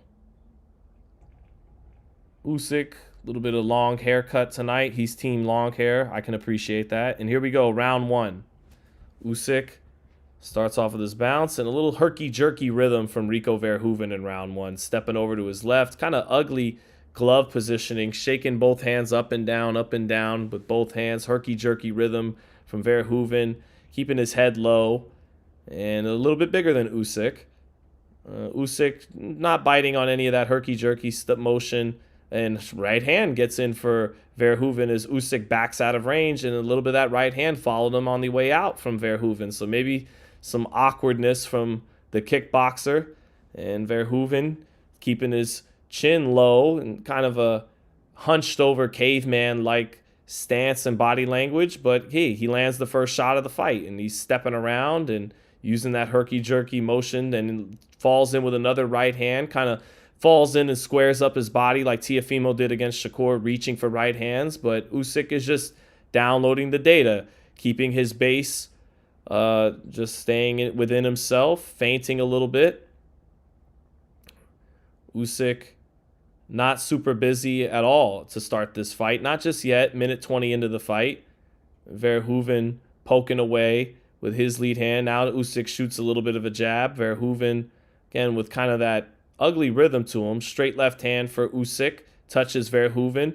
Verhoeven jumps in again with a couple of right hands. Gets Usyk on the ropes. Verhoeven crossing his feet on some of these right hands and falling in. But he is bigger than Usyk and a little awkward. So Usyk just taking his time in round one here. But Verhoeven not off to a bad start in the first 2 minutes. I don't know how sustainable that will be, though. About a minute left in the opening round. Usyk is really not fired off anything. Verhoeven, again, with that herky-jerky style, moving both hands and upward and downward. Not a rhythm you'll really see from too many boxers, from the kickboxer. And Verhoeven digging his head down, getting underneath the lead right hook, gets into a clinch with Usyk. Referee breaks him apart. Verhoeven shoots a right hand to the midsection. Usyk picks it off, but not bad placement there. The right hand to Usyk's chest. So Verhoeven trying to shoot the right hand against the southpaws, and may be on his way to winning this first round. 25 seconds left. Usyk feints. Verhoeven out of position for a second, but doesn't pull the trigger. Threatens with a right uppercut. Seemed like it could be on the mark, but didn't pull the trigger just yet. Verhoeven, and there's a straight left hand, right hand hook by Usyk, but Verhoeven gets underneath those two shots to start. Usyk cuffs the top of Verhoeven's head and moves out to his right. That'll do it for round one. Verhoeven's round. 1-0 Rico Verhoeven. Now, Usyk was hardly not throwing anything and was just getting a look at and a lot of this from Verhoeven, making the hands go up and down with both hands, alternating them, real hunched over like this, and circling, using some movement, herky-jerky lateral movement, and then leading in with some right hands. When he had to double or triple up those right hands, he's falling in a little bit and squaring his feet up, crossing his feet. But Usyk didn't really take advantage of anything or do anything in round one. So 10-9 Rico Verhoeven. No Dice says that guy is a joke. Keith Wicklife saying he's huge, bro. Maria is laughing in the chat. LOL. He did land that right hand in the first minute. Keith says he's going to be gassed by the third round. Antres Major said, I think Usyk's going to tire him out. He let Rico gas himself out and then turn it up after the fourth. Panama says 1-0 for Rico. Usyk is officially washed, guys. All right, let's see what happens here. Let's see what happens when Usyk starts actually punching. Round two, here we go. More of the same from Verhoeven, trying to work his jab. Now Usyk poking with his lead hand a little more actively to start. Verhoeven short with a jab to the body in the center of the ring. Stepping over to Usyk's left. Straight left hand touches for Usyk. Usyk poke, another straight left hand for Usyk as he gets a beat on Verhoeven. Verhoeven gets him to the ropes, fires a little combination to the body, and just kind of imposes his size on Usyk a little bit, who looks up on the ropes, and the referee breaks them apart. Usyk has touched him down the pipe with a couple of left hands this round, but not sitting down on them yet. He's letting that jab go. Gets a left uppercut block. Oh, right hook lands for Usyk. Verhoeven tries to follow it up with some clubbing shots as Usyk gets out of range after landing that right hook. Verhoeven getting to Usyk's body. That's smart by the Dutchman, because Usyk has sometimes been known not to like it to the body. Verhoeven trying to lean on Usyk and impose some size advantage on him and dig some clubbing shots to the body. Not super accurate or well placed, but some work there. Left uppercut by Usyk, but Verhoeven's a big guy and walks through it. Usyk not sitting down on these shots just yet. Touch little right hook for Usyk. He sweeps the left hand. Good left hand to the body by Usyk that time. He got underneath what Verhoeven was shooting his way and sweep the left hand right to his body. Beautifully underneath the right elbow of Rico Verhoeven. Left uppercut by Usyk, but Verhoeven letting go of short little combinations. They're not pretty, but a little bit of effectiveness from Rico. Just flurrying, just letting go of little short shot. There's a straight right hand to the body for Rico Verhoeven. Usyk makes him misses a right hook as Verhoeven gets underneath it. Usyk poking with the lead jab. Verhoeven keeps stepping out to his left, keeping his chin low and his back hunched over. Oh, Verhoeven loads up on a sweeping right hand. Usyk backs out of range from it. Now Verhoeven drives Usyk to the corner. Gets a little bit of effective work done. Usyk forced to shell up in the corner and tie him up. So some of these short little clubbing shots and ugly shots from Verhoeven have some effectiveness, and he's not yet respected the power of Usyk, who's not sitting down on anything just yet. So center of the ring, close round. Maybe a slight edge to Usyk, a little bit cleaner with his shots, but Verhoeven gets him to the ropes again and throws a couple of ugly little sweeping inside right hands, and it's doing enough to physically move Usyk around. There's a combination by Verhoeven as Usyk exited the exchange, and Usyk has a facial expression a little similar to Tyson Fury against Francis Ngannou that says, oh, this is a little tougher than I thought it was going to be. Usyk not really looking good against this guy. Either 1-1 or 2-0 Rico. I'm not mad at either one. I'm almost tempted to give it to Rico Verhoeven. He roughed Usyk up a few times and drove him to the ropes. How funny would this be? I would get a kick out of it. Now, I'm not convinced it's going to happen, but I'm kind of enjoying this. I like Usyk, but the boxing purists can be annoying sometimes for me. They act like he could beat Lennox Lewis and he could beat Muhammad Ali, and yeah, that was a Verhoeven round, man. On the slow-mo, that one of those clubbing right hands got home. And they all, Tyson Fury is such a bum for almost losing to Ngannou. How funny would it be if their boy toy, if their beloved Usyk struggled the same? But let's see. I do like Usyk, though. I got a 2-0 Rico Verhoeven. And Verhoeven has a size advantage early on again, or has a size advantage, and isn't seem too worried about the power on Usyk's punches, but Usyk's yet to really get going yet. There's a left hand for Usyk on the step back off his probing jab. Verhoeven tries to get to the body again with a right hand on the outside. And Verhoeven smothers Usyk again, and some of those short little right hands in the clinches for Verhoeven are given. Oh, there's a straight right hand to the body by Verhoeven. Usyk says it's low, and the referee gives him enough of an agreement, but that wasn't that low. It was more on the borderline, arguably a clean right hand to the body for Verhoeven. Verhoeven is roughing Usyk up in the clinches, and he's given enough awkward pre-punch movement to throw Usyk off just a little bit here. Usyk feigning.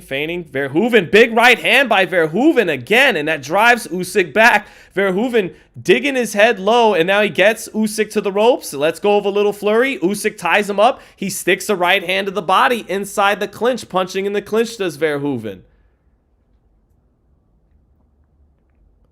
So, minute 15 into the round. It could be another Verhoeven round. This is getting funny. Usyk getting his right hook blocked. Usyk still not fully comfortable in there. Oh, left uppercut for Usyk does get in, but back comes Verhoeven. He's walking through the power of Usyk, and he came back with his own uppercut. Better shot by Usyk that round. Right hand to the body by Verhoeven. Usyk trying to snipe a left hand counter in between that. Verhoeven staying somewhat, defensively responsible. That hunched over back That herky-jerky style. The strength. Oh, sweeping right hand lands for Verhoeven. Some of these unorthodox punch trajectories giving Usyk some fits. And Usyk countered with a left hand too, but Verhoeven is walking through it. And the shots of Verhoeven, the bigger man, are moving Usyk more than the other way around. Verhoeven is not being blunted by the power of Usyk. He's walking through it and punching with the champion. 45 seconds into it. A little bit of a deep breath by Usyk. Verhoeven drops his lead hand, shuffles his feet around a little bit, goes on his back foot for the first time. Now he plants his feet, dips down, and feigning. Sweeping right hand misses for Verhoeven, and a wild left hook behind it. Both miss, but Usyk not quite sharp enough with his counters in between those two wide shots. Verhoeven blocks a combination by Usyk, smothers him. Those a good little combination by Usyk. Verhoeven with the gloves up, though, to block some of it. Verhoeven works his jab, right hand to the body. Nice short left hand on the inside by Usyk in close range. Back comes Verhoeven with a right hand. Usyk blocks it with his left glove. Close round. Usyk crosses himself to the round. I'll give it to the champion. But another close round. I got it 2-1 for Rico. I'm not mad at 3-0 Rico either, though.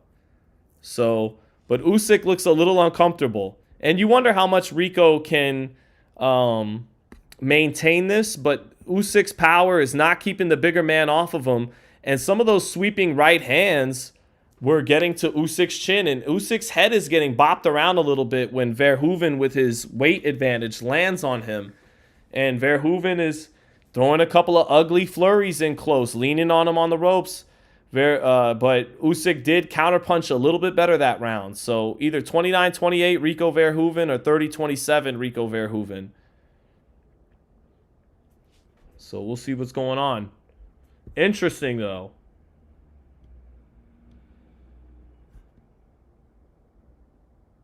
So far, it is a little bit like Mayweather-McGregor and Ngannou Fury, where the guy outside of the sport is giving the champion a lot more fits than people thought he would early on.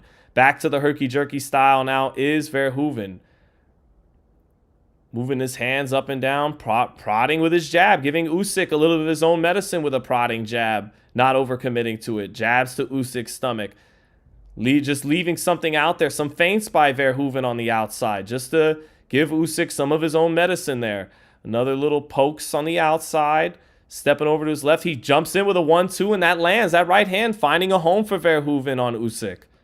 Usyk back with his own little touch double jab. Back comes Verhoeven with his right hand lands again for Verhoeven. Usyk getting hit by a lot of lead right hands, and Verhoeven is curling the shot, sweeping the shot. Usyk on the ropes. Some body work by Verhoeven. Usyk punching on the inside too, but getting outworked on the inside by Rico Verhoeven. And this is a good first minute of the round for Verhoeven. He landed a couple of lead right hands and a couple of clubbing body shots on the inside. And enough jabs, enough work with the lead hand and the feints by Verhoeven to keep Usyk neutralized a little bit on the outside. Oh, left uppercut by Usyk. He punches in combination. Verhoeven's hurt. Verhoeven hurt. Verhoeven in retreat on the ropes. Right hook lands for Usyk. Verhoeven's legs not underneath him. And that's a big moment for the champion. Usyk back on his jab, and Verhoeven trying to steady himself on the outside. Usyk sweeps the left hand. Verhoeven still on stilts, still not stable on his legs. Usyk punched in combination, and that set up that left uppercut to hurt him. There's a left hand for Usyk again, and a right hook. Verhoeven covers up against some of that. Verhoeven circling out of range. So Usyk with his first big moment of the fight. Restoring some order there. Minute 3 left in the round. Left uppercut again by Usyk. Verhoeven smothers it. Goes southpaw temporarily. Smothers Usyk on the ropes. But Usyk has got some of his confidence now after that left uppercut.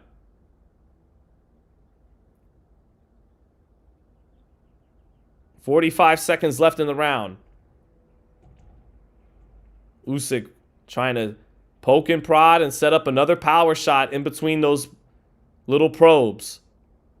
Right uppercut. Sloppy, slow left and right uppercut by Usyk. Unlike him. And some uncharacteristic deep breaths early for Usyk. Back on his jab, though. He lands his jab. Verhoeven seems to have recovered. Big right hand for Verhoeven. He sweeps it over the top.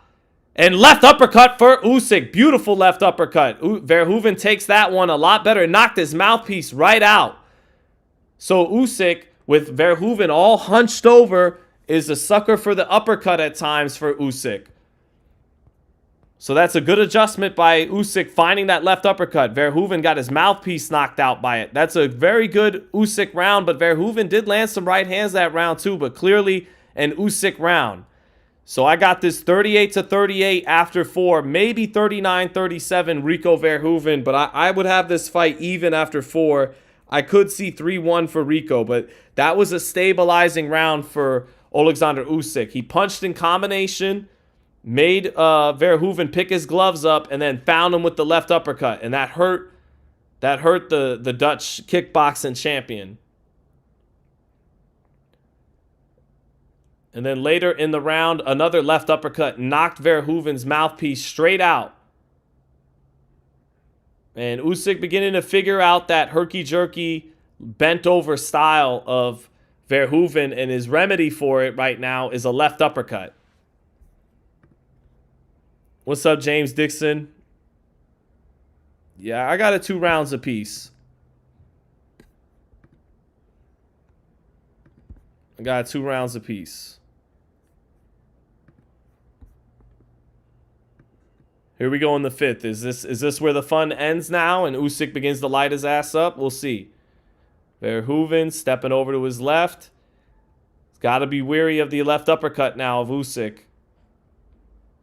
He's protected himself up top pretty well, but that uppercut's coming from underneath. Usyk coming forward a little bit now. Are Verhoeven's tricks starting to wear off? His herky-jerky, unorthodox style of boxing. Big counter left hand by Usyk. He got out of the way. He picked up a beat on that sweeping right hand lead, and he countered it with a sharp, straight left hand. Verhoeven took it well. Verhoeven drives Usyk to the ropes. Lets go of his hands a little bit. Usyk ties him up. That combination not as effective. DAZN has it 3-1 for Rico Verhoeven. I'm not mad at that card. I could have it 1 round closer, though. Verhoeven stepping over to his left.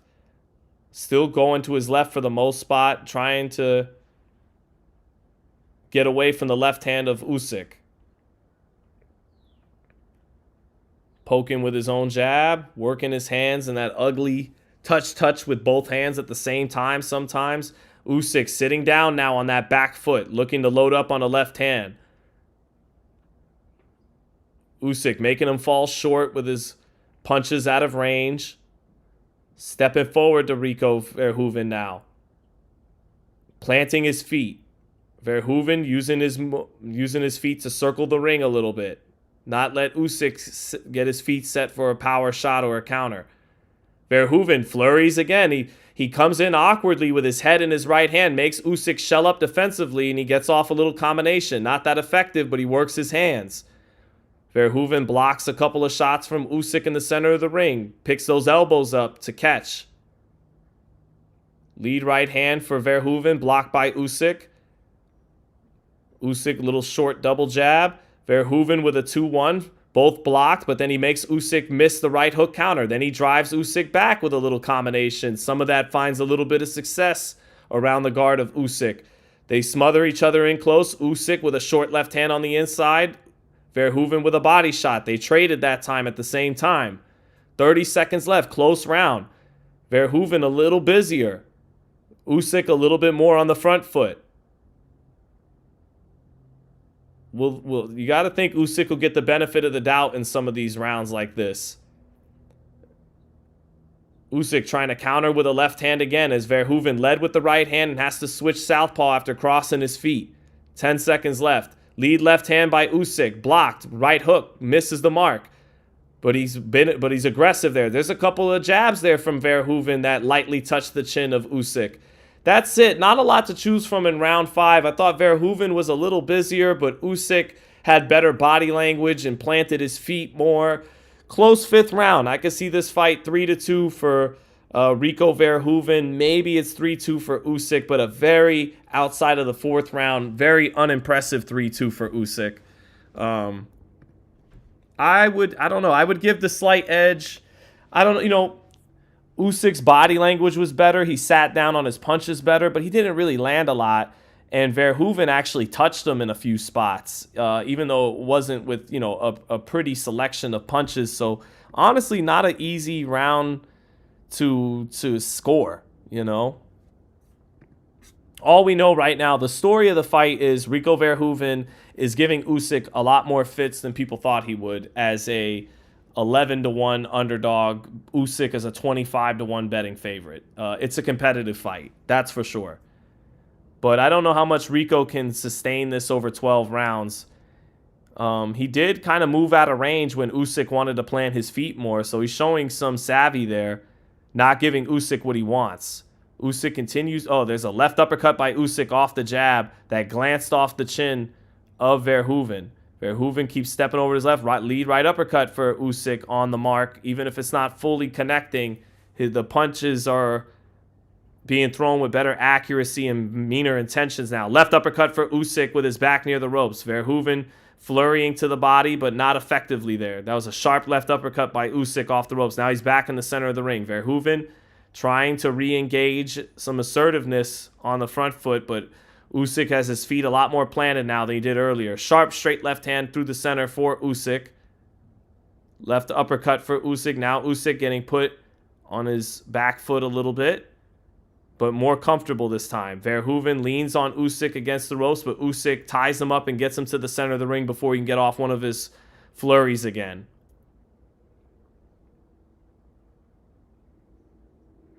Can Verhoeven find that lead right hand again, or has Usyk just figured him out and is he slowing down?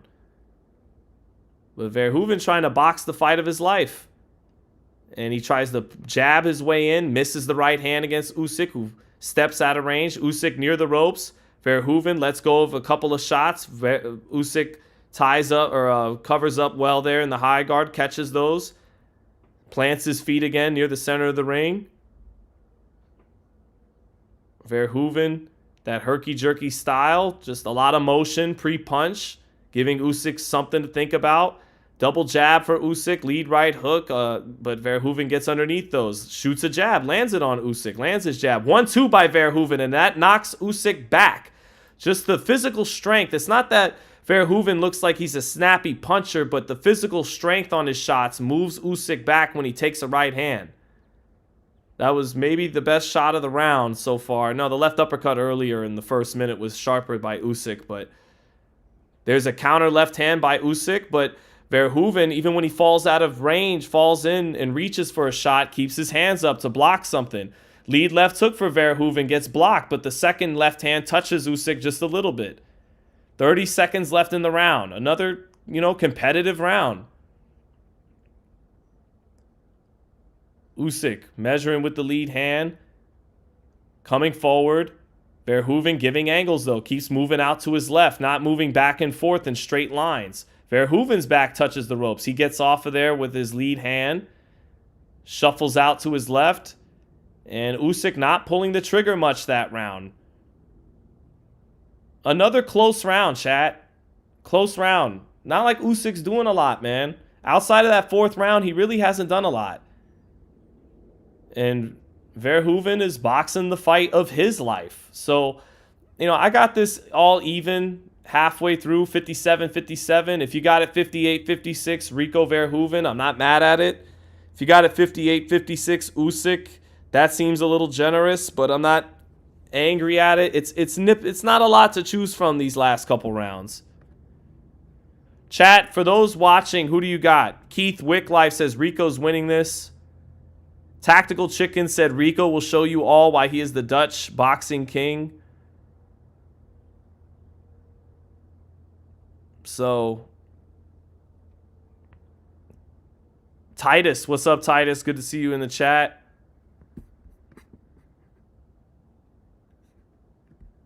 Yeah, Attorney Bailey says shocked. I'm amused.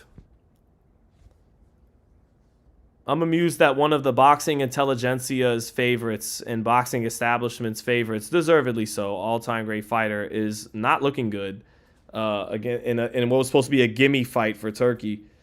But halfway through, I got it even. That sounds about right. Maybe an edge to Rico Verhoeven.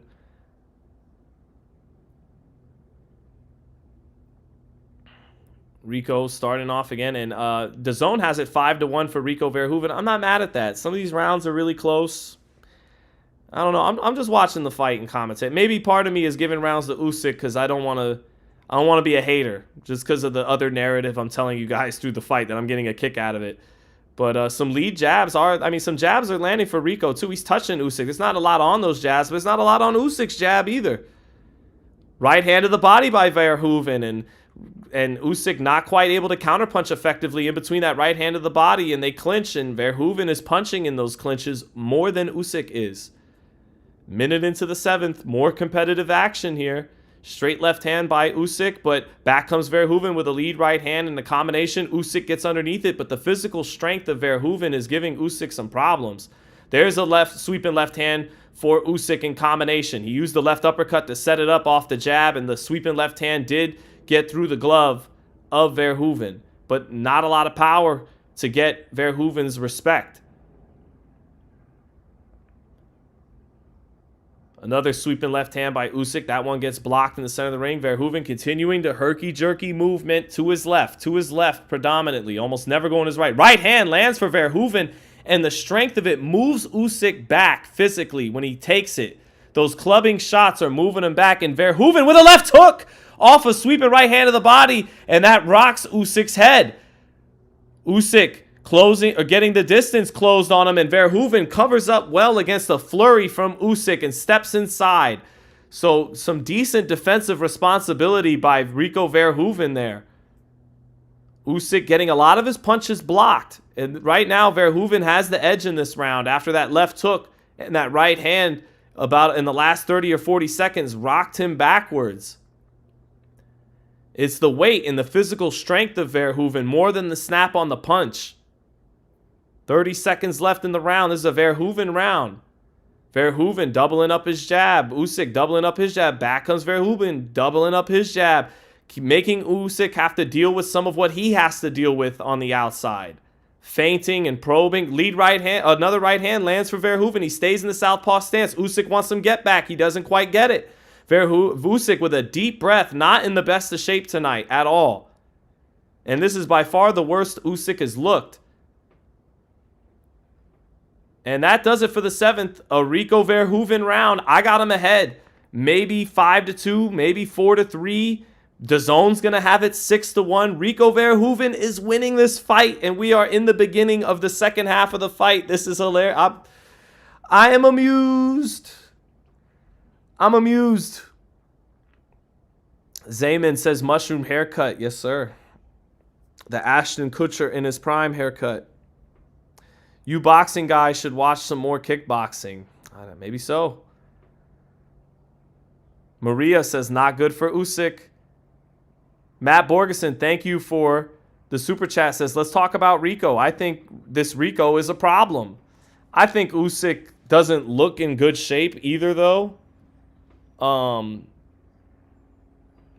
you know, this is like karma for boxing, dude. You want to sell out to Turkey and do this event in the pyramids of Egypt, in the Illuminati pyramids of Egypt. This is maybe what boxing gets. Your heavyweight king is going to fucking lose to a 1-0 boxer, champion kickboxer. I'm with it. I'm with the shits. But let's keep calling the fight fair. Thank you for the super chat, Matt. But no, Rico is doing a good job, man. He's savvy. He's savvy. Perpetual motion. Strong. Awkward.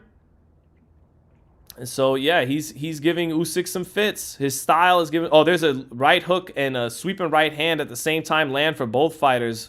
Usyk with the right hook, Verhoeven with the sweeping right hand. Looks like it got a little bit of a reaction out of Verhoeven, but he's right back to work on Usyk. And he's the bigger man, seemingly in better shape tonight than Usyk. And outside of the 4th round, Usyk has not really had that good of a round at all tonight. This is hilarious. This makes Tyson Fury look bad. This makes Joshua look bad. This makes Dubois. This makes boxing look bad. And boxing fucking deserves it. Keep it up, Rico.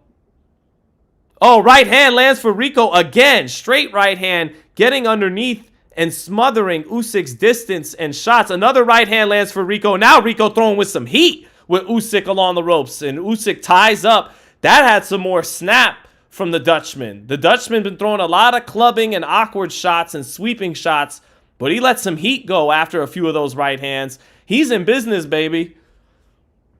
The Flying Dutchman is flying high in Egypt right now. Usyk, not effective, man, and not looking in good shape. Taking some uncharacteristic deep breaths throughout this fight. This is usually where Usyk finds another gear.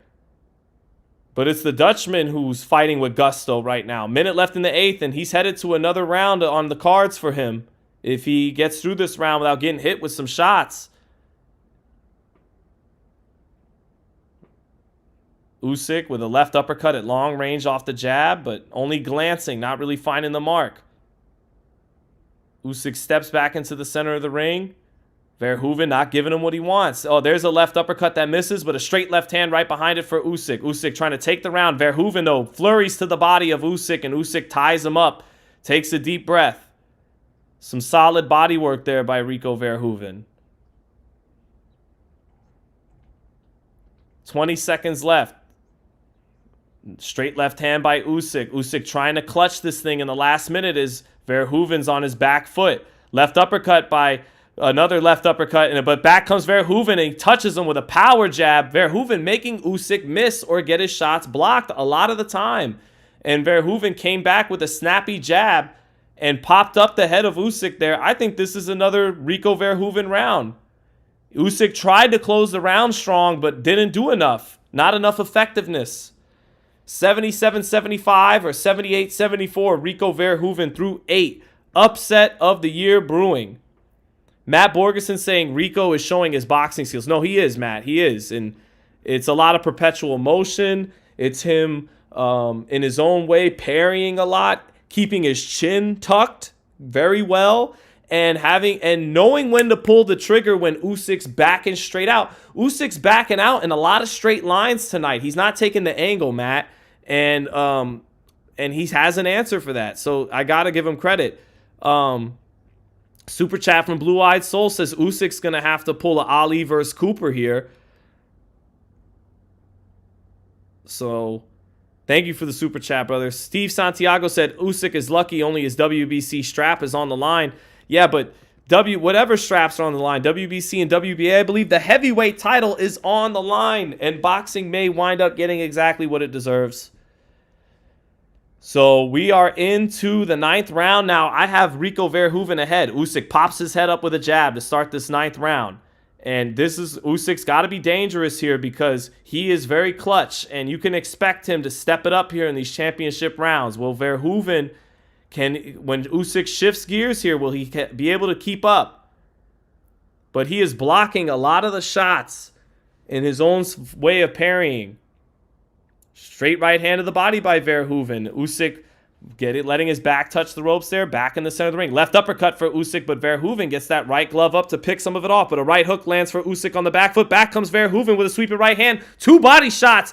Combinations to the body. Usyk keeling over at times from the body work from Rico Verhoeven. Verhoeven doing an excellent job of throwing combinations on the inside and bringing his feet with him, as herky-jerky as it may look. But he's not trying to look pretty. He's trying to win. Not every punch has to be pretty and on balance for Rico Verhoeven.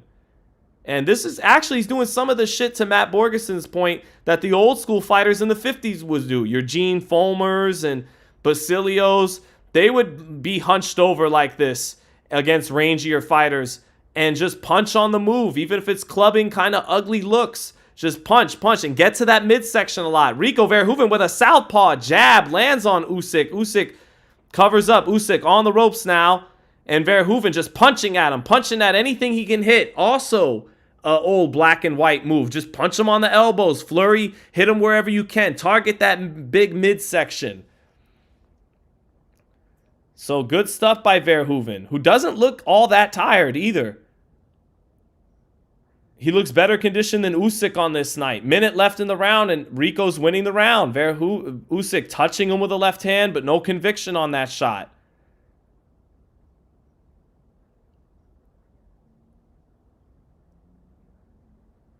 Rico steps out of range. 45 seconds left in the round. And Verhoeven, again, smothers the jab, gets lead right hand, kind of punches through the guard of Usyk for Verhoeven. 30 seconds left, and Verhoeven showing in a savvy, I'm ahead in the round, you're getting desperate now, and I'm not just going to give you what you want. I'm going to angle off. I'm going to step out of range. I'm going to cover up. I'm going to do a dance in the middle of the ring before I launch my next ugly attack into you. And keep you off beat, keep you off kilter. And that's what Rico does in the last minute of this round. He takes air out of the ball with a lead in the 9th round. And that's another Verhoeven round. I got Verhoeven ahead, baby. 6 rounds to 3, maybe 7 rounds to 2. I love it. I love it. I'm enjoying this. Sorry. This is what boxing gets, and I'm here for it. Matt Borgeson, thank you for the super chat, says this has potential to be an all-time sports upset. But the beauty in it is this is what boxing deserves. This is so what boxing deserves. One of their favorites. Their can't be criticized. The great Oleksandr Usyk, the heavyweight king. Turkey Al-Sheikh with his big stupid event in front of the pyramids. And he loses to a kickboxer. That would be hilarious. Oh, could it really almost be here? Thank you for the super chat. Boxing 31 says, Sean, if Usyk is down in the 12th, you got to wear that pink hat to call the final round. This is what. Okay, I will. All right, I will. Fair. All right, here we go. Rico Verhoeven bouncing around, herky-jerky style. Usyk hasn't been able to figure it out. Usyk doesn't look like he has a lot of gas, but he is a great champion who might be desperate now, probably is desperate, behind on the cards in what would be a humiliating upset for a great fighter. And Verhoeven squares his feet up, puts both hands up, alternates his high guards, and it's working. And Usyk can't be that accurate against it, and he's getting his distance taken from him. Verhoeven bowls into Usyk on the ropes some more behind a lead right hand and flurries to his body. Referee warns him for thrusting the shoulder into Usyk. They touch gloves. Usyk shouldn't be touching gloves, playing nice. 2 minutes left in the 10th. Little double jabs by Verhoeven, giving Usyk his own medicine in terms of constant movement, constant probing on the outside, little feints, even if they're herky-jerky feints and not as smooth as Usyk's. Usyk is inaccurate. Verhoeven smothers the left uppercut, gets him to the ropes again, and that's good real estate positioning by Verhoeven. More combinations by Verhoeven, and some of them pierce through Usyk's defense in retreat along the ropes. Clubbing shots by the Dutchman. Verhoeven switches southpaw, digs to the body when he crosses his feet. He'll punch out of position. It doesn't matter. And a well-schooled boxer like Usyk may not have been prepared for that, for a guy to punch out of position so much. This is another Rico round. Lead right hand. Bowls onto Usyk. I don't know if Usyk's got it tonight at all, even to stem a rally when he's desperate. Because this is another Rico round with 1:05 left. Jab to the body by Rico Verhoeven. More body shots by Verhoeven. Usyk isn't liking the body work. Short right hook on the... Usyk's getting outworked. Usyk's getting Usyked. More shots on the inside by Verhoeven. Usyk is not responding with anything. He's tired. More body shots by Verhoeven. Leaning on Usyk. Kind of whooping his ass. 30 seconds left in the round. Another Verhoeven round. He smothers the left uppercut. Usyk turns him with a left hand. Oh, that might have gotten Verhoeven's attention. Verhoeven momentarily stunned by a left hand on the inside. Another left hand by Usyk. Verhoeven might be coughing up this round. Sweeping left hand by Usyk. Verhoeven has to drop his hands and back out of range. Usyk with a clutch left hand rally here. He was losing that round. Verhoeven gets him on the corner and smothers him, but that gives Usyk life. Almost as important as the punches. Now a right hand lands for Verhoeven. Verhoeven won 2/3 of that round, but got buckled in the last round, and that's going to steal the round for Usyk and keeps him alive in this fight. I think Verhoeven's either up 7-3 or 6-4 with 2 rounds left. You know, that's a fumble by Rico Verhoeven. I think if he had won that round, we're in need of knockout territory for Usyk. That keeps Usyk alive in this fight. It was a short... What was that? Something short landed on Verhoeven. It was a left hand, I think, in close. And it shook Verhoeven up on the top of his equilibrium. Because Verhoeven was winning that round. I mean, if you still give the round to Verhoeven, I'm not that mad, but... Man, super chat by Matt says he's fighting like his mother died, which she did. Oh, I didn't know that. Well, that's, you know, unfortunate for Usyk. Kyra Cry Me a River says, are we seeing Usyk get old overnight? I think you're seeing Usyk, getting older and not in his best form, not in his best shape. And even though it's not in his temperament to underestimate an opponent, it looks as though he did. And Verhoeven, underestimated by the boxing world a little bit. And awkward and strong and apparently conditioned for 12 rounds and durable enough and awkward enough. But he's going to have to still win one of these last 2 rounds, I think. DAZN has Rico winning 8-2. I have it closer than that, and I guarantee you the scorecards have it. There's a combination by Rico Verhoeven. He finishes with 2 body shots after trying to rip a left hook and an uppercut up top. Verhoeven has had an answer for Usyk's rally in the 4th. Does he have an answer for his rally at the end of the 10th now? Usyk cross arms defense, backs out of range. Verhoeven trying to impose himself here. Got caught trying to take the air out of the ball late in that 10th round. Left uppercut for Usyk. Usyk trying to punch in between Verhoeven's punches. Verhoeven keeping his chin low and his hands up. Blocks a left uppercut by Usyk. Usyk sneaks in a right hook in combination, though. Verhoeven, eats another right hook. Usyk is dangerous with these combinations right now. And that gives Usyk... left uppercut lands for Usyk again. Jab lands for Verhoeven, though. Strong jab. Right hand of the body by Verhoeven. And he leans on Usyk. Clubs him up top. Short right uppercut lands for Verhoeven. Leans on Usyk some more. Usyk along the ropes. Pushes off on him. Verhoeven now is tired. He's expended a lot of energy to take it this deep into the waters and have this much success. Does he have enough to go to the finish line and win this fight in a huge upset? Usyk with a combination. Verhoeven looking a little arm-weary and tired. Usyk a little sharper this round. Lead right hand for Verhoeven. Usyk gets out of the way of it, but Verhoeven continues to punch in the clinches and leans on him in the ropes. They're back in the center of the ring now. Both fighters tired. Usyk... right hand of the body by Verhoeven. Usyk's back on the ropes. Sweeping right hand for Verhoeven. Verhoeven outworking Usyk in pockets of this 11th round. Usyk got off to a better start in this round, but Verhoeven is outworking him a little bit. Back on his jab. Left uppercut for Usyk. Sharp little combination for Usyk. Right uppercut, and down goes Verhoeven. A clutch right uppercut by the champion. Drops Rico Verhoeven, who is looking very tired now. But Verhoeven's up. He's going to make it through this 11th round. That burling in sloppy finally cost him. And Usyk very clutch. And Verhoeven's mouthpiece being out is giving him more time to recover. And that gives him another 15 seconds. This is it for the 11th round. Usyk with a sharp 1-2. Verhoeven's hurt.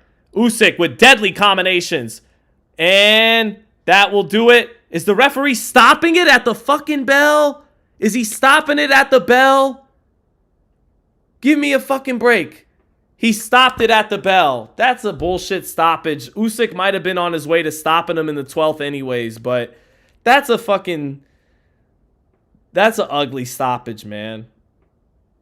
I'm interested what the scorecards are, but it was right at the bell and the referee jumps. That's a bad stoppage, man. Usyk might have been able to get him in the 12th, but maybe not. You give him another minute in the corner to recover.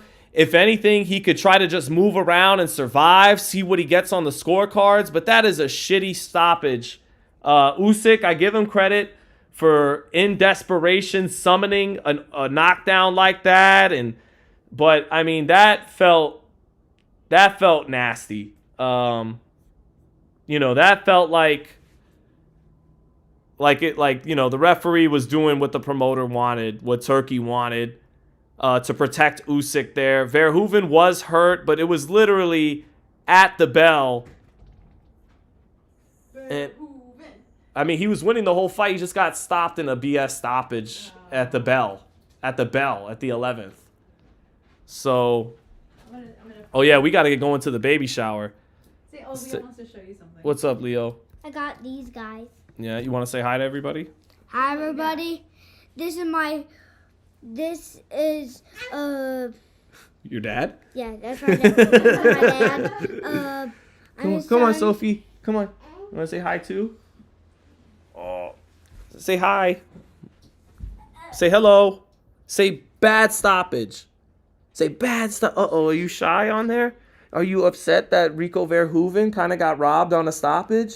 He might have been up on the scorecards. He probably should have. It's almost inconceivable he wouldn't be. But yeah, man. That was funny. My son was like, this is like, he wanted to say like, this is my man right here. And it was like, okay. Stop picking your nose on the camera. Say bye-bye. Bye-bye. See you later. Don't punch. Don't punch. Oh, throw again. Go, Good. Go, don't punch. There's Leo.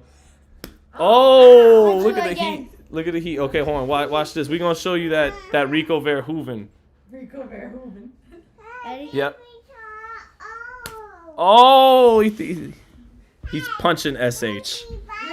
All right, so yeah, man, I got to get going to a baby shower soon, but that was a bad stoppage, and man, we were this close to boxing getting what it deserves. I'm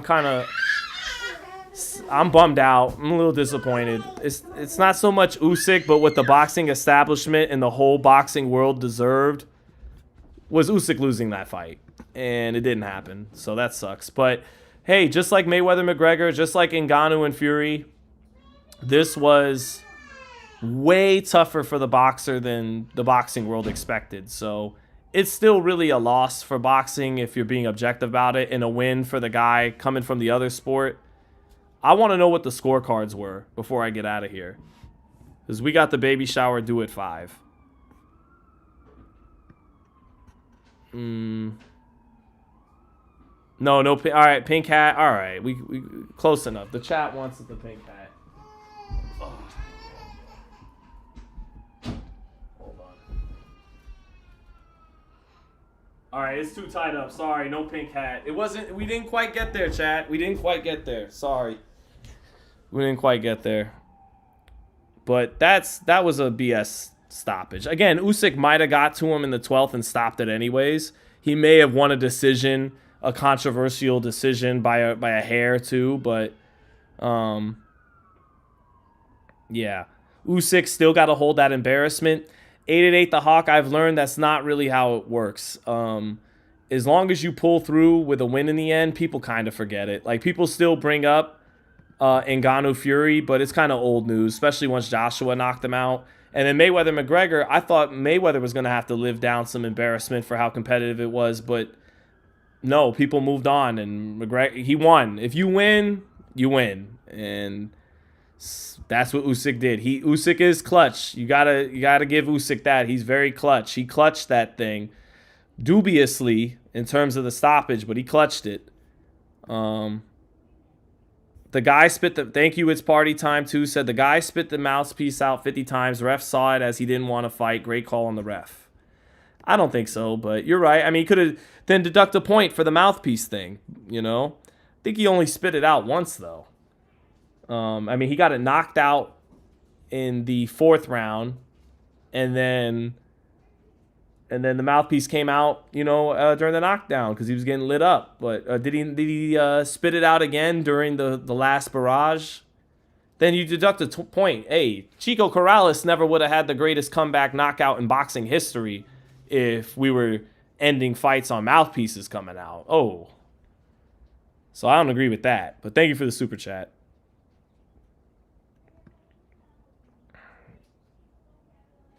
So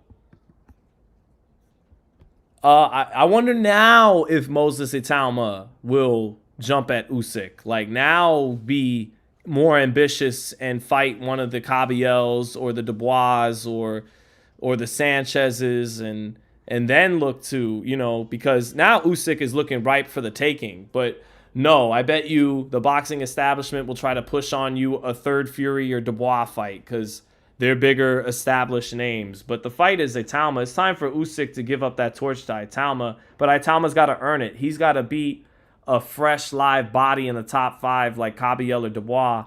And his matchmaking hasn't been ambitious enough to do that. So SZ press row had it even after 9 or 10. All right. But I thought Verhoeven was ahead after 10, you know, 96, 94, maybe even 97, 93. So, but, babe, let me know when we absolutely got to leave.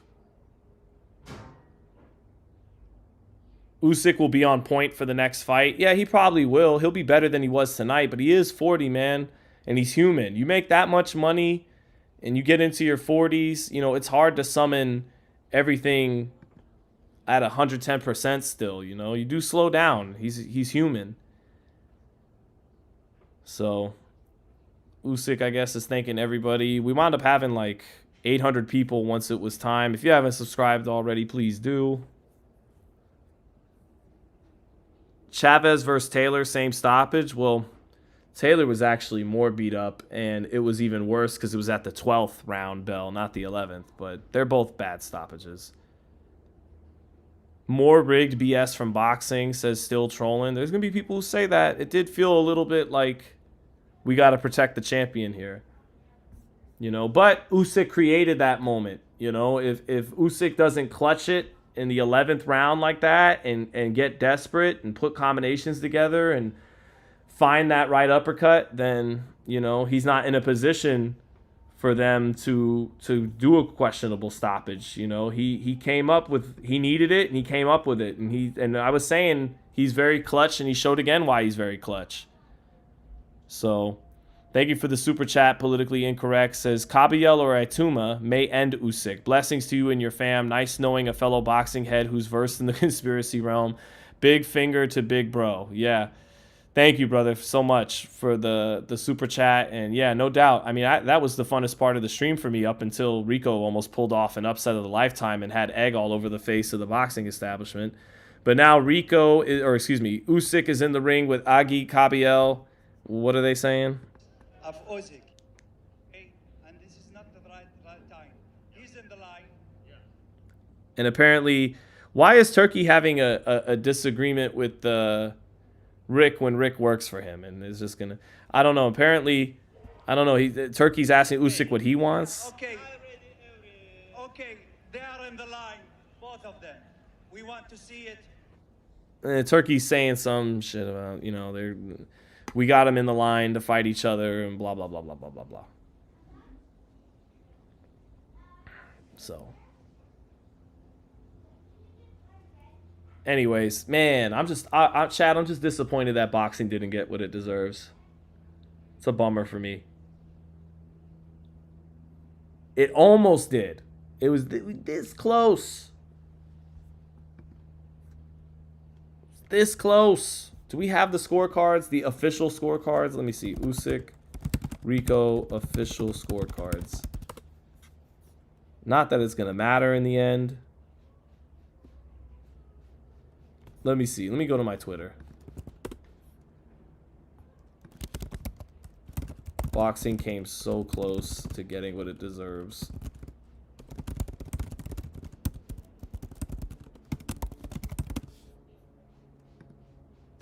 That's all I tweeted. Boxing came so close to getting what it deserves.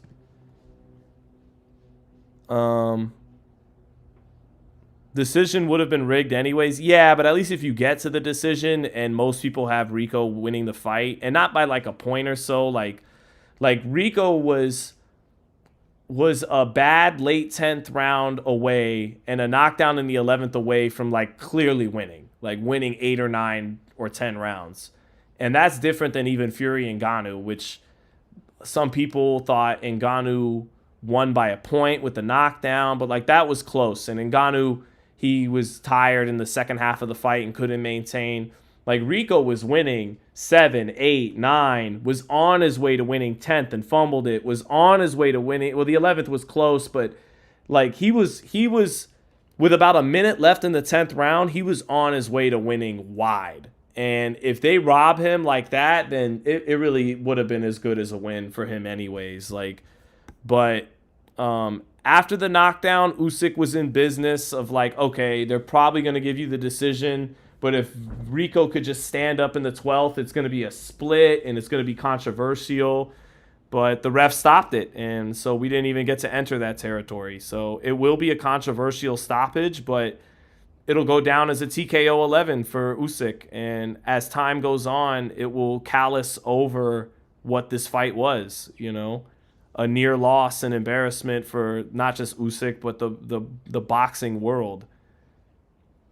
And they're still talking in the ring with Cateral and Usyk. Does anyone really care that much about it? Like, Caterall's good and, you know, it's a good fight, but do we really care about this like we did, you know, great American fights growing up? Speaking for Americans, like, you know, if you're overseas, maybe you look at it differently, but do any of you really care about this like you cared about, you know, like De La Hoya Vargas or Mayweather Judah or, you know, like, I don't know. It's cool. They will fight. They won't fight. If they do, we'll watch it. If they don't, we won't. Like, that's where I'm at with it. Just keeping it real. There has to be other people who feel like I do. All right. To the Super Chats we go. De La Hoya versus... Thank you, Jim, the Boxing Life, for the Super Chat. Got a couple of fantasy ones my way. De La Hoya versus Bud at 135. Tough. I think they both got better at 140 and 147, De La Hoya and Bud. I think they were both still coming into their own as elite fighters at 135. Ooh, De La Hoya fought in a better era than Terrence Crawford. Terrence might have beaten him. I don't know. I really don't know. I want to call it... I want to lean towards Oscar because I'm biased to his era of the sport. But Crawford might have beaten him. It's a great fight. The De La Hoya that knocked out Rafael Ruelas against... I'm going to give the edge... I think De La Hoya's faster and bigger than Crawford, but I think Crawford's more skilled than De La Hoya. More sophisticated in his skill set in that head-to-head matchup. But Crawford was still a little light in the ass at 35. That's why he was getting buckled by Gamboa. They both had yet to really reach their apex yet. 50-50, maybe an edge to Oscar based on the left hook and the hand speed and the size, or the edge to Crawford because he's a little bit more of a technician at that point and more skilled than Oscar. But I don't know. That's a 50-50. Eric Morales versus Loma at 130. I think at 126, Morales. I think at 130... I might have to give the edge begrudgingly to Lomachenko because Lomachenko was at his peak at 130 and Morales had the great... I think Morales is a greater fighter than Lomachenko, but I think at 26 I'd have Morales. 130 was the Lomachenko peak. That's another 50-50. Like, again, Morales, like Oscar, fought in a tougher era. The Morales that beat Jesus Chavez, beat Manny Pacquiao. I'll give the edge to Morales. I just think he's a greater fighter than Lomachenko. Pacquiao versus Haney at 135, Pacquiao by stoppage. Haney is, I think, better at 47 now. And Haney, he got hit by a lot of left hands by Jojo Diaz. He got hit by a lot of left hands by Lomachenko. Smaller, not as powerful southpaws as Manny. Manny in his one fight at lightweight was a cheat code against David Diaz. I think Pacquiao stops Haney at 135. Benavidez versus Hopkins. Give the edge to Benavidez because Hopkins was really old once he got to light heavyweight. And that's what the weight class that fight would have to happen. I don't know, though, man.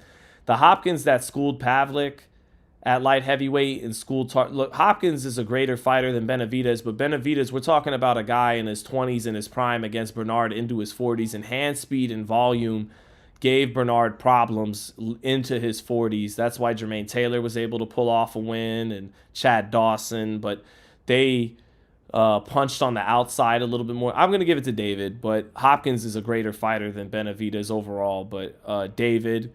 And then Mikey G versus Tank at 135. I'm going to give the edge to Mikey. I'm going to give the edge to Mikey.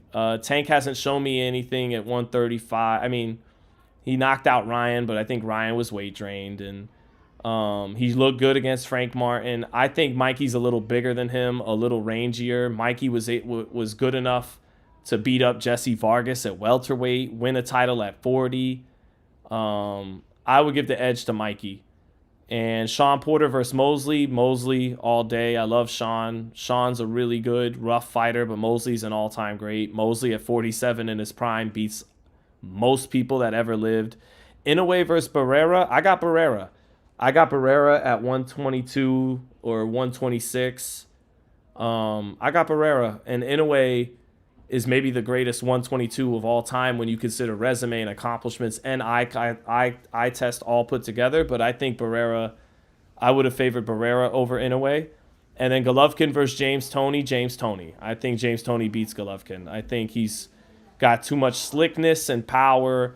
And I think Golovkin had a really great jab. And if he fights behind his jab, doesn't give Toney as many counterpunching opportunities as he thinks would be there. And really, we never got to see Golovkin at 160 in his prime get the best fights. It wasn't until he was 35 he got to fight Canelo and Jacobs. And so maybe Golovkin could beat Toney, who was still thin at 60. I got Toney, though. I just think Toney's a better fighter than Gennady Golovkin.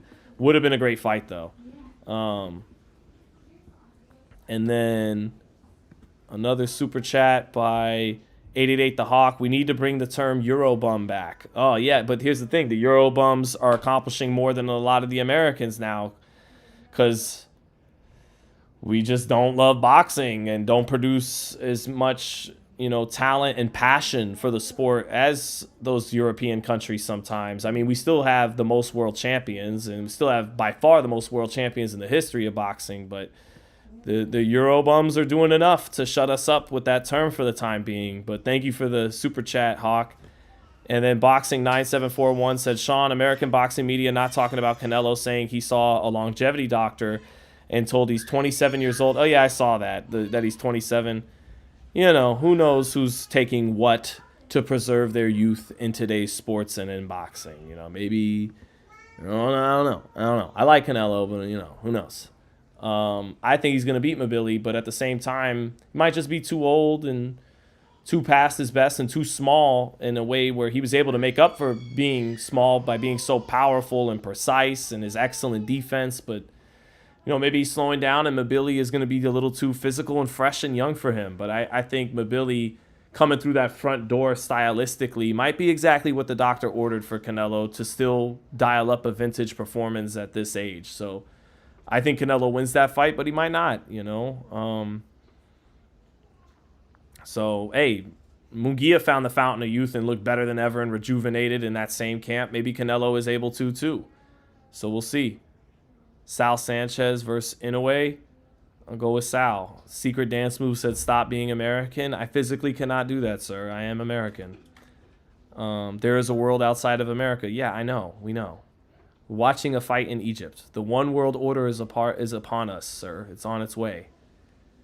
Why am I not in the usual man cave today? What's up, Steve? Again, we're on the road for a baby shower tonight, which I know I gotta head out with in a minute.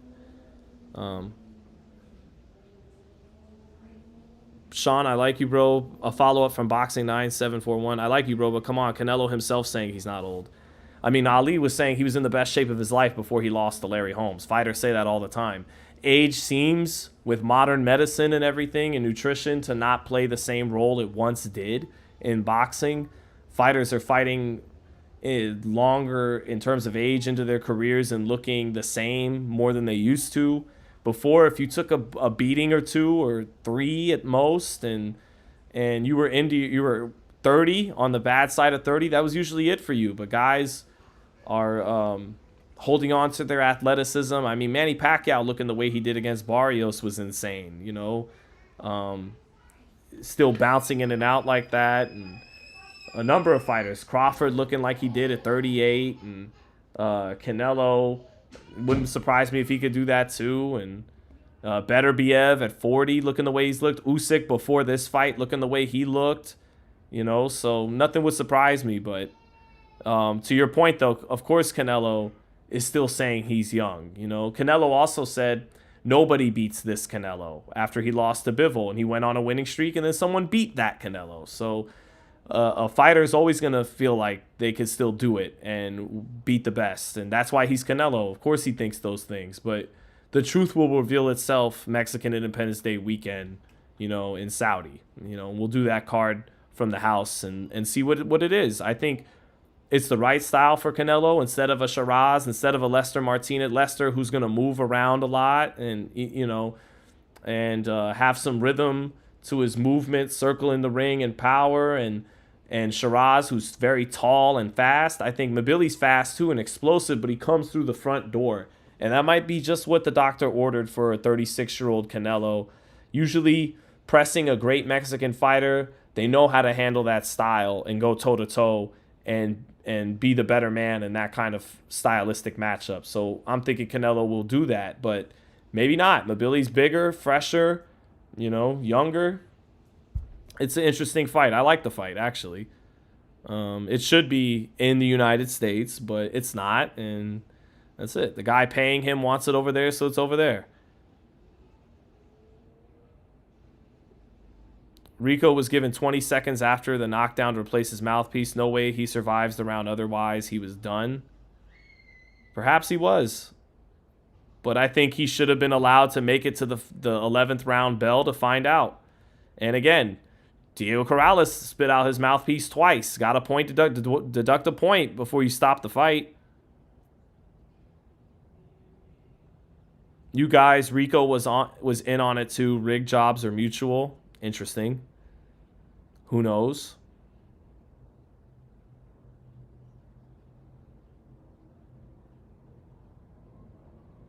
So, I'm sure DAZN is selling it to the high heavens. What are people saying? And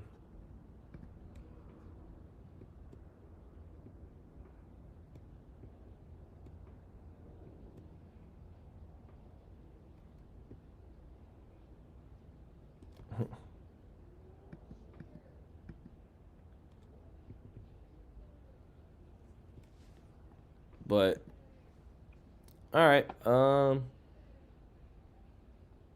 should probably get out of here. You guys have been awesome, though.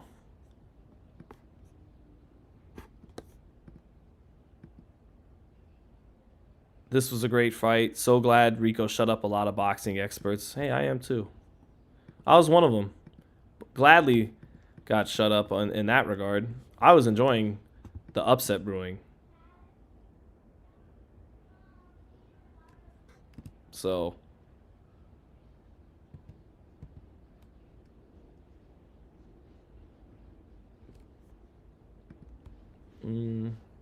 Thunder or Spurs? Looks like the Thunder are a little too experienced for the Spurs. But the Spurs are coming, dude. The Knicks got to win this title this year. And I'm kind of happy that it's not the Spurs, because you don't want to tempt fate, the basketball angels, by playing a generational talent in their first finals. LeBron lost his first finals, but Magic didn't. I don't think Bird did. Jordan didn't. Kareem didn't. Wilt and LeBron did, and Shaq did. But I don't know. I don't want to go up against the next face of the NBA in his first finals. Like, I'd rather play OKC and the whole country's rooting for the Knicks because they can't stand OKC's flopping and Shai Gilgeous-Alexander's flopping. And everybody wants to see how ignorant New Yorkers are going to get after they win their first title in 50 some odd years. So I'm part of me, I like the Spurs, actually. I never liked the Spurs. Their jerseys were muted colors, and Popovich is an asshole, and Tim Duncan's great and everything, but they were kind of methodical and boring, like the Patriots were in football. And I love the Fiesta colors. I love the 7'4" Frenchman that has an out of this world game. And I really love Dylan Harper, who looks like he's going to be the Kobe to his Shaq long term. Stefan Castle's kind of already doing that. De'Aaron Fox, and then so you got Stefan Castle, De'Aaron Fox, and Dylan Harper already at 20, doing the ball handling duties, initiating the offense, and then nothing but D and 3 guys around him, and then Wembayama being the thing the whole team orbits around.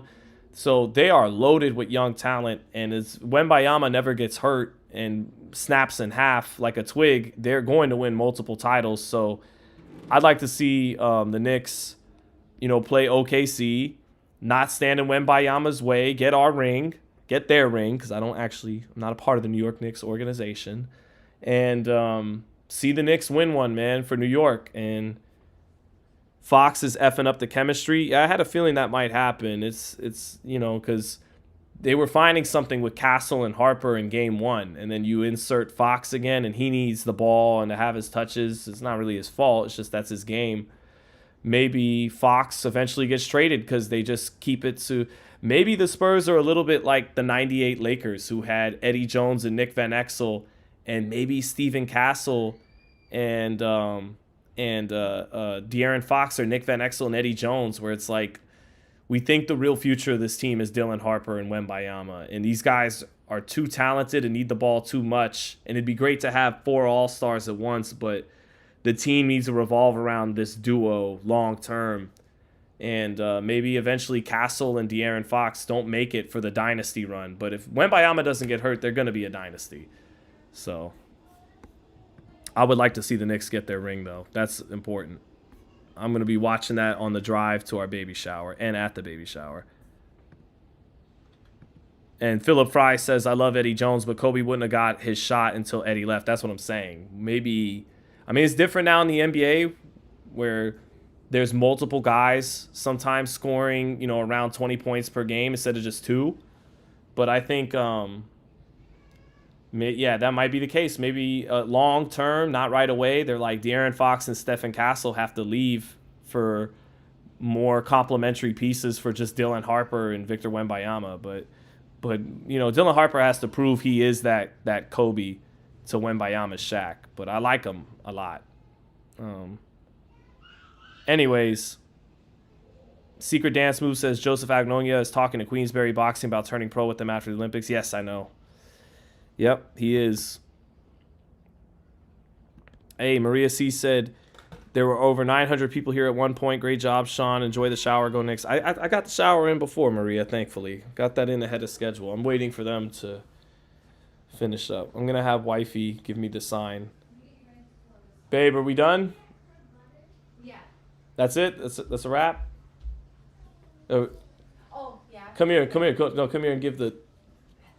Let them know it's me. Let them know it's you. Wifey gonna give me the signal. Gotta go. Gotta go. What's it called? What? Wrap it up. Wrap it up. Wrap that up, B. Gotta wrap it up. All right, we're wrapping it up. Thank you, everybody. Thank you, Maria, for moderating. Thank you, everybody. How many rounds did I have Rico winning? I think 6, maybe 7. 5-5 is generous to Usyk. I think I had it 96, 94, maybe 97, 93.